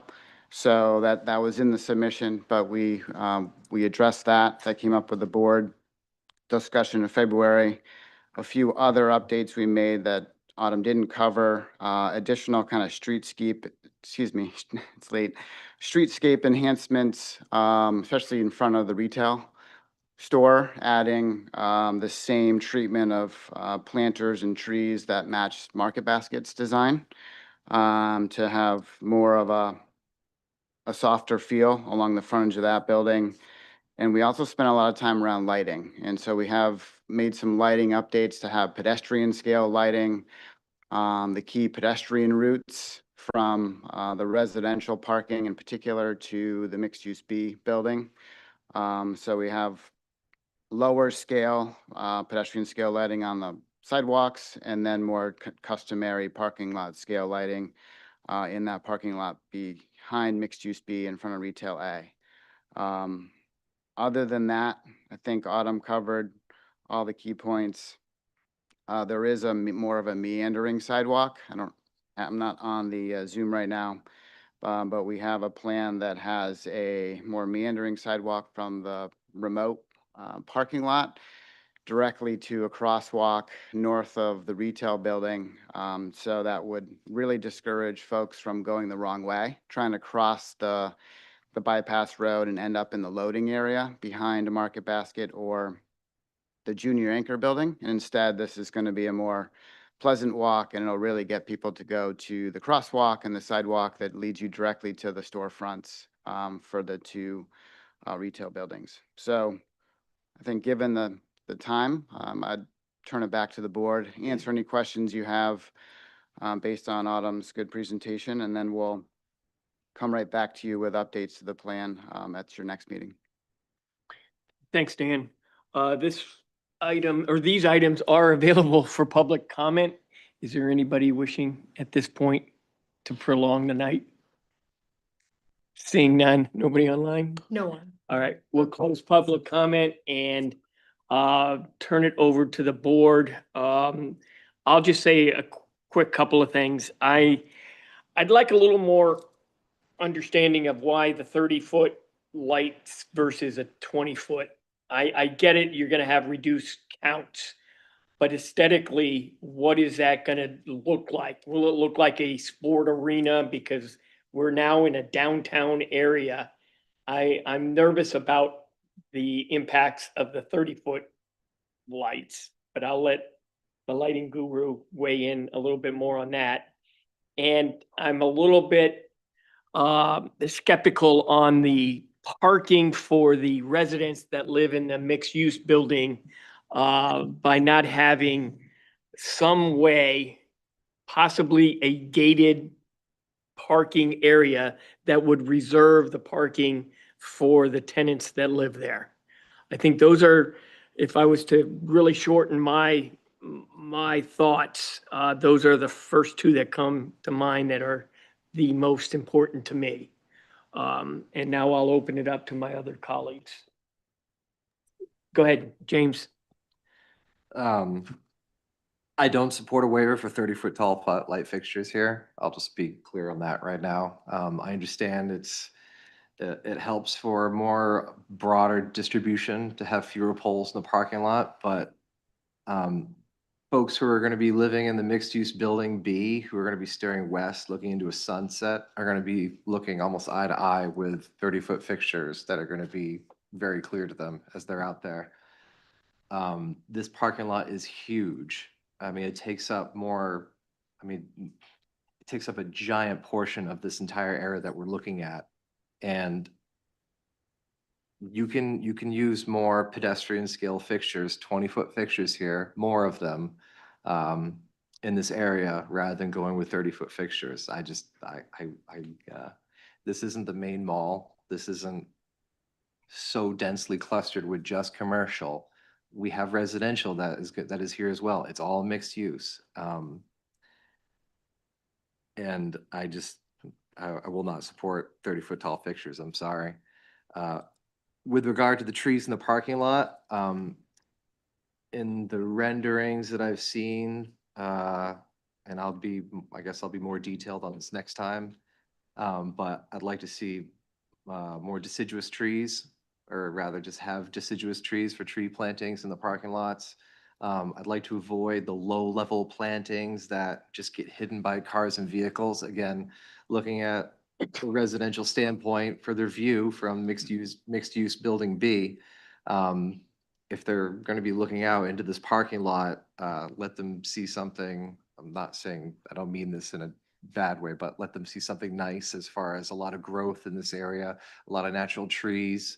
In the fall, they get to see some nice foliage rather than just, the standard colorless tree that's just sort of there all year round. That's all I have right now, Mr. Chairman, but I'm sure I will have more later on. And I would just I'll just note that, yeah, I'll have more comments next time. Thank you. Understood. I see Rachel's hands up. Sorry, you picked on me today, Roger, so I'm going to go to Rachel. Yeah, I'm with James. I think the 20-foot lights are much better, considering that they really overlook or a residential area overlooks them. It's not the same thing as let's say Costco or Cabela's, where there's no residence or residential areas really close. So I think we need the parking lot to maintain a feel of residential, community, small town, urban setting. And to me, those are the 20 feet lights plus when necessary, the bollards to ensure that pedestrians feel comfortable walking at night. I noticed that you have listed, I think I have a stack of papers in back of me and I can't shuffle through them to find the exact amount, but at some point you listed something like 57 on-street parking spaces. Yep. I believe it was 57. Where? I want to see 57 spaces on the street, because as soon as those 57 spaces are named as part of this residential unit, I don't want to see them be named again as part of the town center, as part of a side street. We're getting into a closer and closer crunch in terms of space and parking. And to have on-street parking somehow or other all of a sudden be the answer without considering how many times and how many people we're going to have in those spaces. I understand shared parking might come along with on-street parking. If that's the case, show me. Be really, really, really clear. I think also for the market basket, I appreciate that they put that walkway in, but it stopped halfway, and that needs to be extended all the way to the end, because we're going to have a lot of pedestrians. The narratives themselves say somebody's going to come, they're going to park, then they're going to go to one place or another place. Yeah, and if they're going to end up in one space and they're going to Market Basket, they should be able to get there safely and through a walkway for the whole extent of that parking space. I'm sure there are some other things, but as I said, I have a stack of paper in back of me that rivals Well, it's really big. And I can't find the exact notes that I had in there. So those are the issues right off the top of my head. I don't have a problem with the colors. Appreciate your handling that. As I said at the beginning, I kind of like the buildings, the way you've designed them. I think we're down to some nitpicky details, but they're important details. Thank you. Thanks, Rachel. Roger. Actually, going through all this material, I think you've actually done a pretty good job, especially developing the sidewalk coming from the satellite parking space out to Scarborough Downs Road and everything. I think you've clarified the last time you were here, I brought up the thing about the FedEx and the UPS trucks and things like that. I think you clarified that. So I don't want to take up a lot of time. I think generally speaking, everything looks pretty good at this point. So, obviously lighting, the height of the light poles is going to be an issue. So how you deal with that? So I don't want to take up any more time. I'm pretty satisfied at this point. Okay, Roger, appreciate that. Jen? Catching up a little bit, can you just explain to me what is envisioned? I had a hard time picturing it, but the space between the market basket and the adjacent building. In terms of the gathering space? Yeah, it wasn't clear, Sure. at least just on the plans. It's labeled as a drainage easement. It doesn't look like building, but you're saying that you don't want pedestrians to be routed through there from Yep. trying to get from the satellite lot in the back to the front. I can share my, let's see, Zoom here, so. Do I need to do anything special, Autumn? Ah. Great.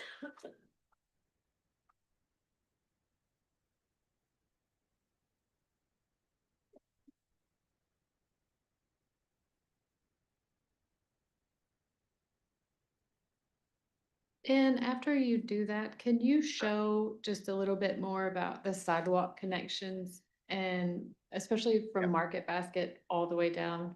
Because we talked about that a bit. I think that might help Rachel understand that connection. Yeah, I'm happy to. So Jen, to your question, this is a perspective of what you would see from the sidewalk facing the, I'll call it the public side of that corridor between, so the building to the left is the Market Basket sidewall, and then the building to the right is the retail building. So it's really going to be a gathering place, well landscaped, and then we're going to have a screen wall.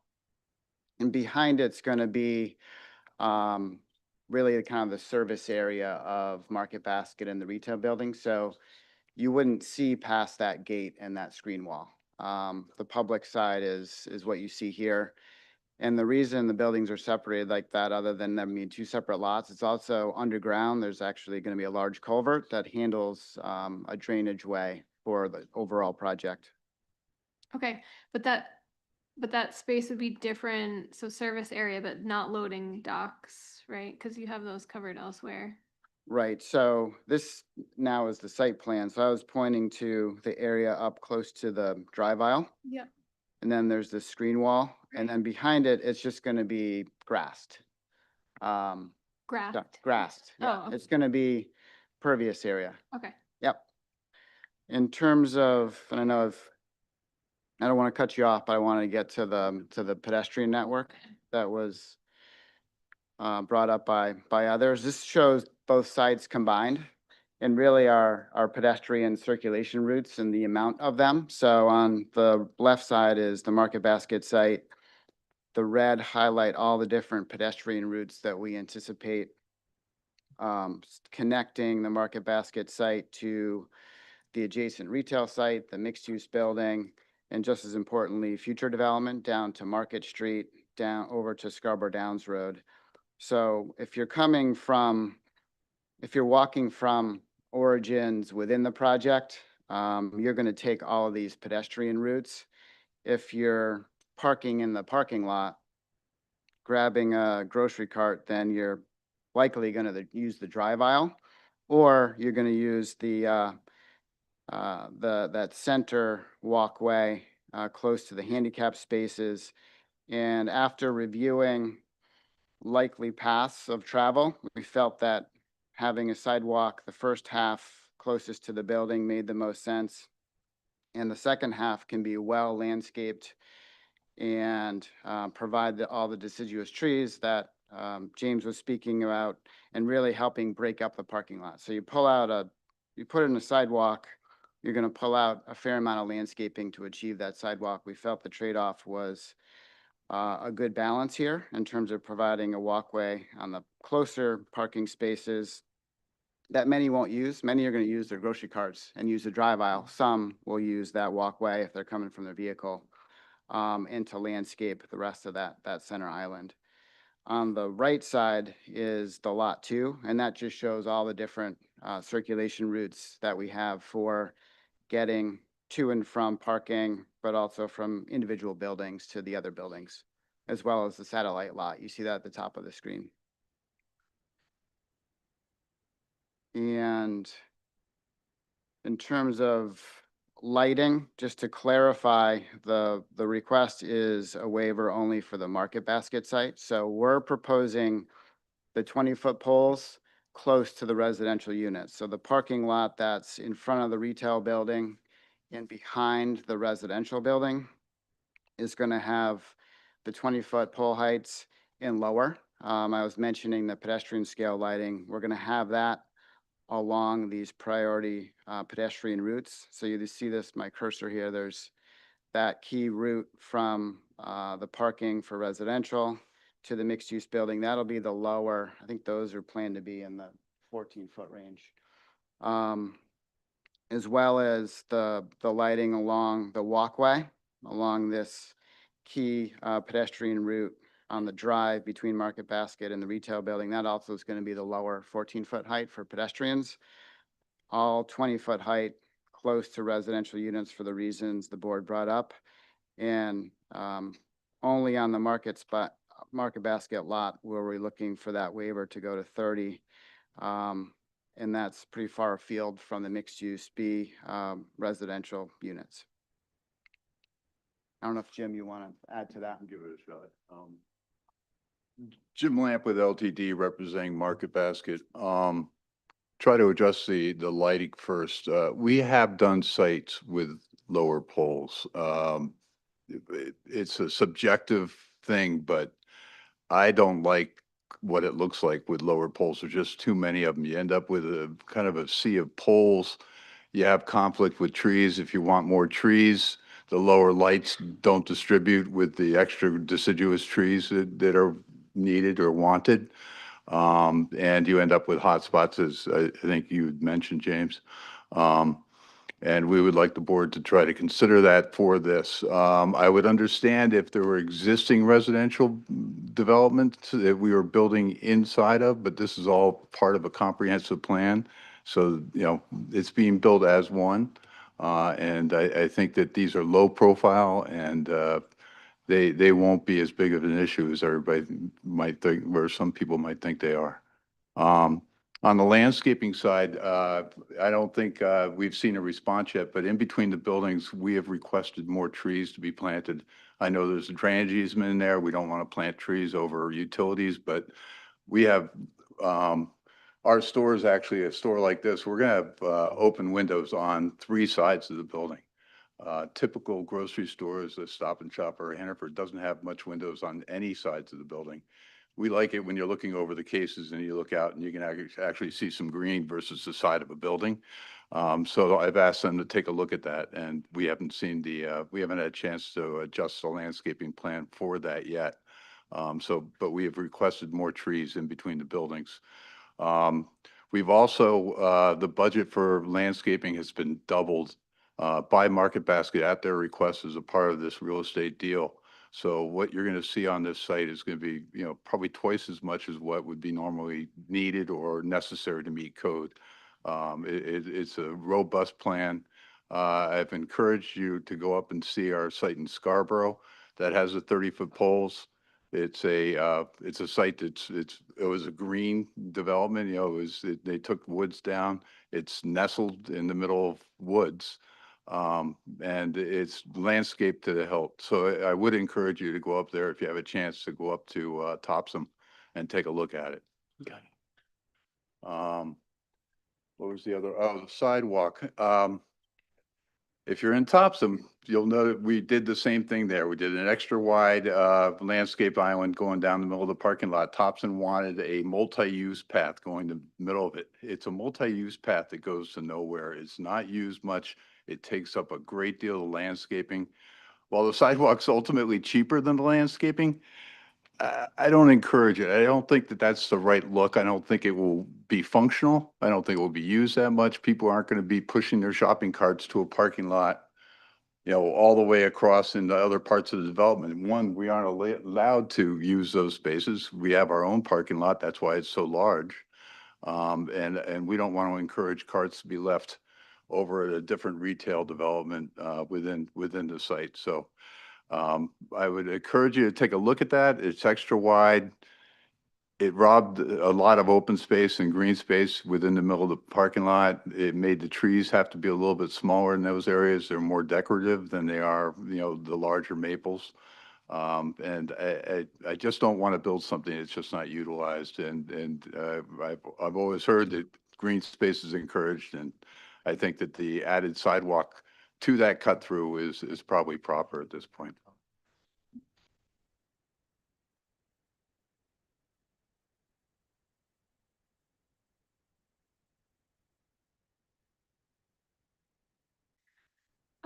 I will just chime in again that I hate when we get to a point where we're pitting sidewalks versus trees. And I appreciate your comments. I look forward to seeing the Topsom site. I haven't been there yet.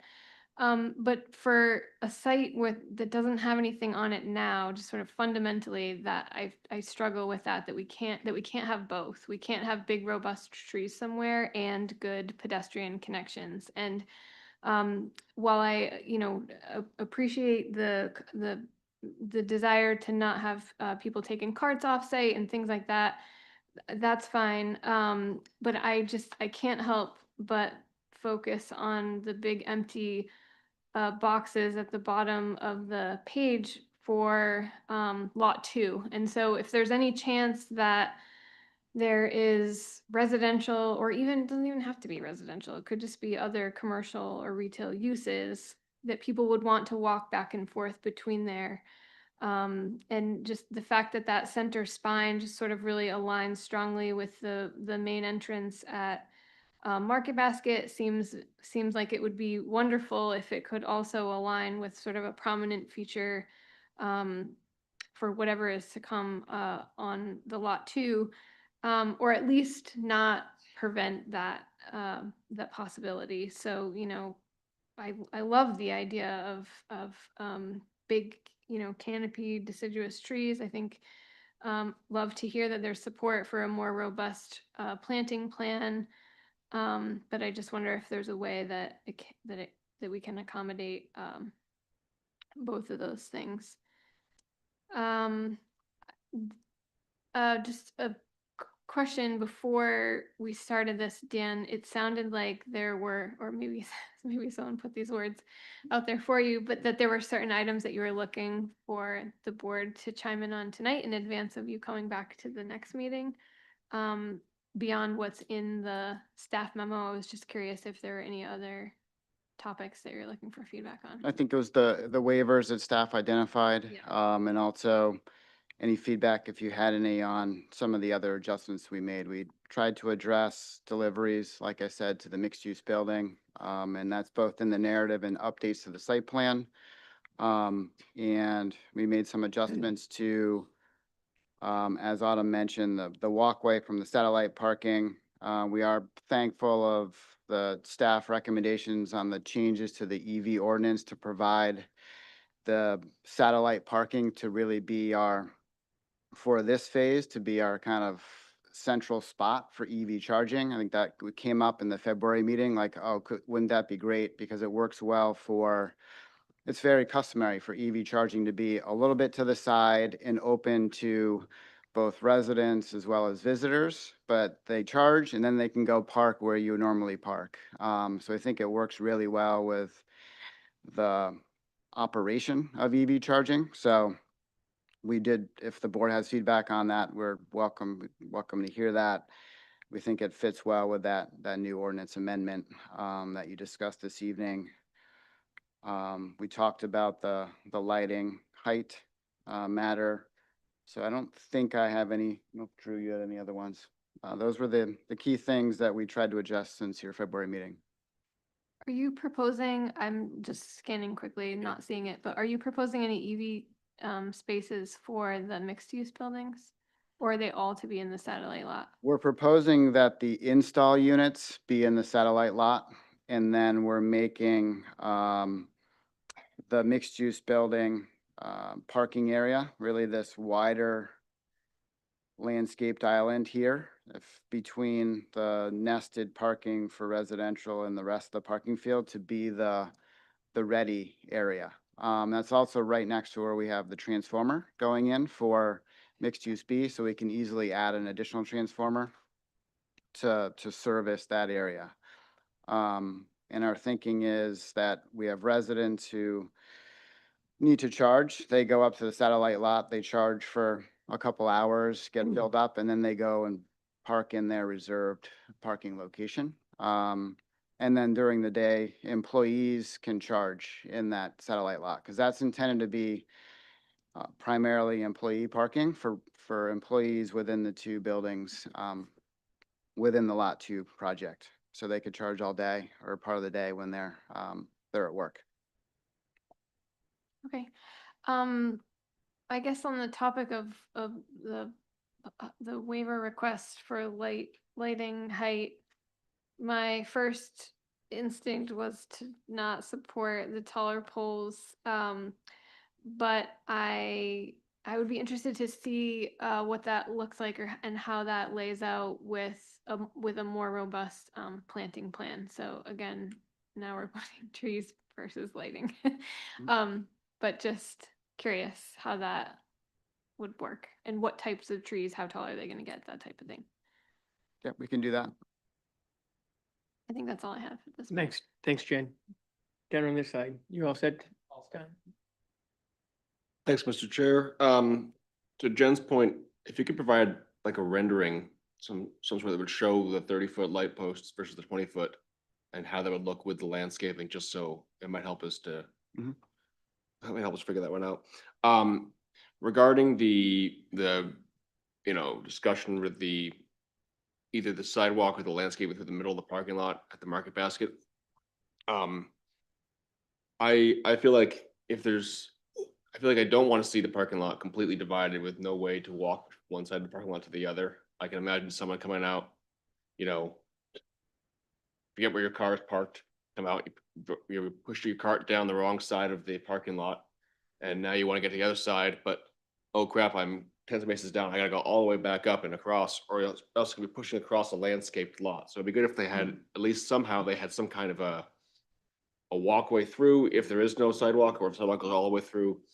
Just think about people who will be trying to cross from one side to the other, even if it's not the typical path that someone would take. People will be forgetting where their car is. I do that all the time. Yep, we've actually provided for that in this plan. So halfway down the wider landscaped island, I know it's hard to see given the scale, but this area here is striped and it's at grade. It's just for that purpose. So you can pass your cart through that location. You also can pick up the walkway there. So the intention is if you're parked further afield from that central walkway, if you were wanting to use it, you walk down the drive aisle and then you scoot over and use that walkway. We think most people with carts aren't going to do that, but a pedestrian without one on the way in certainly could choose to do that. Yeah. You'll see the same thing at Thompson. We do that on all those linear islands, all of our new stores. But at Topsom, you did a full sidewalk all the way down? Full sidewalk that goes to basically employee parking, but it's like a 10-foot wide sidewalk. It was, and it just, for the mass of it and what it took on landscaping, it just, I just want what's right for the town, honestly. I'm giving advice because I've done 30. Yeah, all right, James. We're like, Just to, We could do it, Fully. I just don't want it to sit there and take the landscaping up and everybody goes, well, no one uses. well, and there's, just to be clear, there's sidewalks on the two perimeters of the parking lot that are totally dedicated for those coming from those spaces. I think, Jen, you were bringing up, other development to the south. Those are entirely for the larger community to use. We see the sidewalk inside the parking lot really for those that drive to the site and then head into the store. Yeah, I guess kind of the main reason for bringing that up for me was there's been some discussion tonight about whether we want to have a sidewalk all the way down or landscaping all the way down. I know right now you have a compromise where you have halfway down, and that does kind of cover my point here, but Yeah. if we went one of the other routes, especially if we went the route with landscaping all the way down, we would definitely still want to have figure out a way to have Cross through. That's Yeah, what gotcha. So I know that's kind of up, we're trying to decide what the best way it is, so that's where I'm at. We think the board's suggestion at the last meeting made a lot of sense, and that was an easy one to do. We'll do what the board wants to do here. I just don't want it to be something that we had a sidewalk somewhere where it was very much like the last project where there was a sidewalk to nowhere. But there was a bridge that it went to. There was no room for the sidewalk ever to go across this creek. And we had to go back before the board. It opened up all the hearings again to remove the sidewalk because the board realized the sidewalk was never going to connect anywhere. And I just don't want to have to come back if someone decides that it doesn't make sense after all.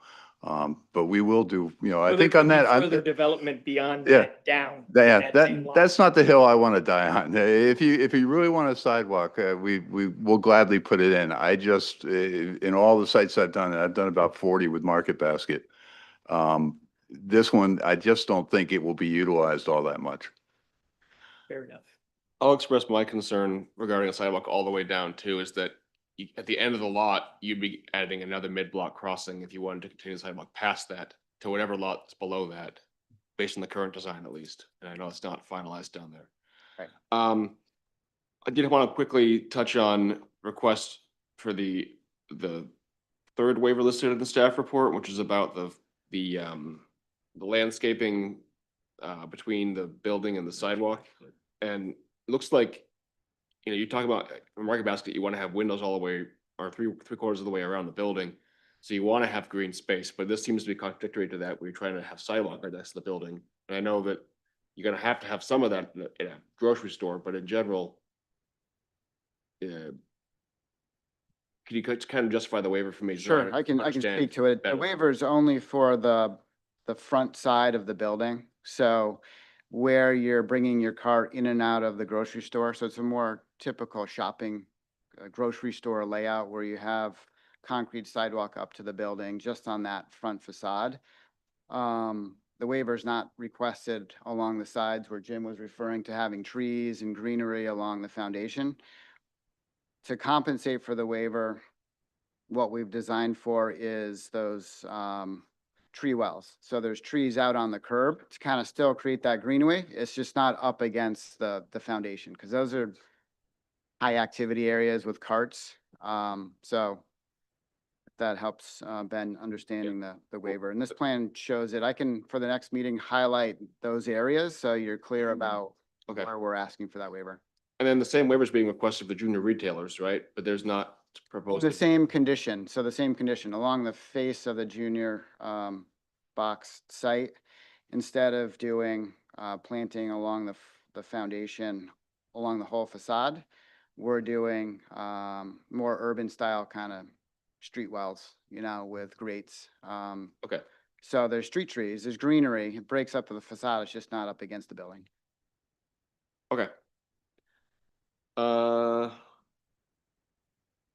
Yeah, I think I can pause there then. I think I'm good with my comments for tonight, Mr. Chair. Yeah, Thank you. Dan, you need anything else from us tonight? Nope, I was gonna just share an image, but it didn't show up, so I think I'm good. You're all set? Think so. You guys good? Thanks for entertaining us after. Yeah, I mean, I'm sorry I switched up the agenda, but you can see if we were still here with that room full of people. Yeah, no, It, I get it. Much appreciated taking us after 10. We'll come back to you next. Thank you. We'll month. see you next round. Thank you. All right. All right, let's wrap this up with minor development reviews. None, Good. Administrative amendment report, nothing at this time. correspondence, Nope. and no planning board comments, right? I have a question. Go ahead. What's going on with Allagash? We have, Oh, I can give you an update on that. I've seen them, You I can. feel like I've seen them posted online that they were going to be opening this year, but I haven't seen any. 10 Market Street across the way, so they're not moving forward with their original site plan approval for standalone. They're actually moving in the building that they are wrapping up right now on They're Market Street. becoming a tenant rather than having. How much their own space do building they take? in that next- Mhm. Oh, I don't recall off the sorry. top of my head, but that first floor. The first floor, and do they own the property No. that they were originally gonna go on? They did buy that. I think they did, yeah, Okay. but they're not gonna develop it right now. So they're gonna sell that property and someone else can develop it, most likely. I have no. We idea. might see something. Yeah. Not spoken to them about Yeah. that. All right. Well, I guess I was just wondering if that, because if they had some stuff they wanted to put outside, if that needed to be reviewed again, if they're gonna be, No, they're just moving into the building that's already been constructed. they're Get a beer there sometime. there go all my maple trees. I wanted in their parking lot too. The other one is Bailey Seafood. Have we seen anything from them? It's so late, James. I So yes. I didn't want to go past 10. I'm they- sorry. I met with them actually on site a couple of weeks ago and they are proceeding with the landscaping in the front. So they had wrapped up the fence. They are a little behind, but I've continued to work with them. Okay. I think it was them- for sale. She actually tried to sell it last year. She tried to open, she tried to sell it, it didn't work. And now she has a tenant that's trying to go in, so they are trying to wrap up everything. Okay. So, the thing that they had left was the dumpster screening and then the landscaping across the front. Cutting some of that pavement, Yep. if you recall, and really creating 2 entryways, so. Thank you. Anything else there, James? Just one really minor thing. I'm sorry, guys, but just with regard to the lighting, and I do this for a living. There is new technology out there, it's called a Type 5 distribution spread on these light fixtures that they can put light anywhere they want in these parking lots. Granted, they are going to have more of these light fixtures because they are shorter, but that's a money question. That's not a question of visual aesthetics that people, despite the descriptions of, well, it's going to be the next lot over, they're still going to have a complete line of sight to this giant parking lot in front of them with these huge lights that are going to be there. And yeah, we want trees. Yeah, we want sidewalks. And yes, we want lights. And they said they'll do whatever. Save that for your rebuttal. Listen, they said the board is going to do whatever the board asks. And sorry, it is late. But I just want to make that passion point out there very clear to not let's make sure we stick to our guns. Thank you. Anybody else? Yes. Rachel, you got your hand up. Hi there. Yes, I do. There was an article, 2 articles in the Portland Press Herald about a week ago about the planning board in Saco and some of the planning board's deliberations. And the planning board was taken to the Superior Court and lost or lost partially because of I think it was a conflict of interest in some of the deliberations and maybe a couple of things that was said. So I was wondering, it's one of those lessons that we might need to know about. So Autumn, if we can get any sort of a summary of that and words of wisdom on what went wrong so that we make sure that it doesn't go wrong with us. One thing I did talk to Autumn about was giving preliminary approval for something that got them in a little bit of trouble with that particular project.